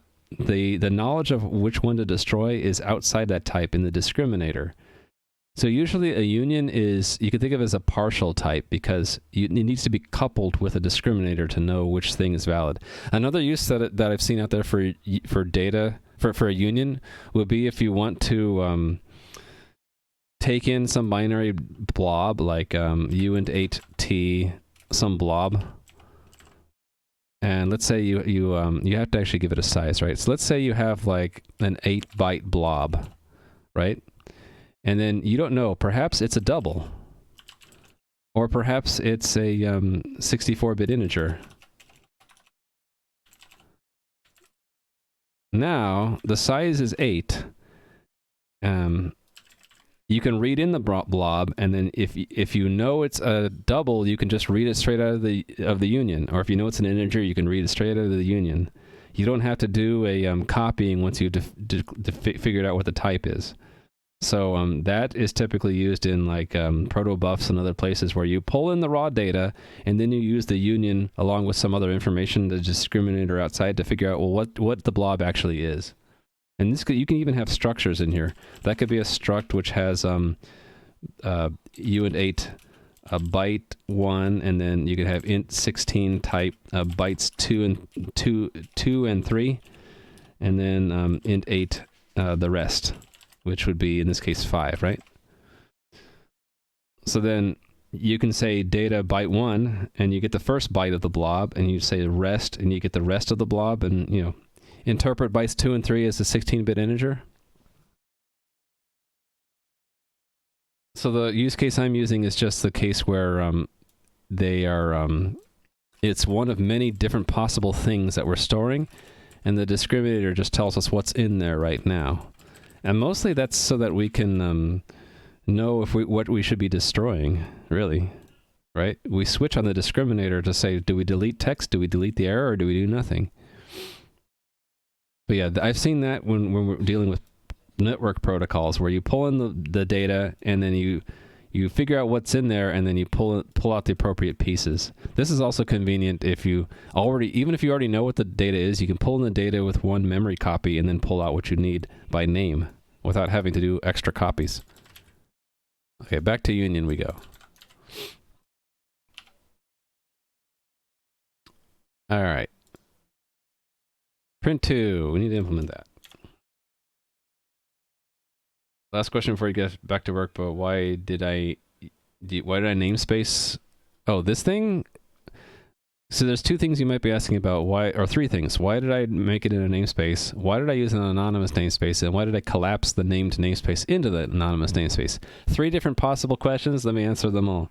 I like to use namespaces in general for libraries, so that any names that I declare inside don't conflict or clash with names in other libraries. So if I have a program that pulls in this library and then a second library, and they both have a type called value, which I do because JSON value also has a type called value. Here it is, right here. So the JSON namespace has a value type, and cluster member store also has a value type, and they don't clash because they're in different namespaces. Now, why have the anonymous namespace? This is how you declare variables and names that you don't want to be visible by the linker, or you don't want to be accidentally referenced from other modules, but you need them to appear to the linker. They need to be things that are linked, usually internally. What happens is when the compiler sees this, it ends up just making a random name that is auto-generated, so that you don't accidentally access. So it's still visible to a linker, but you can't accidentally use it from another module. So it's basically a newfangled way to make module local variables that are still visible to the linker, that still get linked in. Now, why do I collapse my namespace into that? That's just out of convenience if, let's say later I had like a value, a default value. That's just so that I don't have to say cluster store : in front. right? That's just so it's if I didn't have that, then this is a syntax error until I do that. And I found myself doing this so often, and and then this is such a low cost that I figure I just do this from now on. That if we're already inside a module which is dedicated to this namespace, even the anonymous things should be defaulting to that namespace. Now I could just do that, but then it would make these all visible to other modules, and I didn't want that. So there we go. Storing the pointer instead of complex type doesn't really solve the problem. You need to properly destruct it either way. Yeah. Yeah, what gets you is the data type instead of another data type. You can think of value as abstracting away the notion that the data type could be different, but then it still needs to actually store it somewhere. So this is how we store it, and then the wrapping to make sure it's properly managed is the whole point of the value object itself. The reason why I split value between its interface and implementation is a different story. I do that so that when you include the header file for this value, you don't even know what's in the, you don't even know that you're using a union or not. So if I change the strategy of how we store the data from union to something else, it won't impact my interface. So, hey there, too, bud. Did I answer the question about a union? I thought I just did, but maybe you missed it. A union is just, if I do undo, you'll see me. Yeah, here we go. I'll undo. So too, bud, I still have it in my undo history for your benefit. Here's the difference between a union is just a struct where the address of every field is the same and the size of it is the size of the largest thing in it. That's the only difference between it and a struct. So I'm using it in this place because every value has only one of these, and we need to pick which one. So I don't need to have separate storage for all of them. I just only need storage for one of them, but I don't know which one. So I put all the possibilities in a union so that they all share the same address, and I use a discriminator to say which one we're actually using at the time. So yeah, that's what a union is. You don't know what a struct is? A struct or a union, it's just a complex data type. It's so that we can take all these variables together and give it one name. The size is just arbitrary atomic nibble. Thank you for the bits, Gadan. You're very, very generous to me today. Yeah, well, a class, in C++, a class and a struct are the same except for the default visibility of its members. So, this value is a class. If I were to make it a struct and say private here, that is exactly equivalent to saying class. All that a class is a struct where the default visibility is private. I do a little bit more than the language defines it to be. I also use the word here to imply whether or not you're supposed to see its private properties or not. If it's an interface where it's hiding implementation detail, I'll use the word class, and I'll usually explicitly define the properties as private and hide it behind another thing. And then the private variables, if you can access it, are a struct because everything is public. So it's a bit looser than other languages. Whether you say struct, union, or class, only controls a few things. Struct versus class is the default private or public.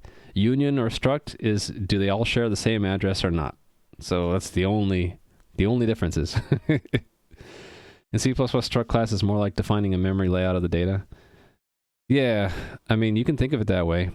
Whether it's a union or a struct, it's just saying we want one piece of information, which is actually a composition of one or more smaller pieces of information.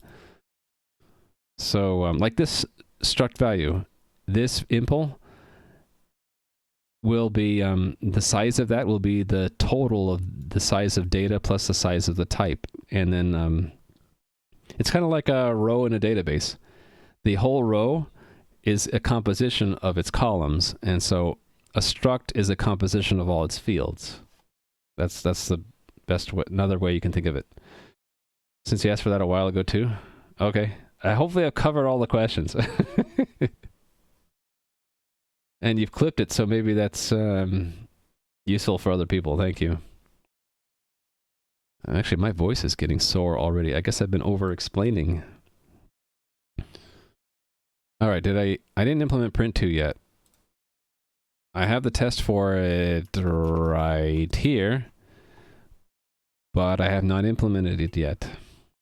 Stretch? I should stretch, shouldn't I? What's a class? No! Do we actually have a command for it? I don't know. It hasn't come up before in the last 300 streams, so... Maybe we'll wait for it to come up again in another stream and then make a command for it, I guess.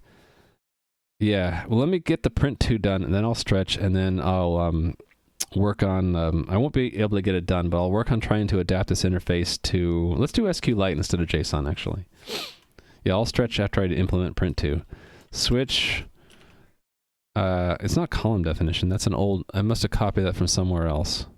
Should be value. Switch value dot impl type. And let me find another switch where I've enumerated these already, so I don't have to type them all again. Here we go. Let's have the default cover invalid. So this will be we should do it this style, right? OS shift out the string invalid.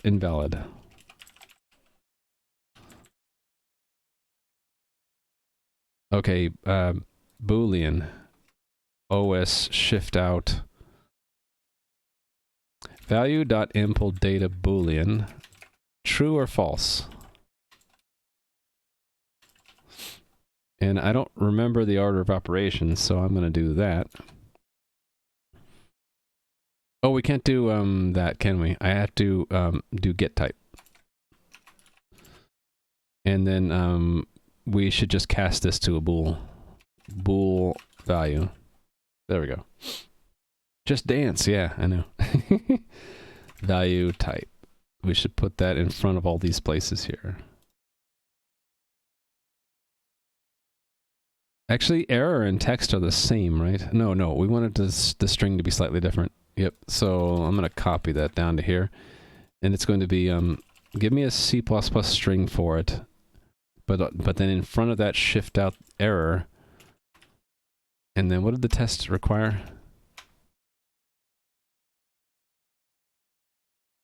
Let me be consistent about the quotes versus double quotes. So shift that out and then shift out the final part of it. All right, and then that's error. Let me copy that to text, handle text next. So that's just a double quote only without the parentheses. And what am I doing here? I don't want the ternary at all, do I? Correct. Okay. And then integer. This is where it gets a lot easier, right? Int max t value, and then we're done. Real is just double. Did I miss any types? Boolean error integer. Invalid we're handling later. Null. I don't have null. Here, I guess. Null is just print out the string null. Then real, then text. Okay. We're done. Boom, first time. Yay. Okay, I'm going to stretch after I check this in. Think we are done implementing.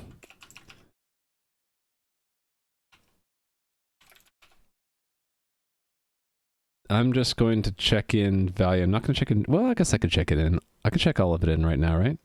Yeah. So this is work in progress redesigning the database interface. So,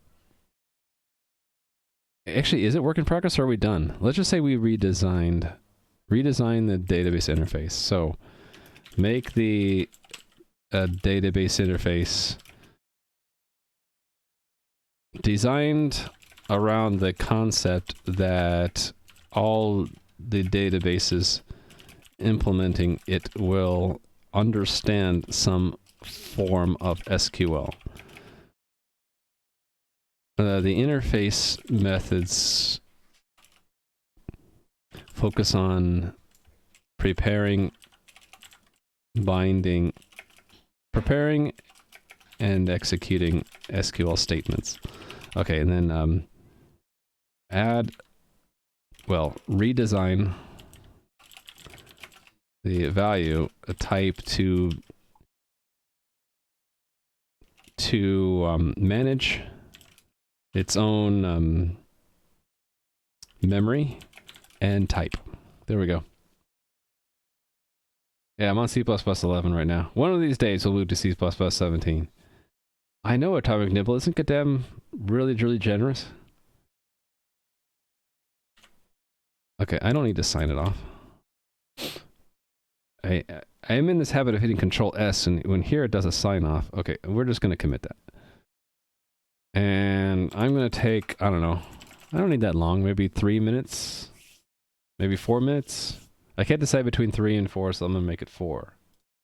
I'm gonna go stand up and stretch. If you've been sitting like I have for the last 3.5 hours, now might be a good time to get up, use the restroom, get something to drink. You know, look off in the distance, relax your eyes. That's what I'm gonna do.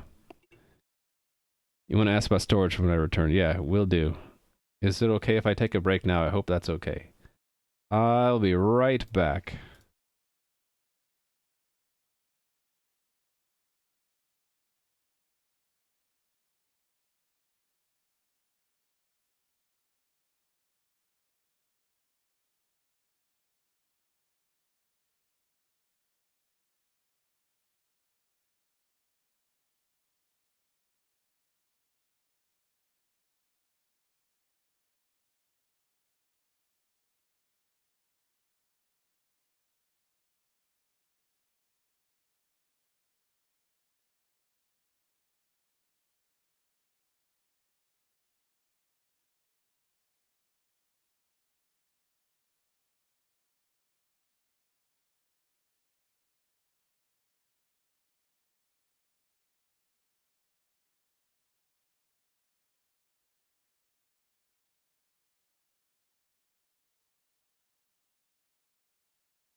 I'm back a little early.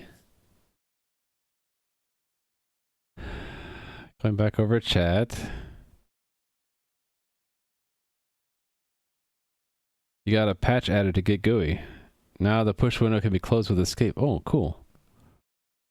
Ask about storage after I return. Okay, thank you, Godam. What's the question about storage? I thought you would have put it in chat for me already. Was the only thing forcing... Oh, I see. So if you have an NPC class and you have, say, 10 of them, what's the best method to store them and keep track of them? Is the storage? So that implies that you probably will be adding and removing NPCs unpredictably. So I would probably use an unordered map. Also because you probably don't care about the order in which the NPCs are stored. So I've used unordered map for stuff like that. Yes, like this. So an unordered map, it's a dictionary in C++. The key is something that is hashed. Usually the implementation is a hash table. So you look it up by key. So for NPCs, I would probably have the key be their entity ID or their name or something. And then the NPC details would be the value. So that's what these... It's a template where the first thing is the key and the second thing is the value. Unordered map is going to be probably a hash table. And the NUI has an alternate implementation where you each give them variable names, and then you have exactly 10 NPCs, no more, no less.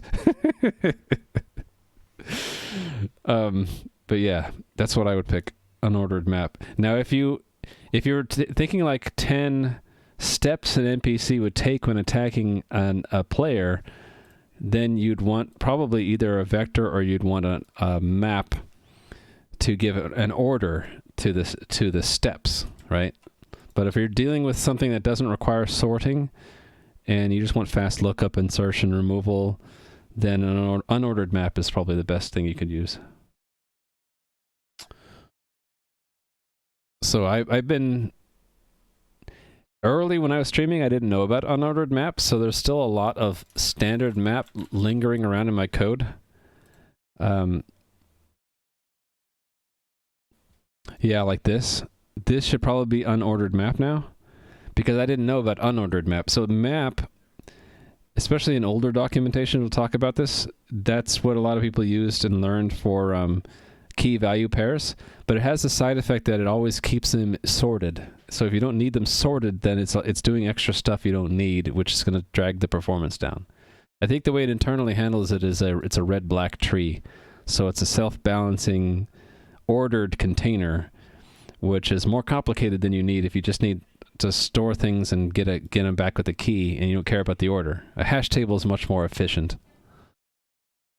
So yeah. if 0, return 1. If 1, return 2. Yeah, let's not hard code things.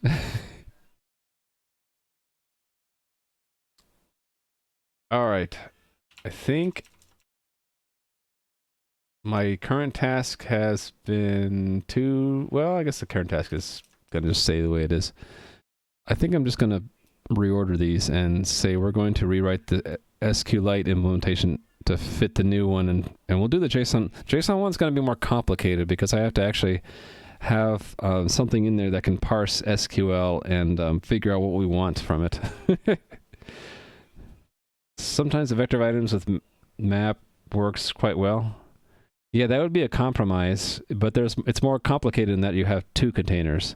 So what Atomic Nibble is saying is you can get the linear storage and fast lookup with the vector, but then if the keys are not strict integers from 0 to the number of items, you could have a mapping from the key to the actual vector index. I do that in a couple places, actually, in the rendering system. Components, HPP, probably find it here. Where was it? It was in the position index, I think. Position index. Yeah, so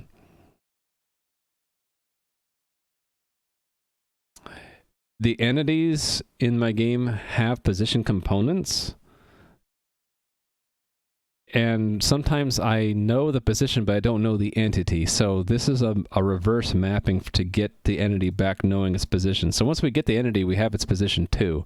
But if we don't know the entity yet, but we only know the position, we could use this map to find that. So it's similar to that map key vector index. If you know the key, but you don't know where that key is in the vector, you could have that side table, that map, that you use to go from the key to a vector index. Then with the vector index, you look it up in the vector. Same thing I have in my game where I know the position, but I don't know the entity ID. So I'd first go through the position index to find the entity IDs at a certain position in the game. And with that, this is really just got the entity ID in it. It's got some extra information in there, but the key is the entity ID. And then that is how I look up the rest of the information about the entity in the entity component system.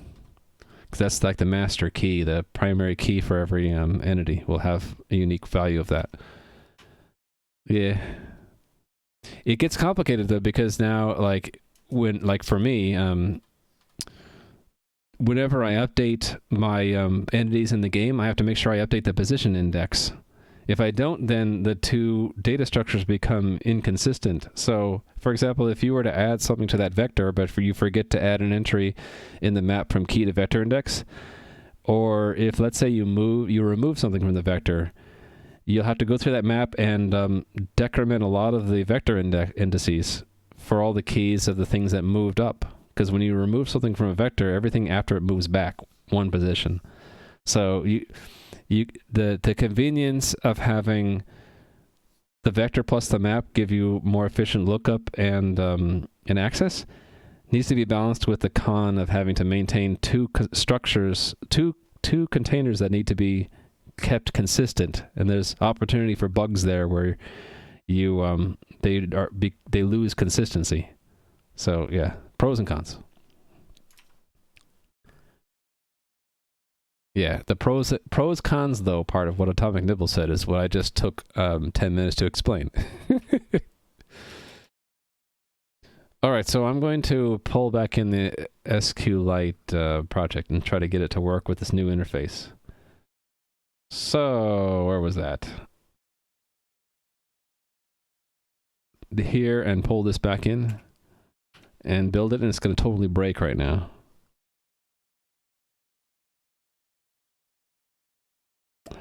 All right, it's probably going to break in so many places I don't even care to look at the compiler error list. We're just going to go straight into SQLite include. Yeah, so you can see all the red lines here. All that's changed. So these all get deleted and replaced with different overrides, right? And I don't even know why I repeated the comments there. It should just be these with overrides instead of the original.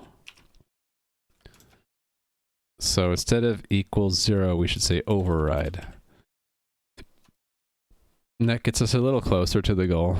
Now this file is correct, and we got to go into the source. And in here, all of these change, right? So here we have namespace clash. Yeah. So we need to make our own version of a prepared statement. Another gifted sub to Mife. Is that a random gift sub, or do you know this viewer who hasn't said anything in chat? But anyway, let me wave also to Mud Ribbit, who came in before and I didn't wave, and also I missed a bunch of waves. Hold on, when did they happen? I'm looking back. Oh, there's Stryhex. Consider using variant instead of union. I probably would use variant when I moved to C++17, but yeah. Sorry, I forgot to respond to that directly. And then, okay, I'm having, oh, there it is, LP Don. I forgot to say hi to you. And then Chase and KN Wolden. Hi. There, I caught up with all my waves. Most of these are random. Oh, you're just handing them out to lurkers now. You don't have to do that, Gadam. Is that how many? Wow. I don't. For me, I don't even see it. It just says that it's gifted. Definitely the king of gifted subs here.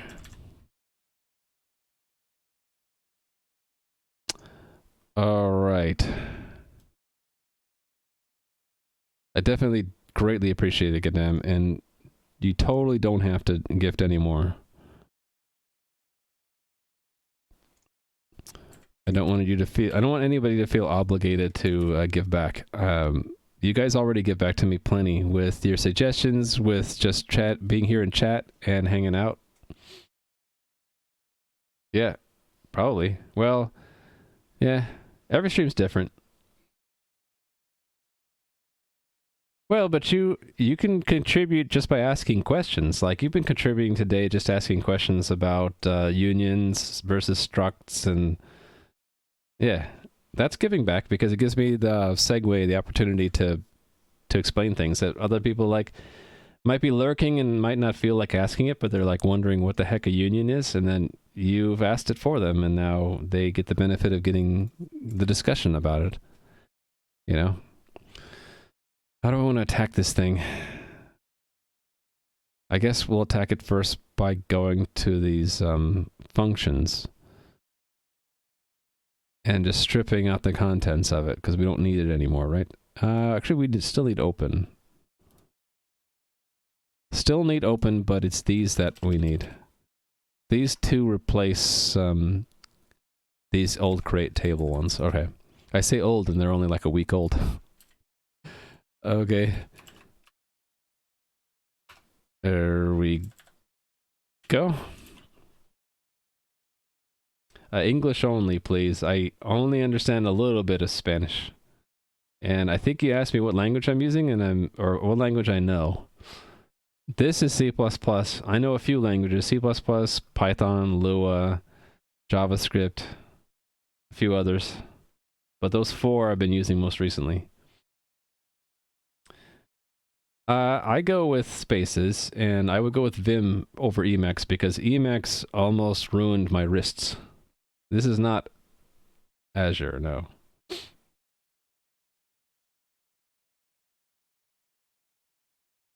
What's Azure mean? Goal is to make a text-based game so you're learning and doing, but these containers get confusing. That's fine, because you'll find that it's you'll learn by just trying, and you'll make some mistakes like I have, and then you'll just get better the next time. Do I have an AWS command? I have an infrastructure. Infra? There we go. Let me link those two commands. So alias com AWS infra. Yeah, oh, thank you for that follow. Yeah, my game that this is all going back into is running on AWS. The client is actually built as a static HTML, CSS, JavaScript and put into an S3 bucket, which is then hosted by CloudFront. So even the front end is AWS, sort of. But the backend is definitely running in AWS almost completely. It's running in an EC2 instance. So we're working on how we store the data for the game right now.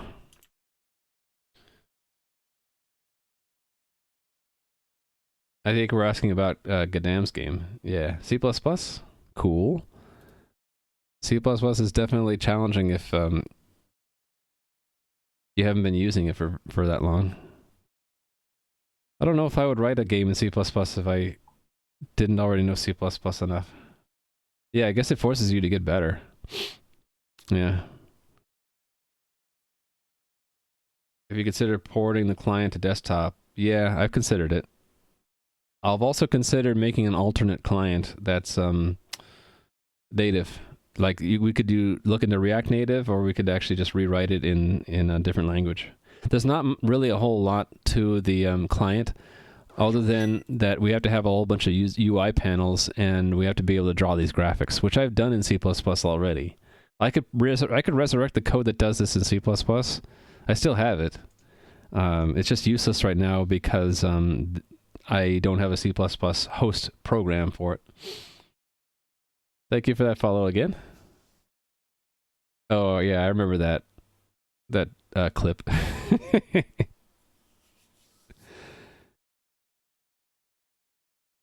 All right. This is a mess because it has some old code in it. Just rip it out. Yeah, let's just delete it all.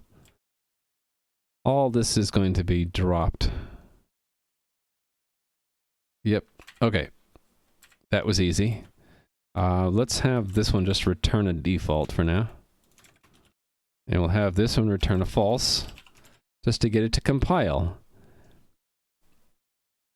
And we don't need to be concerned with metadata anymore, so I'm just going to drop the get table names and metadata.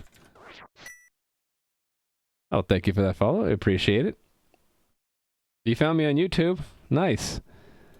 So I have two things on YouTube. The raw Twitch VODs, like over 1,500 hours at this point, all get exported to YouTube, and that's mostly for archival. I never really intended people to discover me that way. The other thing I put on YouTube is I have a few tutorial videos, and as I make more of them, I'll get better at them. So the first few ones are out there are pretty raw, but I have one on Google Test, one on Intro to C++, and another one for how to put Lua into C++. So I have no idea which one of those you found me through, but welcome. This looks difficult. It's because it's a mess. Let me fix the mess, and it won't look so difficult. Or here, I can show you something that it isn't such of a mess. Here we go. This is code that's just packaging up different value types into a container called value. So there's just lots of alternative ways of storing things, and like when you compare, are you comparing booleans or errors or integers or real numbers? This one's just a bit tedious because ultimately this class is just containing one of these values, and it's like, which one is it? But I'll clean this up and it won't look so intimidating. Ultimately, we just have a database connection. I don't need this read metadata anymore. Hey, look, I'm just deleting code to make it look simpler. If I build this now, it won't be so angry red, right? Yeah, we're getting there. Okay. I'm going to keep some of this stuff because this is packaging C API for a database engine called SQLite and giving nicer names. So like instead of SQLite 3 error message whatever, it's get database, get last database error. And instead of SQLite 3 bind text with all this indecipherable stuff, it's build statement parameter or bind statement parameter. And this is more understandable if you know what a parameter is, and what you know what a statement is, and you know what it means to bind. If you don't know these, then you might ask, gee, Raimu, what is a parameter, and what is a statement, and what does binding mean? I think the easiest way for me to answer that question really quick, since there's probably a lot of lurkers wondering what I'm talking about, is this example here. We have created a database which has a table called doors in it. Those doors have a key called entity. They have a flag called, or a bit called locked, another one called open, and then, can I scroll that? Yeah. 2 text fields, on close and on open. So it's modeling like the data in the game about a door. And so I have abstractions for opening the database, for getting the close tile for a door, and setting it, and that kind of thing. And what these do with the database in general is you would construct a statement, and you would bind parameters to that statement, and then you'd step it, and then you'd fetch the results. Do not think that it will live long enough to see me using an actual database. Yeah, well, now I am. Statements are in a language called SQL, Structured Query Language. I think that's what it stands for. And this is how you interact with the database in general for most relational databases. So keywords like select tell you what we're doing. So select, it means we're going to be fetching data from the database. If we were like constructing a database, it would be create table. If we were adding data to the database, it would be insert into. So these are all SQL statements, right?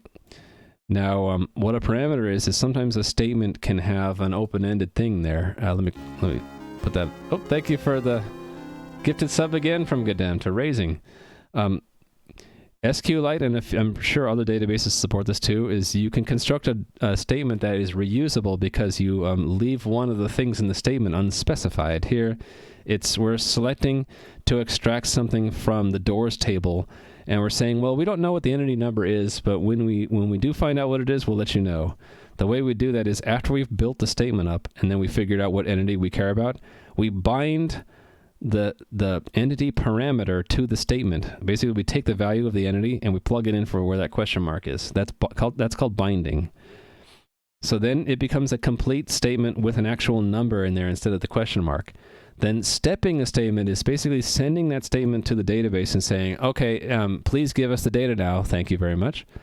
And if the step works, it will give you the result. And the result depends on what you asked for. Here we're asking for this information.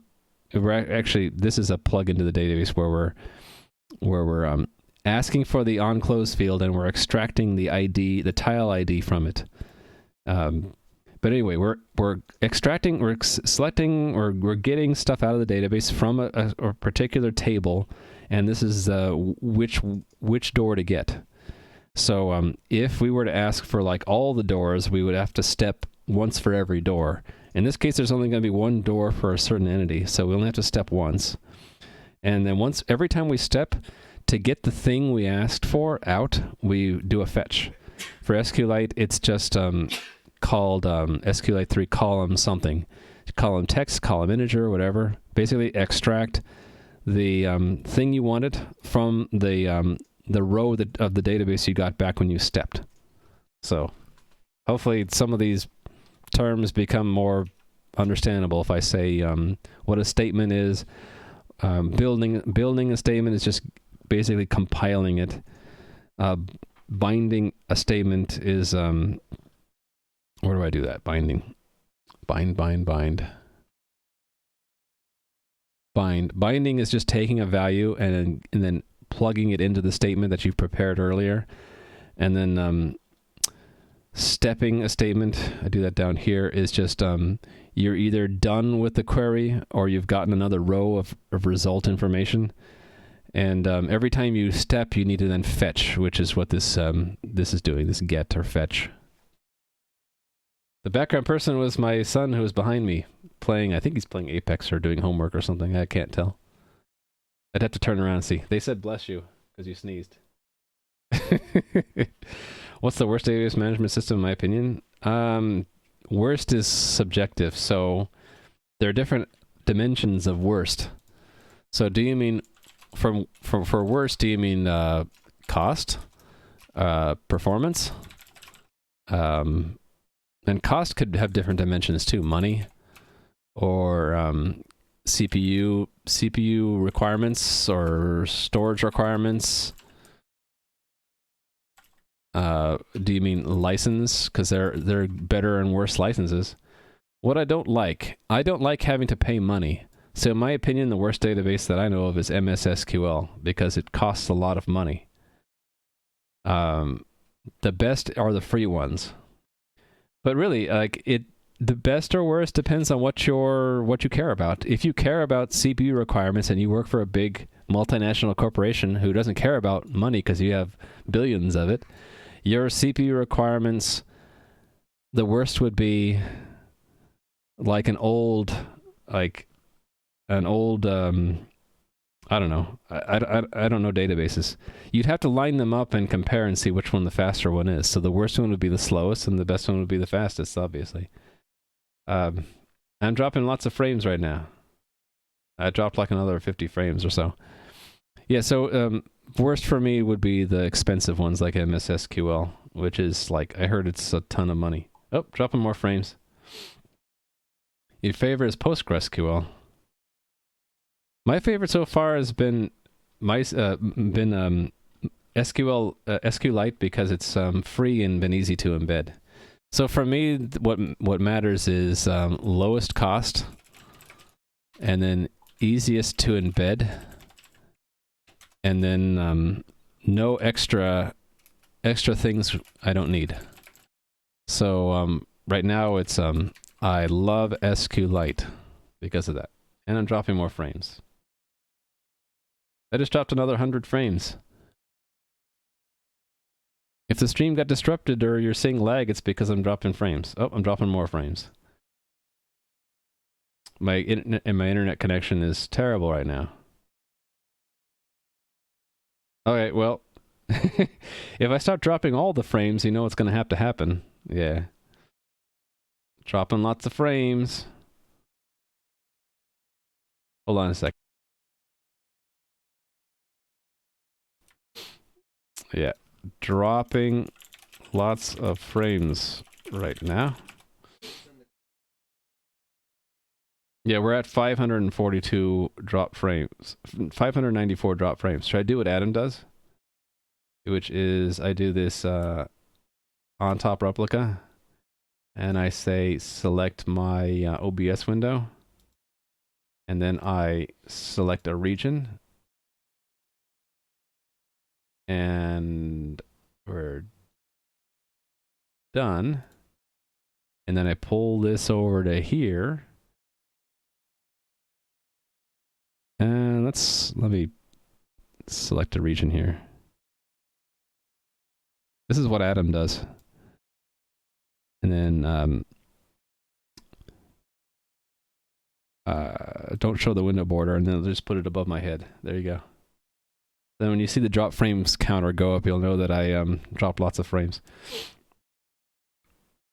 Yeah, you can see it's stopped at 594. But if you see the stream briefly stop or stutter or something, and that number then jumps up a few seconds later, you'll know why. Usually enables click through too. I'm not going to click there. I think we're good. Actually, I want my own stream overlay to show that number eventually. Coming soon. All right. Don't know what I was talking about before I started dropping frames, but... Oh, it was about the database stuff. Yeah. Did I already close that? I did.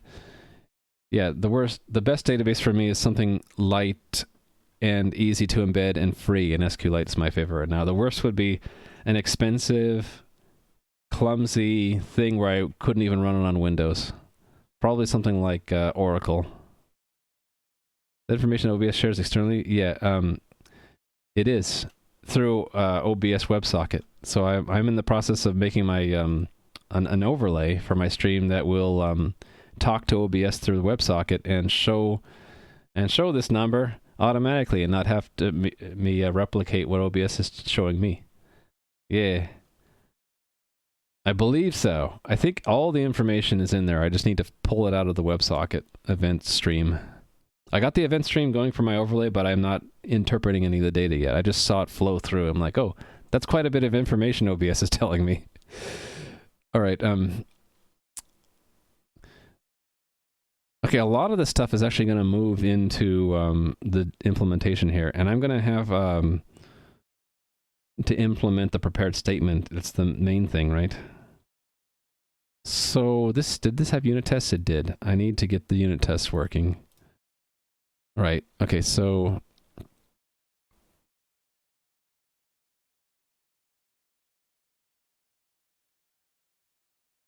right. I think a lot of the database stuff is still valid.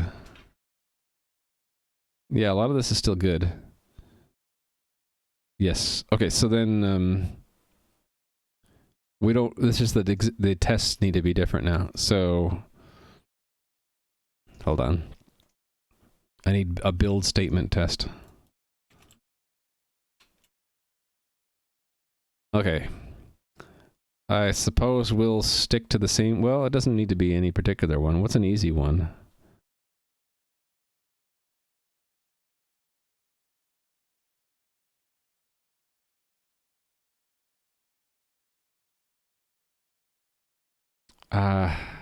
Actually, if it were just testing, we can build something. It would really just care if it's an error or not. So we should try to make one that's valid and one that's invalid. So let's just not have an arrange and have two statements. So const auto build results one as database build statement. We'll have this be a valid statement. So select from What's the test database got in it? Like NPCs or something? Yeah, NPCs. Why not? NPCs. And then we'll have another one where it's not valid because it doesn't exist. Select from foobar. And then the only thing we really care about right now is it'll expect false for build results 1.error and expect true for the other one.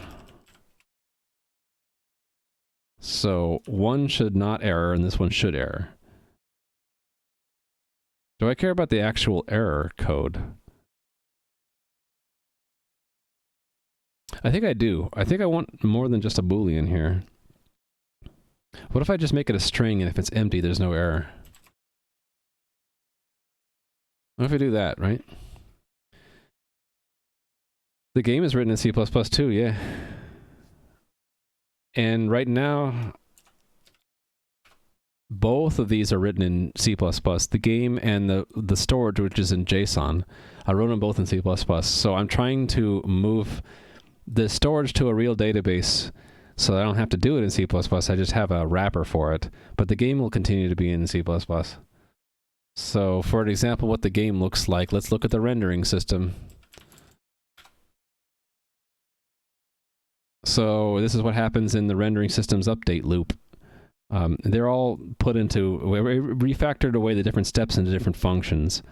But here's one of the parts of the core loop is that we iterate through all cameras that the game has and announces any updates to every camera. It doesn't run all in the browser. The architecture is split. So this is the overall architecture, and let's drag this so you can see it. What runs in the browser is just the client piece. So that's a React app primarily, with Phaser and Redux mixed in there. It connects over WebSocket to the game server, which is running C++ and Lua. That is actually running in a cluster for data resiliency or error resiliency. I don't know what you want to say for that, but like if a server crashes, we have other servers that are running constantly that can take over. And there's a something in the background called the orchestrator that keeps them all running. But yeah, primarily the game is split between the all the game entities and logic are running on the server, and then all the presentation is shown in the client, and between is a WebSocket. So any information about what the server says the client should show is encoded as a message over the WebSocket. So that's what's happening here in announce sprites or sprite updates, is that the server has a concept of a camera. The camera is linked to a client, and we send updates about the camera by encoding the updates as a JSON string and sending it through a WebSocket. So you'll see that here. When we queue feedback of type message, we're going to be sending a JSON object to a WebSocket that we have recorded as being attached to a certain server with a certain client identifier. So I won't show you the nuts and bolts, the gritty details about how queue feedback is implemented, but yeah. This is the actual message you'll see over the pipe, over the WebSocket from client to server whenever something in the world view changes. So like as these slimes move around, or if I shift my camera, I'm literally getting this sprites update message as a JSON object on the WebSocket. What exactly are WebSockets? That's not a stupid question. It's just a protocol. The reason why I want to get the data from OBS or WebSocket is that's a very convenient transport layer for me, because I've written a whole bunch of other code that deals with WebSockets already. And as far as I know, there isn't like a more standard API for OBS. I mean, if there is, let me know. But what exactly it is, do I have a stream note about that? WebSocket, maybe protocols. Not really. I guess I should make one for this. Let's make a new stream note. New stream note, WebSocket. So you have your client let's put the client on top for a moment, and we have a server, right? So typically what you'd have is the client is going to, can I order this? Let's put it left to right. Typically you'd have the client send a message to the server through HTTP, right? Request, right? To the server. And then the server will hand you back an HTTP response. Okay. What a WebSocket is, well, underneath what an HTTP request is you have HTTP, request response. That sits on top of a transport layer. Usually it's TCP. That sits on top of the IP, and the other layers below there are maybe not as important. But this is, everybody hopefully understands what the IP layer is, right? That's sending packets from one computer to another. TCP is making those packets ordered and meaning a connection between two computers. So there's state about how what bytes you've sent. Has the other side received it yet? You retransmit them if they don't acknowledge them, that kind of thing. So IP layer gives you packets back and forth like a mailbox. TCP gives you a reliable string of bytes that each side can send to each other. What HTTP adds on top of that is just it formats those bytes to be either a request or a response with the common conventions like what are parts of the header, what parts of the body, what's the format of the body, is it text, is it an image, that kind of thing. So what is a WebSocket? A WebSocket is similar to HTTP. It is a how do I say this? You send a special upgrade request to the server. Then you get an upgrade response, and then from that point on, either side can exchange text or binary. The way this works is that this is phase 1, which we'll say that this is phase 1, and this is phase 2. So phase 1 is the same as a normal HTTP request response, right? This is how you start a WebSocket by, I should prefix this. This is normal HTTP, and this is WebSocket. And we'll put a little I'm mostly formatting this because if someone asks again in the future, I want to bring this stream node up and kind of use it to illustrate. So WebSocket begins with the same sequence that you have with normal HTTP, but the fact that it's an upgrade, it's signaled on both ends. So both ends prepare to upgrade from HTTP to something else. What ends up happening is that the WebSocket protocol takes over for HTTP at the moment of this transition to phase 2. And in the WebSocket protocol, you send text or binary messages, and what WebSocket does is it encodes that into the string of bytes that TCP is transporting. So TCP doesn't care if the bytes are HTTP or WebSocket. It's just the messenger. It's the what's on top of TCP that matters. If it's HTTP, it's got to be this format. It's a WebSocket. It's a bidirectional exchange of messages. I like WebSocket because it's very simple. Either end can send or receive either a text message or a binary message. And there's also like ping and pong and control frames, but that's only really care about that when you're setting things up and when in the background. But the primary thing is just as a simple text binary message exchange. It's bidirectional. It sits on top of TCP, and you get one by upgrading an HTTP request. That's essentially it. You can think of a WebSocket like, if you know what a socket is, typically the operating system interface to TCP is called socket. So WebSocket, they use the word socket, I believe, because it works like an operating system socket, only you get it through upgrading an HTTP request. In reality, when you implement this in code, your WebSocket is going to have a socket for TCP, an operating system socket to get to the TCP connection, and you're just adding some framing protocol around it. One problem with WebSockets is proxies. I suppose so, because when there's a proxy in the middle between your client and the server, each side is technically talking to a proxy in the middle, not to each other directly. And so once you've upgraded, now either the proxy has to be still involved but proxying WebSocket, or it's not going to work, right? This upgrade request response assumes there's either no proxy in between, or that the proxy can upgrade as well. And I believe there are proxies out there like Cloudflare. I think you can proxy WebSockets with that. For my stuff, I don't do that. I don't have any proxies. Yeah, this won't work because this can't be cached. HTTP has the notion of caching. WebSocket does not. WebSocket is like the wire. You can't cache messages. It doesn't make sense. It's just messages. The messages are they are not resources anymore. They're just like packets again. You can't cache at the IP layer. You can't cache at the WebSocket layer for the same reason. It doesn't make sense. You could invent a protocol on top of WebSocket where maybe you have cached messages, but that's not intrinsically part of WebSocket. WebSocket is more like an IP layer thing. It's just messages back and forth.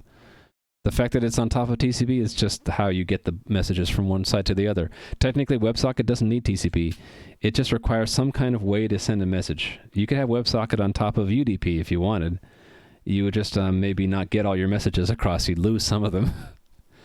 Let me save that as a stream note.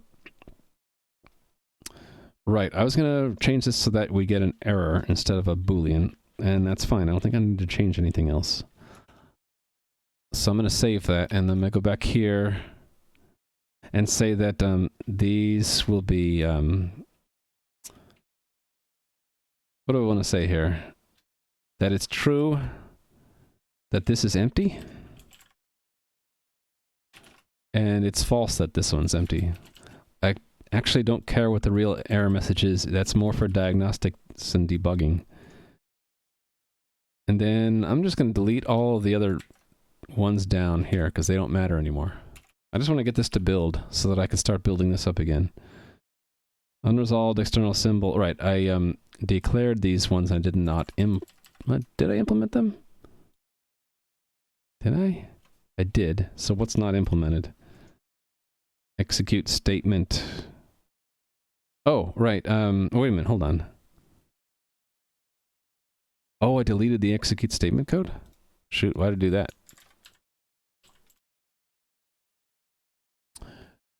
It's here. What's it complaining about then? What's missing?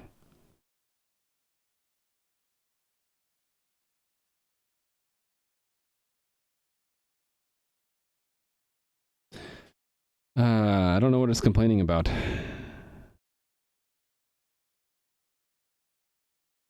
Oh, I know what I did wrong. I did not put the class in front of that. Hold on.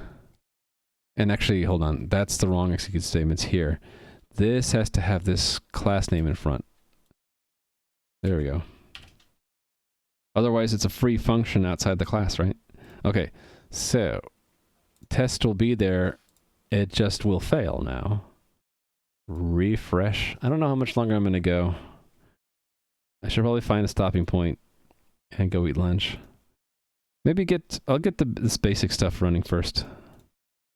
Right, so the statement should have errored and it didn't. That's what it's telling me.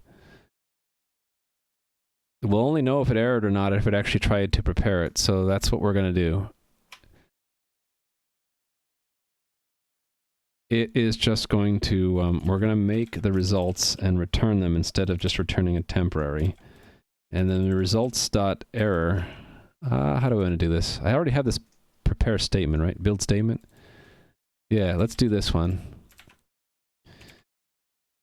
So, const auto, I'm going to throw away the statement for now. We'll keep it when we need it.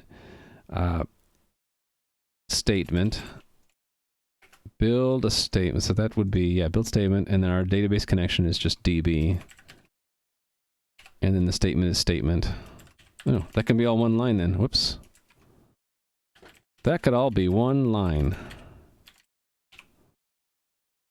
Unless I messed up somewhere here. Oh, this needs to be : because we have two things called build statement. And this is in our impl, right? Yes. Okay. And then statement. Feel that the mic sound that I'm using is just made you feel like listening to 2000s radio station? It could be the way I talk or the sound of my voice. I don't know. It also could be this microphone. It's an Audio-Technica microphone. It could be the filters I set up. And there are a lot of things it could be. Results error. This one has an error in it, right? Oh, it was an error if it's null, right? Yes. And we're getting an error message and not doing anything with it.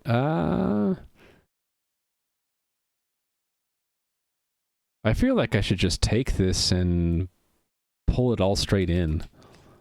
What if I do that? If I just pull this right in here, like that.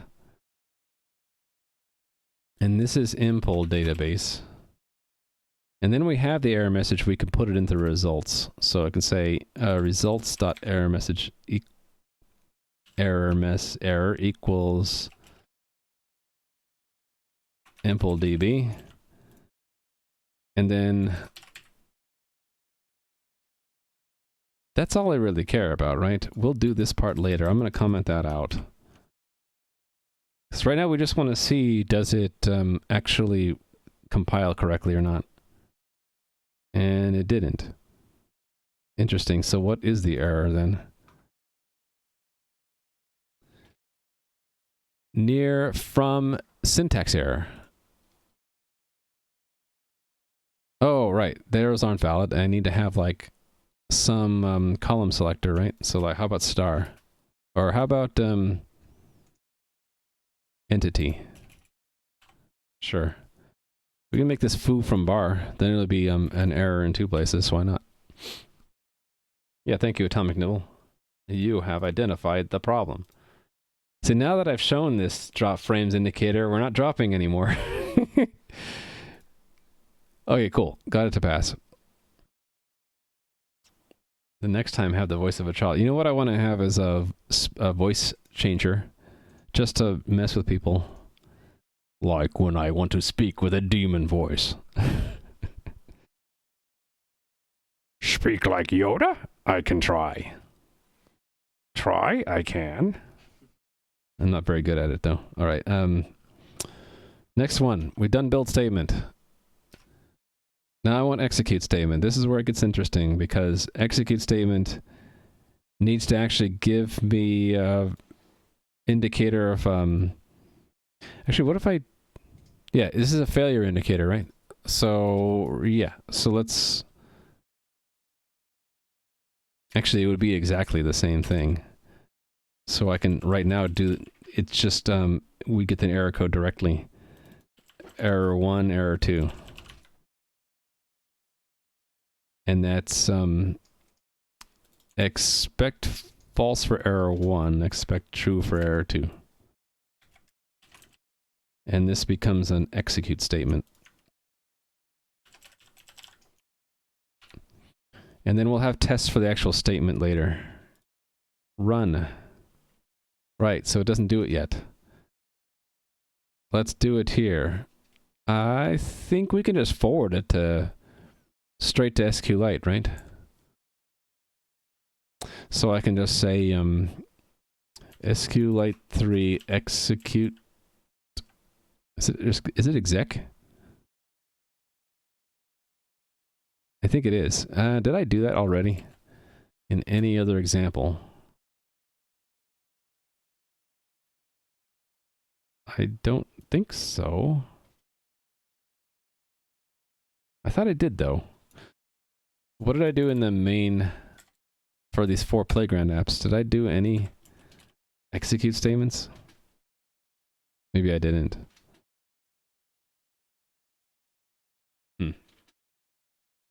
No, I haven't looked into using the sanitizers yet, Nui. Sorry.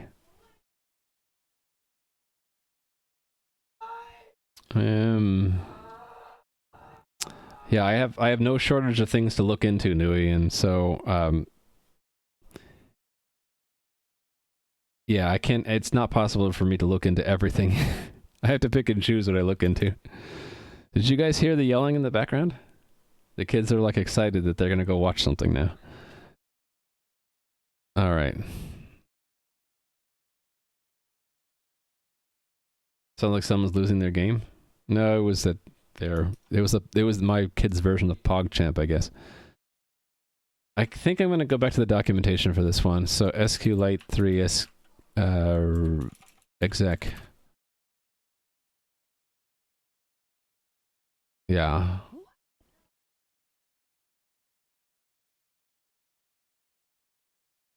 It doesn't need to be this wide, right? I can shorten that.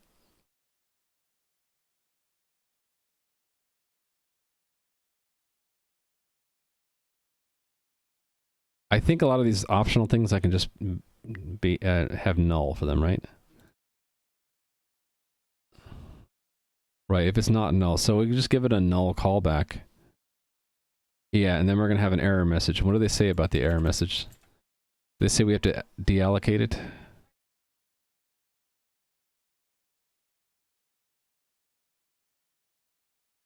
If an error occurs, it's written into memory obtained from malloc, so we would have to call free on it. Okay, I got it. We can do this. So I'm going to need a char star error message. And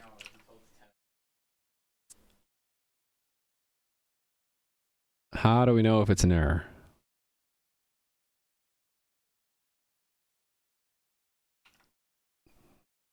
I think it's if it returns error, right?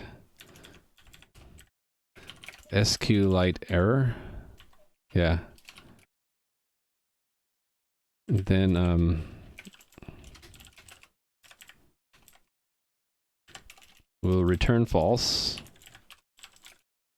Actually, I don't need the error message, do I? This version we didn't care for it. Yeah, so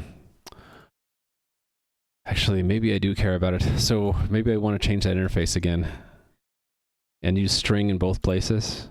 That would make sense, wouldn't it? So you get if it's an empty string that succeeded, if not it was an error. Okay, then that needs to go there and there, and the test should have a difference here. It should be that dot empty, and these get reversed, don't they? It's empty if there's no error. Okay. So it's statement C string, and then oh no, that's a database first. Then the statement, then the callback, which is null, and then the callback context, which is also null, and then the address of the error message. If it's an error, then I need to assemble the error given the error message. And then I gotta call SQLite 3 free error message, and then return the error. Otherwise, return empty string. Right? Let's try that. Just learn the power of meditation and SQRS pattern. Oh, we're dropping some frames. Did you see that? The number, it moved.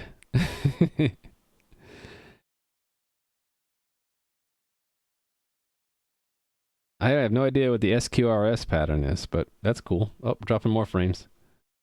Look at that number go up. I'm trying to avoid like saying anything important while we're dropping frames, but you know, I might miss something. Okay. Right, we built it. Let's test it. Run. Okay, how did that fail? Oh, I forgot about this. Between each test, we got to blow away the test database. I thought I did that in the setup, though. Where is the setup? I'm looking in the wrong place. Oh, no, this is the right place. Where's the setup?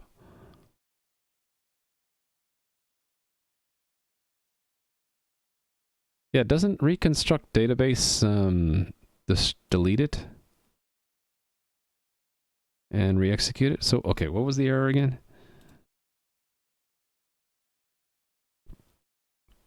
Table already exists. Unique constraint failed KV key. In line 108. Oh, right there. Executes. Wait a minute, why is it running that? I guess I can see where that's happening. Debug. It never hit that line? What? Oh.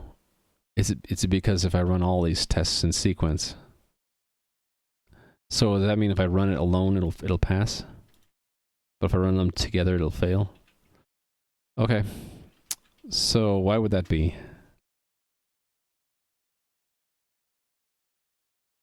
Why would running them all together fail, but running it alone pass?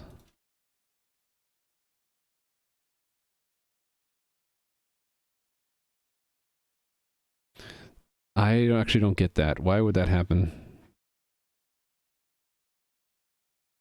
Is it running one test and then the other? Nope. What does that tell me? They're not all running in parallel, are they? They do use the same file name, but I thought that the setup would be run independently. Actually, I can't. Thing is, I can't debug them all together.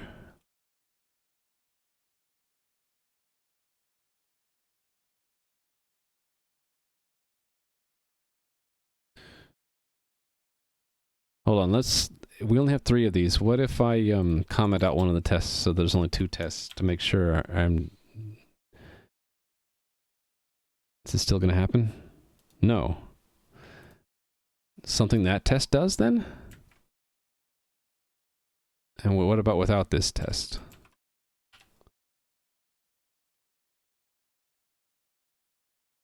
Okay, it's these 2. Is that because this one modifies? No.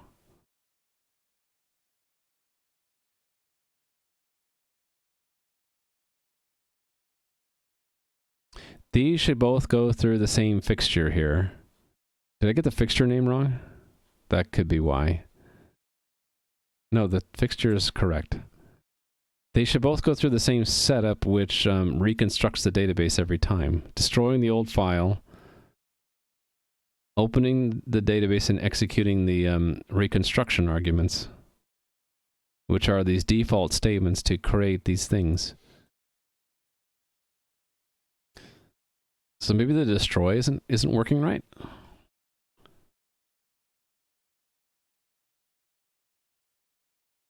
I think that it serializes them, but I could be wrong. I don't know, what if I run it manually? I haven't done this in a long time, so go to the build folder, go to SQLite there, go to the test and just run it.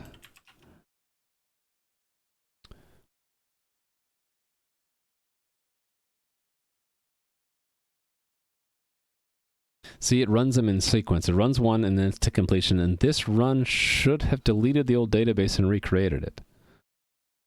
But it didn't. Why not? Is that destroy not working?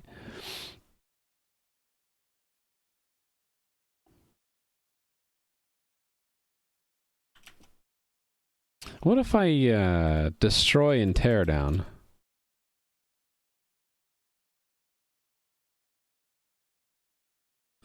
If I destroy and tear down the database,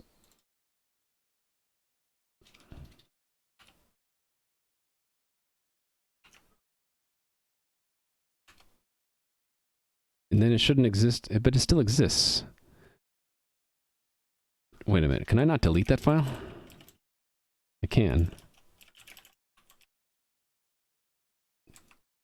That doesn't make sense. It should have run the teardown, which should... Okay, it deleted one of them. Oh, but it deleted the wrong one. What? Did that not actually run? Printf. Destroying default DB file path.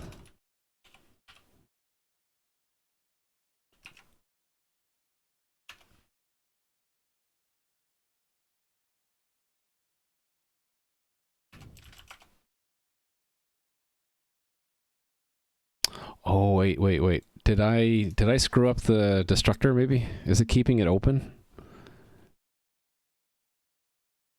It might be keeping it open because I messed up the destructor. No, this should be closing it. Let's make sure it's closing it. Closing database. File path. Okay, this is a callback, so I can't use a capture. That would be dangerous. Let's just leave the path out of it. Let's have an open here too. Maybe there's a stray open. Actually, I can make a copy and capture the copy. Yeah. Let's make a copy. So, auto file path copy is file path, and then I can capture that by value. And then I can print it here. File path copy.c string. There we go. Now we'll see when it's all opened and closed and find out why can't we delete that file at the end of every test. Opening, destroying, and then closing. There we go. That's the problem. Yeah, okay. I think I know what I'm doing wrong then. Hold on. The teardown. Okay. We shouldn't even rely on the teardown. I should just not do that there. I should be doing that in reconstruct. There. File path. There.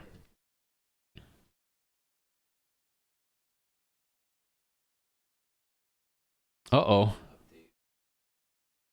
Should I delete that message? How do you delete a single message? Delete message. There we go.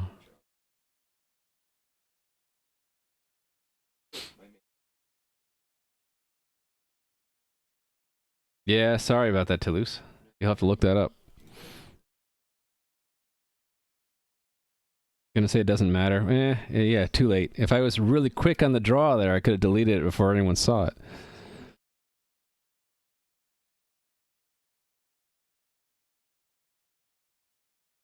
Yeah, it shouldn't be running it in parallel. I think it's just probably keeping it open while trying to delete it causes the delete to fail.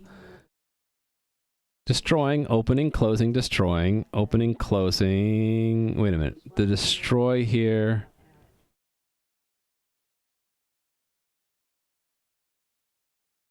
Oh, we're only printing what we're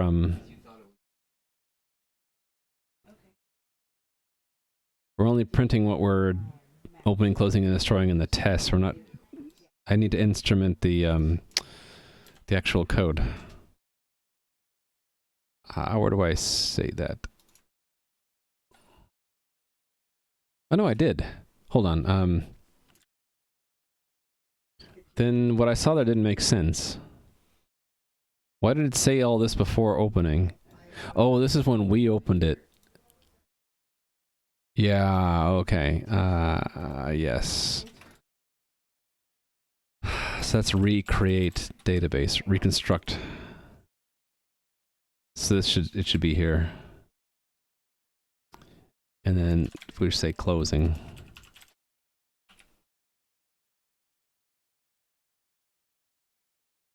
Let's here and here and here say test in test fixture. All right. So destroying the test fixture, opening and closing, and then opening and closing in the real thing passes. Destroying the test fixture, opening, and then it already exists. So did destroy not work then? Thank you for that follow, by the way. How does it suddenly pasted human error or chatbot? Human error, I see. It was a local database password. Uh-oh. This is why, Toulouse, what I did, where was it? Navigator, right? Navigator. Was it right here?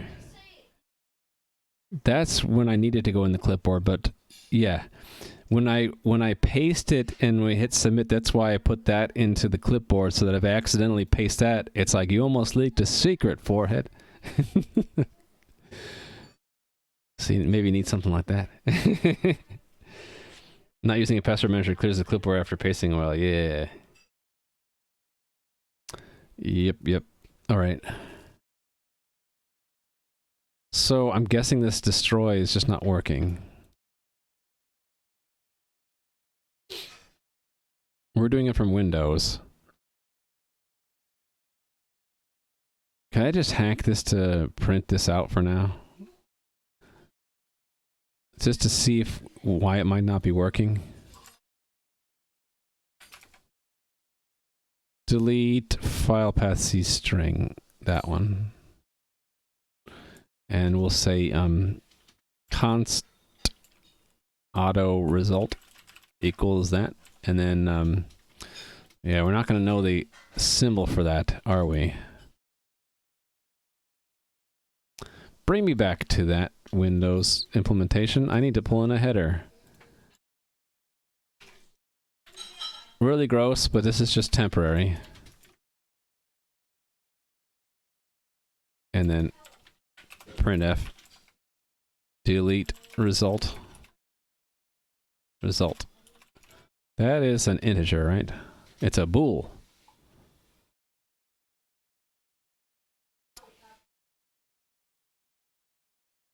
Let's do S. Result equals true. True.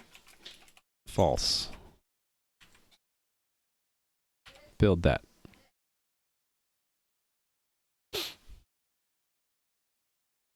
Wait a minute, what? I'm sorry, said the environment. Did you see my dad joke, Mr. Balrog, that I sent you in I think it was Primogen's channel last night? I don't know if you saw it. And what's wrong here? Oh, colon. My dad joke actually wasn't mine, it was my son's.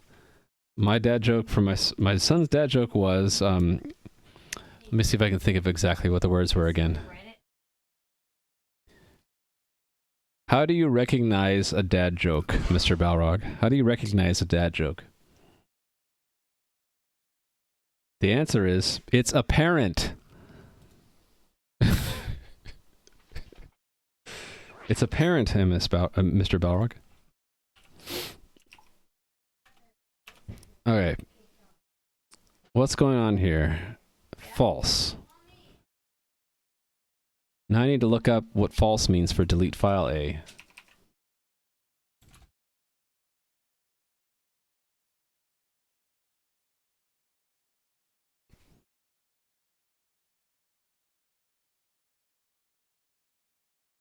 Oh, so I call get last error. Okay, let's call get last error. If result is false, delete error.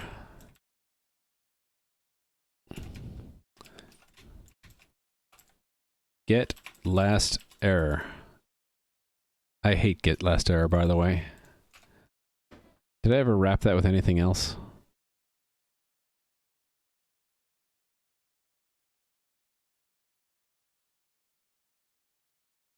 Oh. Yeah, LU? Okay. Sure, we'll do the same thing. Unsigned long.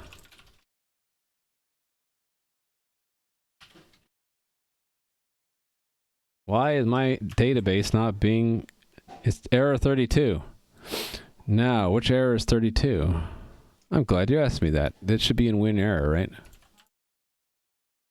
How do we get win error from here? I guess we can search for W, what is it? I guess I can look in the documentation that we were just looking at. What are the possible error codes? Error access denied. So error access denied is what? Okay, which one's 32? It's 32, right? 32. Which one's error 32? Sharing violation. It's being used by another process. So we didn't close the file correctly?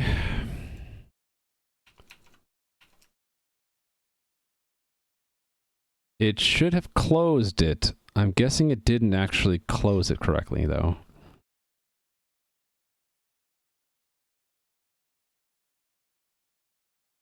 One of these two closes is not actually closing it, is it? Yeah, it means it's still open. When we said we would close it, it's not closing it.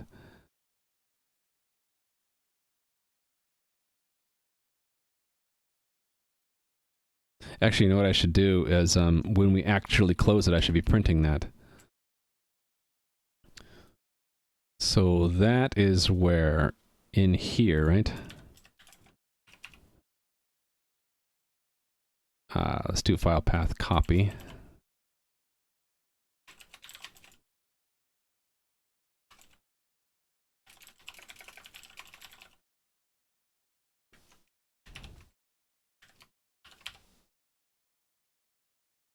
I think for the actual code under test, I did that correctly, right? Yeah. So give it parity with this code I just did a second ago. How did Jesus pay for our sins? With brave. That's laughably bad. Okay. Opening, closing. Oh, interesting. It closes later than that open. Interesting. But it still should have closed it. So what's going on?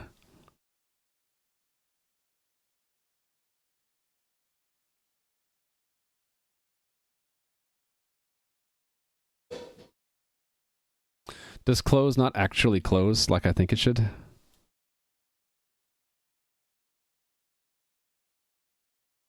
You think close is actually failing?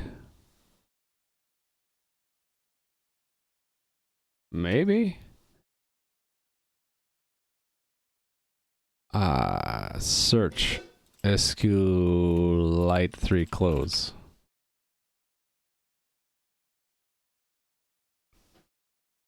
Forget it. That search sucks. SQLite 3 close. Much better.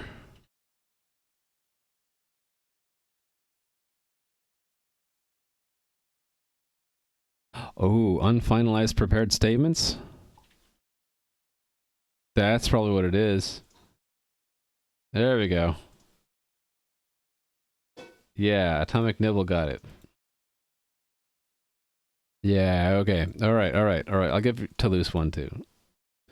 Okay, so, yeah, I know what I did wrong. I just tossed away the prepared statement. I didn't actually do anything with it. Right? We prepared one and I didn't toss it, so I should toss it at least. Right? There.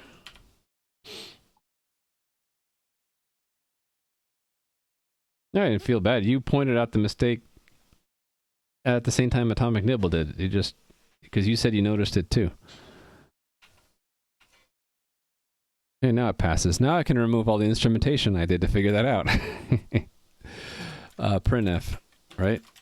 Remove the printfs. It's easier to destroy than to create.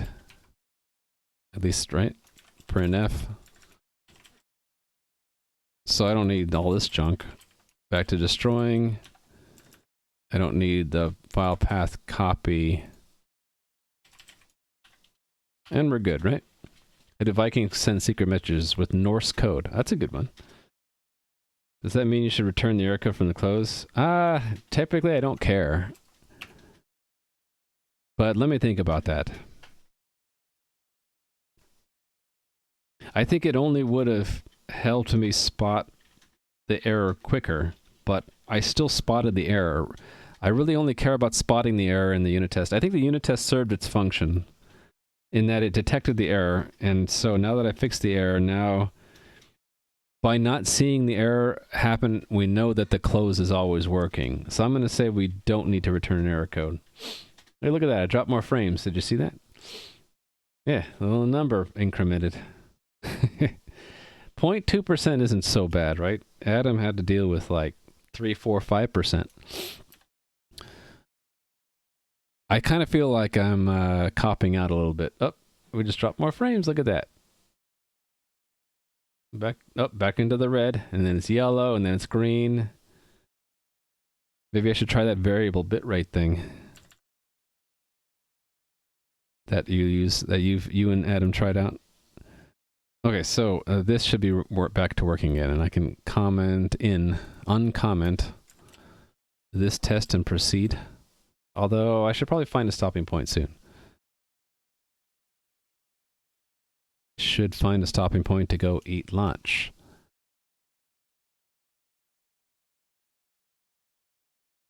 "50% Indian" is Ian. Takes too long to come back to normal. Yeah, but if it only happens 0.2% of the time, that...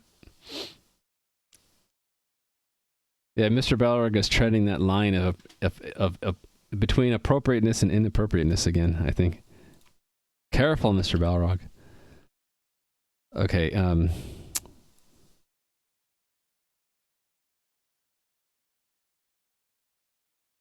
actually, maybe this is a good stopping point, because all that the primary interface needs to do is actually prepare a statement.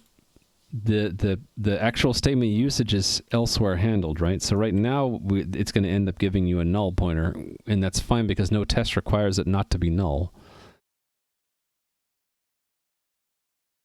So I think maybe this is a good stopping point because I've tested the outer interface. Well, I didn't do the snapshot stuff yet, though. Maybe I can at least set up a placeholder for that. Create snapshot, and then install snapshot. And I'll just mark them both as all the to be done, TBD. To do. Assert true from falsehood.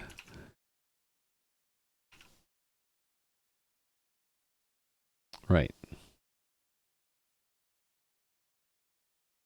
Oh, I'm not going right this moment, T.S. Jost. Don't wave yet. I'm not going.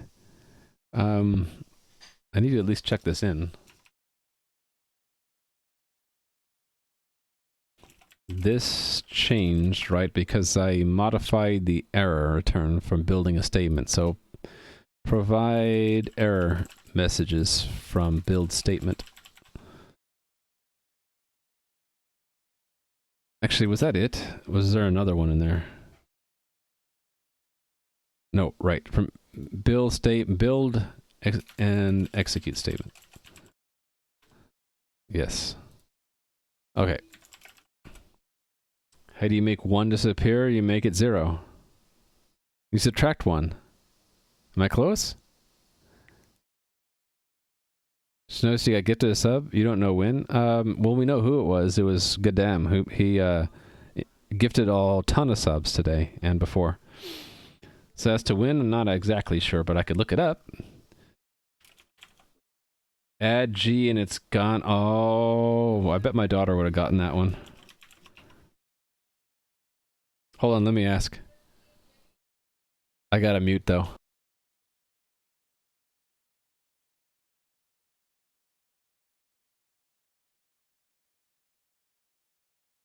She left. Can't ask her now. Okay, SQLite cluster member store.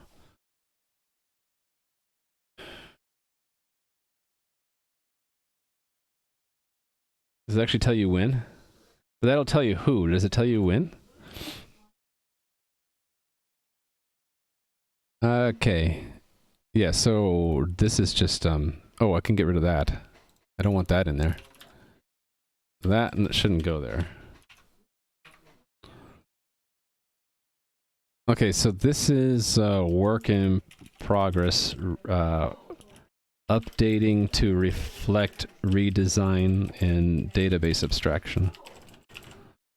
Okay, so tossed most of the old code.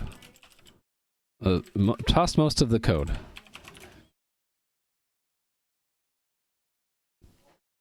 Implemented execute statement.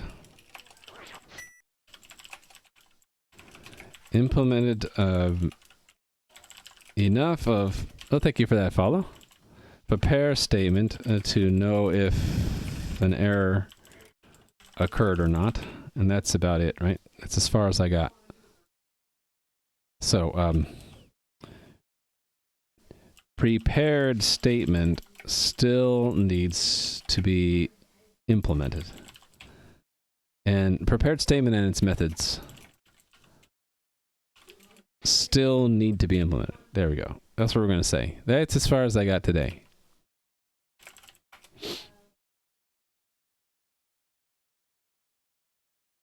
Oh, it says the date below it? Wait a minute, no. You're asking something else. Did you notice they removed the exact created date from the UI? Clicking at people, yeah, just the date is... The date's fuzzy, though? Oh, Twitch is changing things. Don't understand why Twitch is constantly making everything harder for mods. I think what it is they're probably... This is my pessimistic view of the world, so to speak. Twitch, being a big company, is constantly hiring new people, right? And what jobs do you give to the new... What tasks do you give to the new engineers? Sometimes the manager's like, well, I don't know, every task that we have working on now, people are assigned to already, or it's really hard for a new employee to do. So let's give them something easy. Let's invent some work for them. Let's have them redesign pieces of the user interface. Why are we redesigning it? We need them to do something. They're new employees. That's my guess. They're redesigning parts of the UI because it's just stuff for the new employees to do. Prove me wrong. I don't know. It's my pessimistic view of the world. All right, I'm going to call it here. Sorry I don't have much to show, but what I'm going to be working on tomorrow is I'm going to try to finish this. I don't know if I'll actually write that or not. It might be that I go straight from the game to SQLite through the database abstraction and just skip the JSON entirely. I might just make a special one-off data migration to go from JSON to SQLite. That's what I ended up doing for my stream helper, because I'm probably never going to need the JSON stuff ever again once I've moved it to SQLite. I at least will finish that tomorrow, and I'm going to do either this or I'm going to start working on code to actually move the data to SQLite, and then the game will just go straight to there. I haven't decided yet. You like fuzzy dates of the full date plus TZ on hover? Yeah, I think I do too. All right, I'm gonna have to stop it right here. Let's go raid somebody, and I'll go eat. Twitch.tv Rhymewood354 following. What we're gonna watch now.